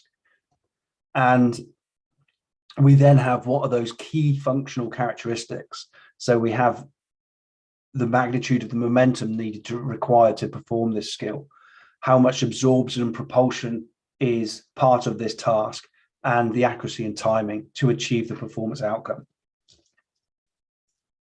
So, this key figure really explains that the coordinative structures that emerge out of the interaction of the task individual environment is very much based on self-organization. And that's really what we need to use to drive our physical preparation. So to kind of come up with a bit of a summary, explaining the underlying causes of movements can help us understand technique, and that's very specific to individuals and very specific to the task particularly. This information can then be used to apply the key basic training principles of specificity and overload to allow us to develop skills more effectively, to allow us to use strength and conditioning more effectively, and really drive this interaction of coaching knowledge and scientific knowledge to inform what drills we use to develop skills, how those skills are developed, and then the physical preparation. So in summary, understanding technique, we know this influences performance outcome. It influences the strength and conditioning and the training drills that we use. Understanding a framework allows us to develop the skill more effectively, efficiently, and safe. And understanding the key or the collective variable provides a scientific approach that can put the athlete at the center, put well-being at the forefront of our skill development and training programs, and help the coach and clinician and other strength and conditioning people to make this process more effective and efficient. Scientific approach is particularly important, and the key to all of this is how we understand sports science and how we understand science in general, and that we shouldn't just look at a biomechanist and say, you're a biomechanist, this is what you do, you're a physiologist, this is what you do. We need to embrace an interdisciplinary challenge, interactive understanding, integrated understanding of performance, and address questions from a question-specific perspective rather than a discipline's perspective. So the key to it all, as I finished the last keynote that I gave a couple of years ago, is that collaborating with the right people, making those strategic alliances to address meaningful questions underpins all of this. And and I'm going to finish my talk there. The papers that are associated to the talk that I've given, I'll put together as a little package, and I'll send them to Jackie so he can distribute to anybody that's interested. And I hope that was okay. And I'm open to any questions. And thank you very much. Okay, thank you very much, Professor. What a good presentation. I hope everyone enjoyed this amazing presentation. Now, Professor Edwin will answer some questions that were sent to us during the presentation. Okay, there is a question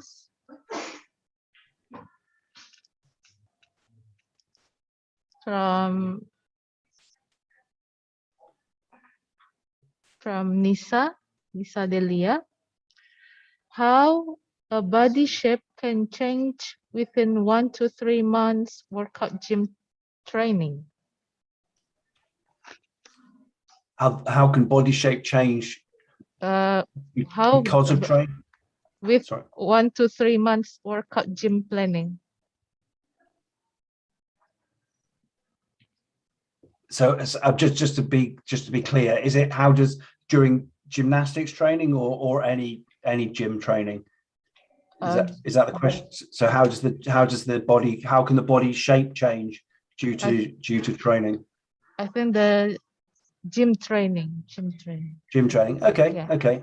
Well, during any adaptive process, the biological system will adapt and respond to the load that the person, the individual, is experiencing, and it really depends on the load. how much load that the performers experienced, the adaptive process that occurs, but also importantly, the growth and maturation of athletes. So it's a very it's an interesting question. It's a difficult question to answer because it depends on so many different factors, and there's probably not one answer. There's certainly phases of growth that occur during puberty, during peak growth height, that there are changes in the inertial characteristics, the mass of segments, the distribution of that mass that will ultimately affect performance. And this is there's a paper that we did in 2019 looking at how female gymnasts change and their body shapes and their inertial characteristics change as a function of growth. And we showed that some performers, in terms of just the biochromial and biocrystal width, the shoulder width and the hip width, some gymnasts move from a position of being kind of a triangle shape and some gymnasts go to a reverse triangle where their hips become wider than their shoulders or their shoulders become wider than their hips. And just from the very basic description of that sort of morphology, it changes as a function of the growth and the development of those athletes. But I think the key thing is that there's always going to be a biological limit to the amount of load that we can experience, and it's finding that limit and training at around about just below that limit to prevent injury risk from occurring. But more importantly is what we do when we train, rather than how much we train. So knowing what the key variables are, if you want to be a successful sprinter or if you want to be a successful skier, then knowing what the key variables that control those activities are underpins everything. So the task is the most important thing, what the skill is, certainly in sport. Okay, thank you, Profesor. Jadi menurut Profesor Irwin, banyak sekali faktor yang mempengaruhi bagaimana tubuh itu berubah dalam berlatih gym selama 1-3 bulan. Itu tergantung kepada beban latihan, tergantung kepada nutrisi yang dikonsumsi juga. Ada banyak hal tidak tergantung kepada satu faktor. Dan pertanyaan ini cukup sulit dan juga menarik sebetulnya. Tidak bisa dinilai dari hanya dari satu pandangan. Ada banyak sekali faktor yang mempengaruhi bagaimana tubuh berubah dalam waktu 1-3 bulan karena pengaruh dari latihan. Is there any questions from the audience? Yes, Miss Anna. Yeah. I would like to invite Dr. Emral. Yeah. Thank you, Professor. Yeah, I have one question. My specific sport is football or soccer. Can you explain about what is different effect we are use holistic method between isolation method? Yeah. Thank you. Okay, thank you, Dr. Emral. The question is, what is the difference between holistical method and isolation method? Yeah. Isolation method in soccer. Yeah. So just to clarify, when you say, thank you for your question, when you say isolation method, what do you mean by isolation method? Do you mean training in a skill-based exercises or in a games-based kind of environment? Maksudnya isolation itu gimana, Pak? Apakah latihannya terpisah seperti kita melatih kan setiap performa itu kan ada fisik, ada teknik, ada taktik, ada mental. Ketika kita menggabungkan keempatnya, kita melatih salah satu tujuan latihan, kita menggabungkan, kemudian yang satu terpisah. Kita latihan fisik hanya untuk fisik, Ya, kira-kira nanti bagaimana perbedaan efeknya gitu. Itu yang saya maksud. Isolated mean in separated. The training is in separated way. Okay. So in terms of being as effective as possible, the environment in which you're training in needs to replicate the environment in which you're going to perform in. So a good example comes from the World Cup in Qatar. So, you know, training in the UK where it rains a lot and the weather's not always very good isn't necessarily going to provide us with an environment that's the same as what we're going to compete in. And it's the same for when we develop skills. So we need to replicate the environment, we need to replicate the task, and we need to provide the athlete with the specific environment in which we're going to perform in. We also, though, need to be able to develop our athletes to adapt to different environments. So if the surface that we're going to play on is an artificial surface, or it's going to be a grass surface, our players need to be able to adapt to those different conditions. So they need to, in their training, train in those different conditions. They need to have been doing that throughout their whole of their development. That's pretty fundamental. But I think if I understand you correctly, the holistic method is really looking at training in the environment that's specific to soccer. So it's fundamental. Isolating different pockets is important in certain circumstances in terms of rehab and prehab, but it also still needs to replicate those key characteristics of either the task, the environment, or the biological characteristics of the game. So training when we're fatigued is important, because we spend a lot of time in a fatigue state when we're performing. So this is quite a key characteristic. And if we look at some of the physical preparation stuff from the English team, for example, that's one of the things that's really been pushed to the fore at the moment. Okay, thank you, Profesor Erwin. Jadi menurut Profesor Erwin, sangat penting bagi kita untuk mereplika keadaan di mana nanti atlet Bapak akan bermain. Jadi pertandingan latihan secara terpisah itu juga penting, tetapi latihan secara keseluruhan itu lebih penting untuk mereplika di mana nanti tempat akan performance itu ditampilkan gitu, Bapak. Begini, Jana, ketika Sintayong datang itu lebih mengutamakan fisik dan mental latihannya.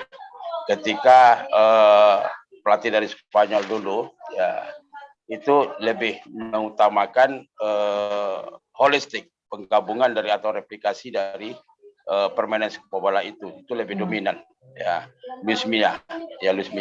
Sekarang kita itu bingung, ada dua pelatih asing yang datang ke Indonesia itu berbeda filosofi, different filosofi, ya kan? Nah, ini kan membuat kita juga mana yang harus kita ikuti, yang dari Koreanya atau yang dari Spanyol, ya kan? Sementara jawaban dari Profesor tadi katanya kapan kita melaksanakan isolasi penting, kapan kita melakukan holistik seperti replikasi permainan sepak bola itu sendiri.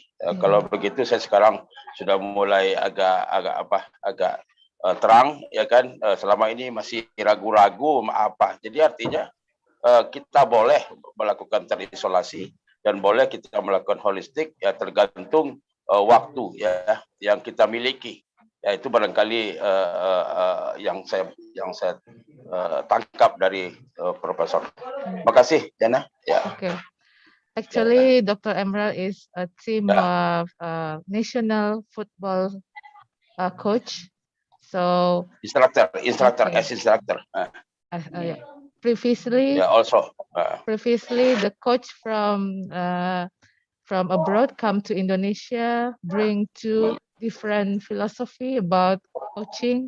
The first one is holistical, and the second one is isolated. Now, Dr. Emerald has already known how to combine the holistical and the isolated way of training. Okay, we have any questions from the audience? Yes, Miss Anna. Yes. Thank you, Rob. Mr. Jackie. Okay, thank you very much for the opportunity. It is such an honor to see you, Prof. Gareth, here in the second international conference.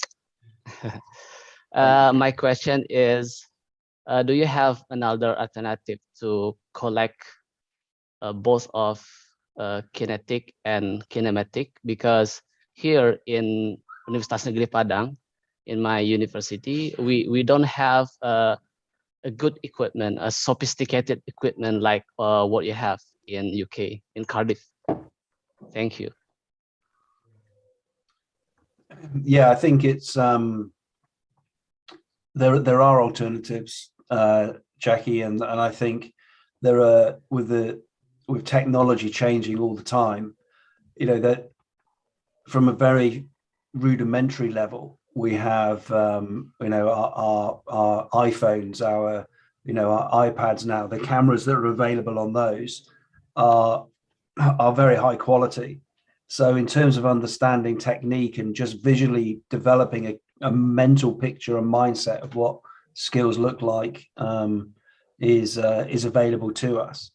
In terms of developing knowledge of tasks in using biomechanics and motor control and other sports sciences, there's so much available online now. It's crazy. You know, the world is suddenly a bigger place and a smaller place all at the same time in terms of our access just over the internet.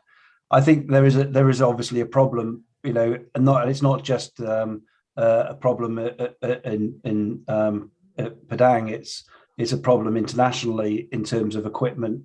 You know, there's biomechanics equipment is expensive, and you know we're still limited with types of technology. But there are systems now that are emerging, motion capture systems that can provide you with kinematic information, research level, that are markerless, that don't require a lot of sophisticated equipment. I mean, it's something that I'm keen to try and develop at your university, you know, so hopefully it's something we can work together to try and come up with a way of helping you get some equipment to undertake some of this analysis. I think certainly from a sports perspective, being able to profile athletes and being able to give information back to athletes in terms of how they're developing and how they're growing, you know, that you can come up with innovative ways of doing that without using sophisticated biomechanical equipment, just using, you know, certain types of morphology, measurement, kinanthropometry, and also very good video-based systems. There are a lot of free online video systems that can be used. They're not as efficient. They take a bit of manpower, but they're free and you don't have to pay for them. So there's Aerial and Quant 3D. Some of these would be something to look into, but there are options available to you, and you know, maybe that's something we can discuss in the future, Jackie. And how about the kinetic? Yeah, kinetics is somewhat a little bit more difficult, really. The traditional, you know, looking at force profiles and looking at, you've got external force profiles, so you've got ground reaction forces that are used throughout the world, really, in terms of looking at lower limb function or upper body function, and a force plate is a very expensive piece of equipment. There are cheaper alternatives, but they're still expensive, depending on what the budget is. But there are methods now of looking at things like, you know, you can overcome using a force profile by using flight time. You can by looking at the acceleration of the athlete, for example. But there are also things like forced transducers now that are much cheaper than they've ever been. The college that I work for in Cornwall, down in the south of England, aren't a research intensive university or college, and they've just bought a system that allows them to measure ground reaction forces or just a natural force using IMUs, inertial measurement units.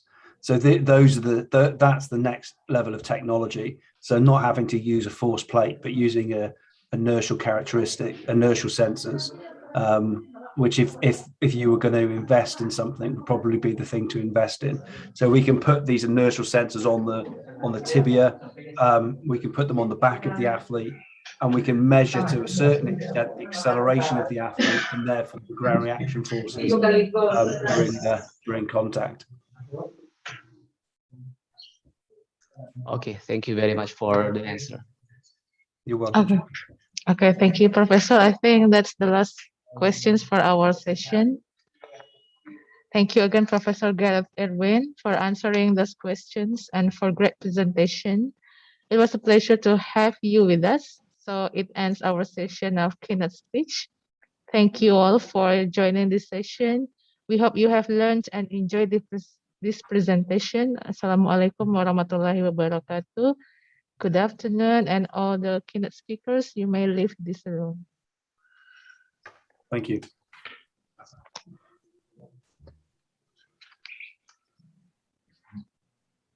Bagi Bapak Ibu peserta akan ada pengumuman dari panitia.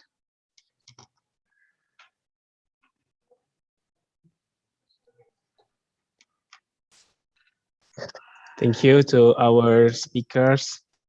Ladies and gentlemen, we have come to the end of the webinar session. We would like you to have a break time before we continue our agenda to parallel session. We will start at 1:30 p.m. after we pray Zuhur. Thank you very much for attention. Assalamualaikum warahmatullahi wabarakatuh. Warahmatullahi wabarakatuh.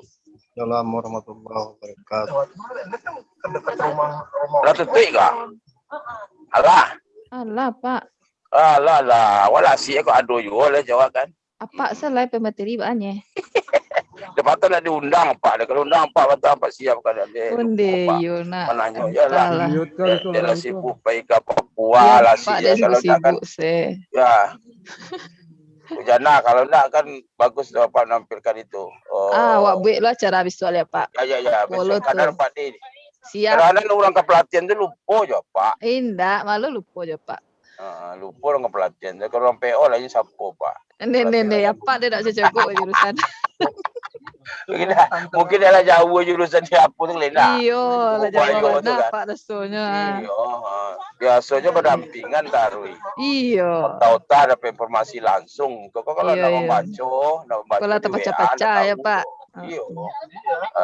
Plus minusnya ada, tapi syukuri aja lah. Iya Pak, siap Pak. Ambil positifnya, ya. Ya siap Pak. Tadi apa Ambo bangga punya nasi Alek dari Tajikistan kan. Iya Pak. Ya kan. Harusnya tadi suruh hadir tuh pelatih timnas itu Indra Safri dari teknik. Iya nak Pak. Pas momennya tuh.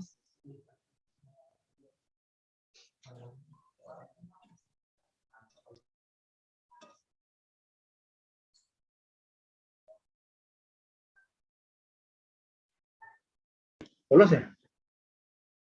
Oke, Ade. Seminar internasional apa? Kepelatihan. Ya. Ini istirahat dulu ya. Istirahat. Nanti paralel sessionnya jam berapa mulai?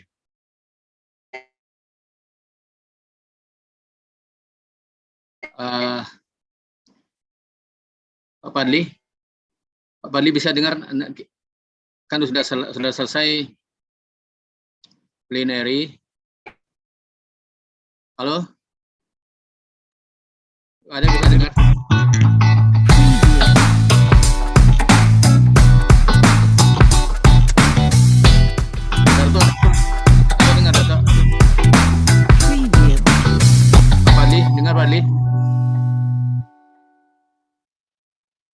Halo, halo, bisa dengar? Assalamualaikum warahmatullahi wabarakatuh. I am Professor Ganefri PhD, Director of Universitas Negeri Padang. Welcome to Universitas Negeri Padang.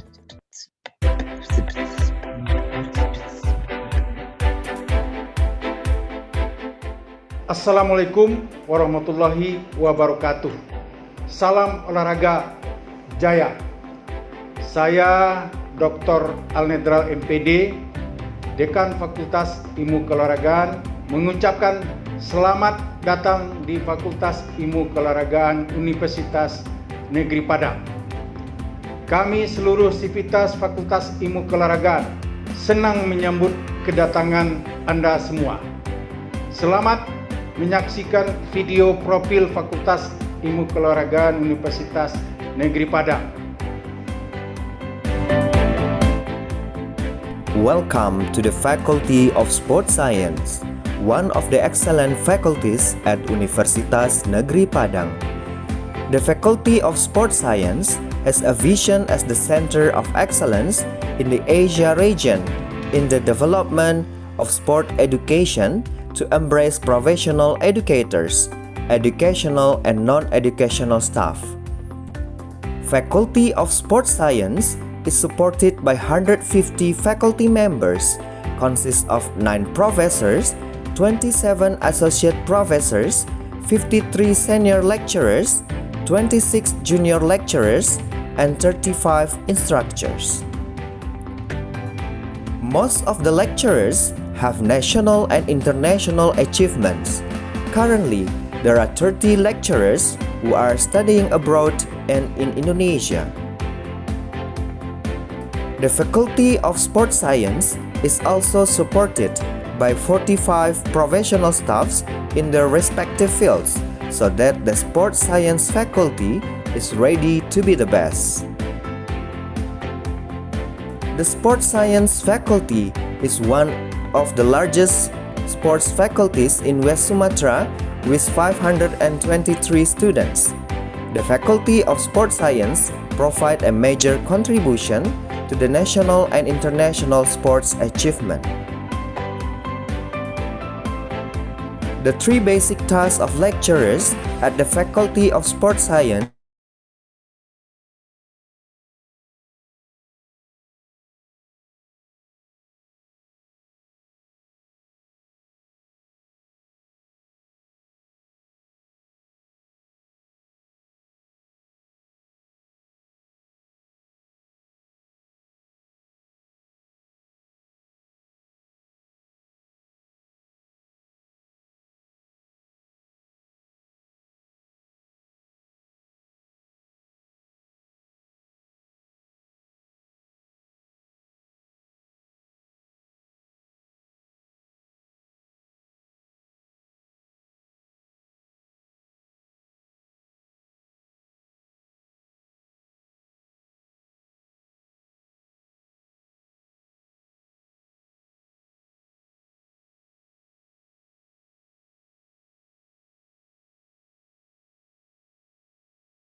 Oh, ya.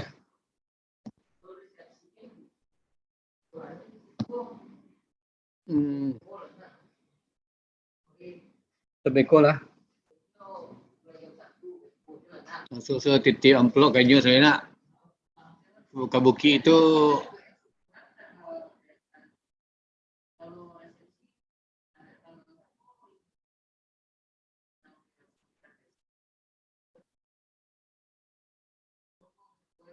ya. Ya.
Oh iya iya, kan istirahat kan?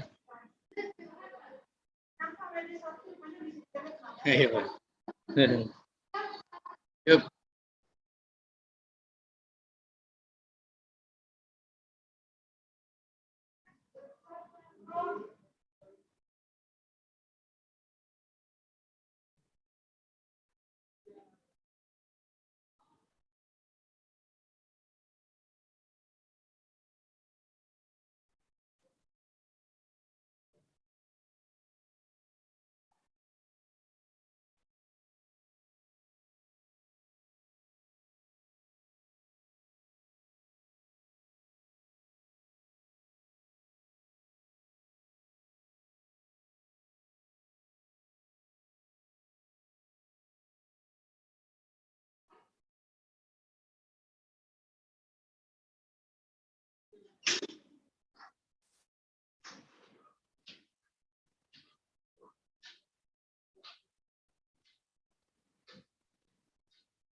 Ibu.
Mari.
Dato, jam berapa mulai katanya?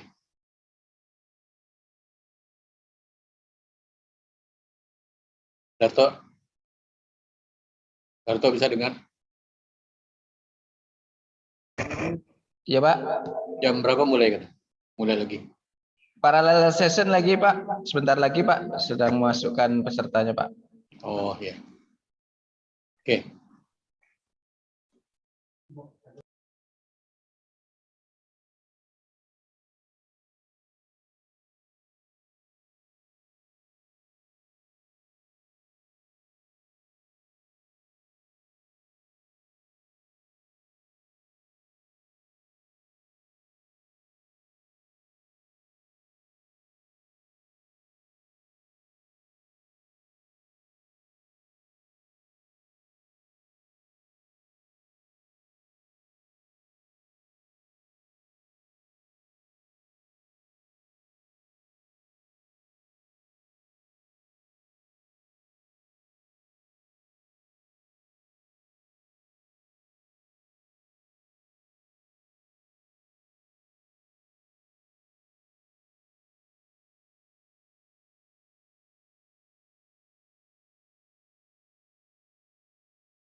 Jam berapa dimulai, Darto? Halo? Jam berapa dimulai dan teknisnya seperti apa? Sudah diatur? Ya Pak, yang ikut paralel session udah dimasukkan ke ruangannya Pak. Yang ada artikelnya itu udah masukkan ke ruangannya Pak, udah dibagi. Oh, berarti yang tinggal di sini yang tidak ada di. Iya Pak. Tidak ada artikelnya. Iya Pak, yang ini Pak. Di room berapa yang banyak? Room 1 Pak. Coba masukkan saya di room 1. Oke Pak. Saya ingin memantau. Oke Pak. Terima kasih.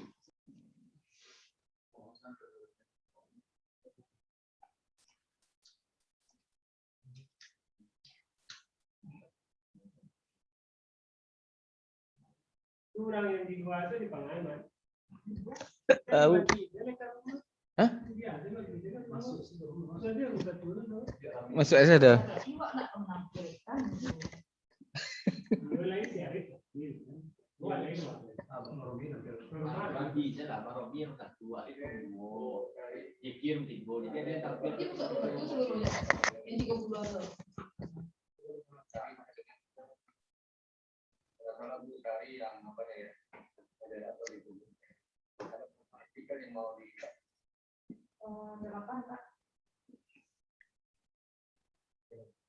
Ini baru masuk ke Naila yang sebagai artikel, Becky, Romi, Pak Roma baru bentar Pak. Irfan Octavianus. Udah. Ada deh. Hah?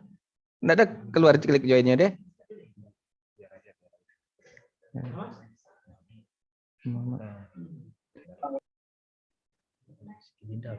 Nggak ada dah. Dinda. Nggak ada dah. Dinda itu nggak ada. Reski nggak ada. Oh Dinda Zona Fitri Laili. Gabungkan. Rizky Avero. Rizky. Nggak ada.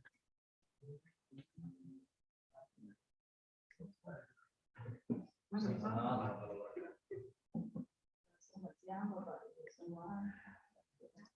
National Conference on Sport and Coaching. Pada siang ini kita masuk kepada session paralel room 1, di mana di sini terdapat 8 artikel yang akan dipaparkan. Kita lihat jumlah kita yang hadir di sini baru ada 4 orang. Untuk menghemat waktu, kita mulai pemaparannya. Sebelumnya kita sampai kenalkan diri. Saya selaku moderator di sini. Nama saya Salimah Yati dari jurusan kepelatihan FIK UNP. Baik, untuk kita langsung saja karena waktunya sudah jam 2. Kita minta pemaparan pertama kepada saudari Nailatul Fadilah langsung karena bahannya tidak dikirim, katanya ada video tidak dikirim ke panitia, jadi secara langsung untuk menyampaikan artikel yang ada kepada saudari Nailatul Fadilah.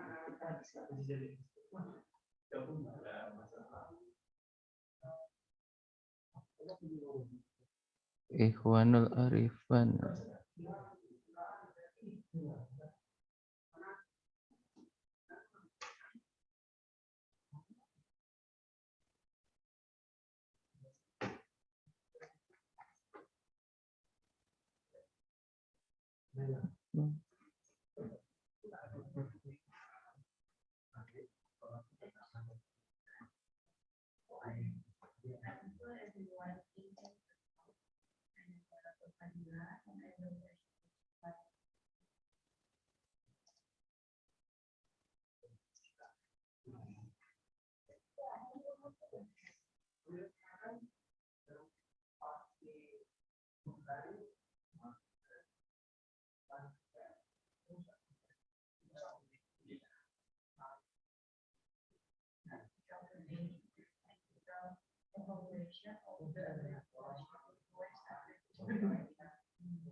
Sport that is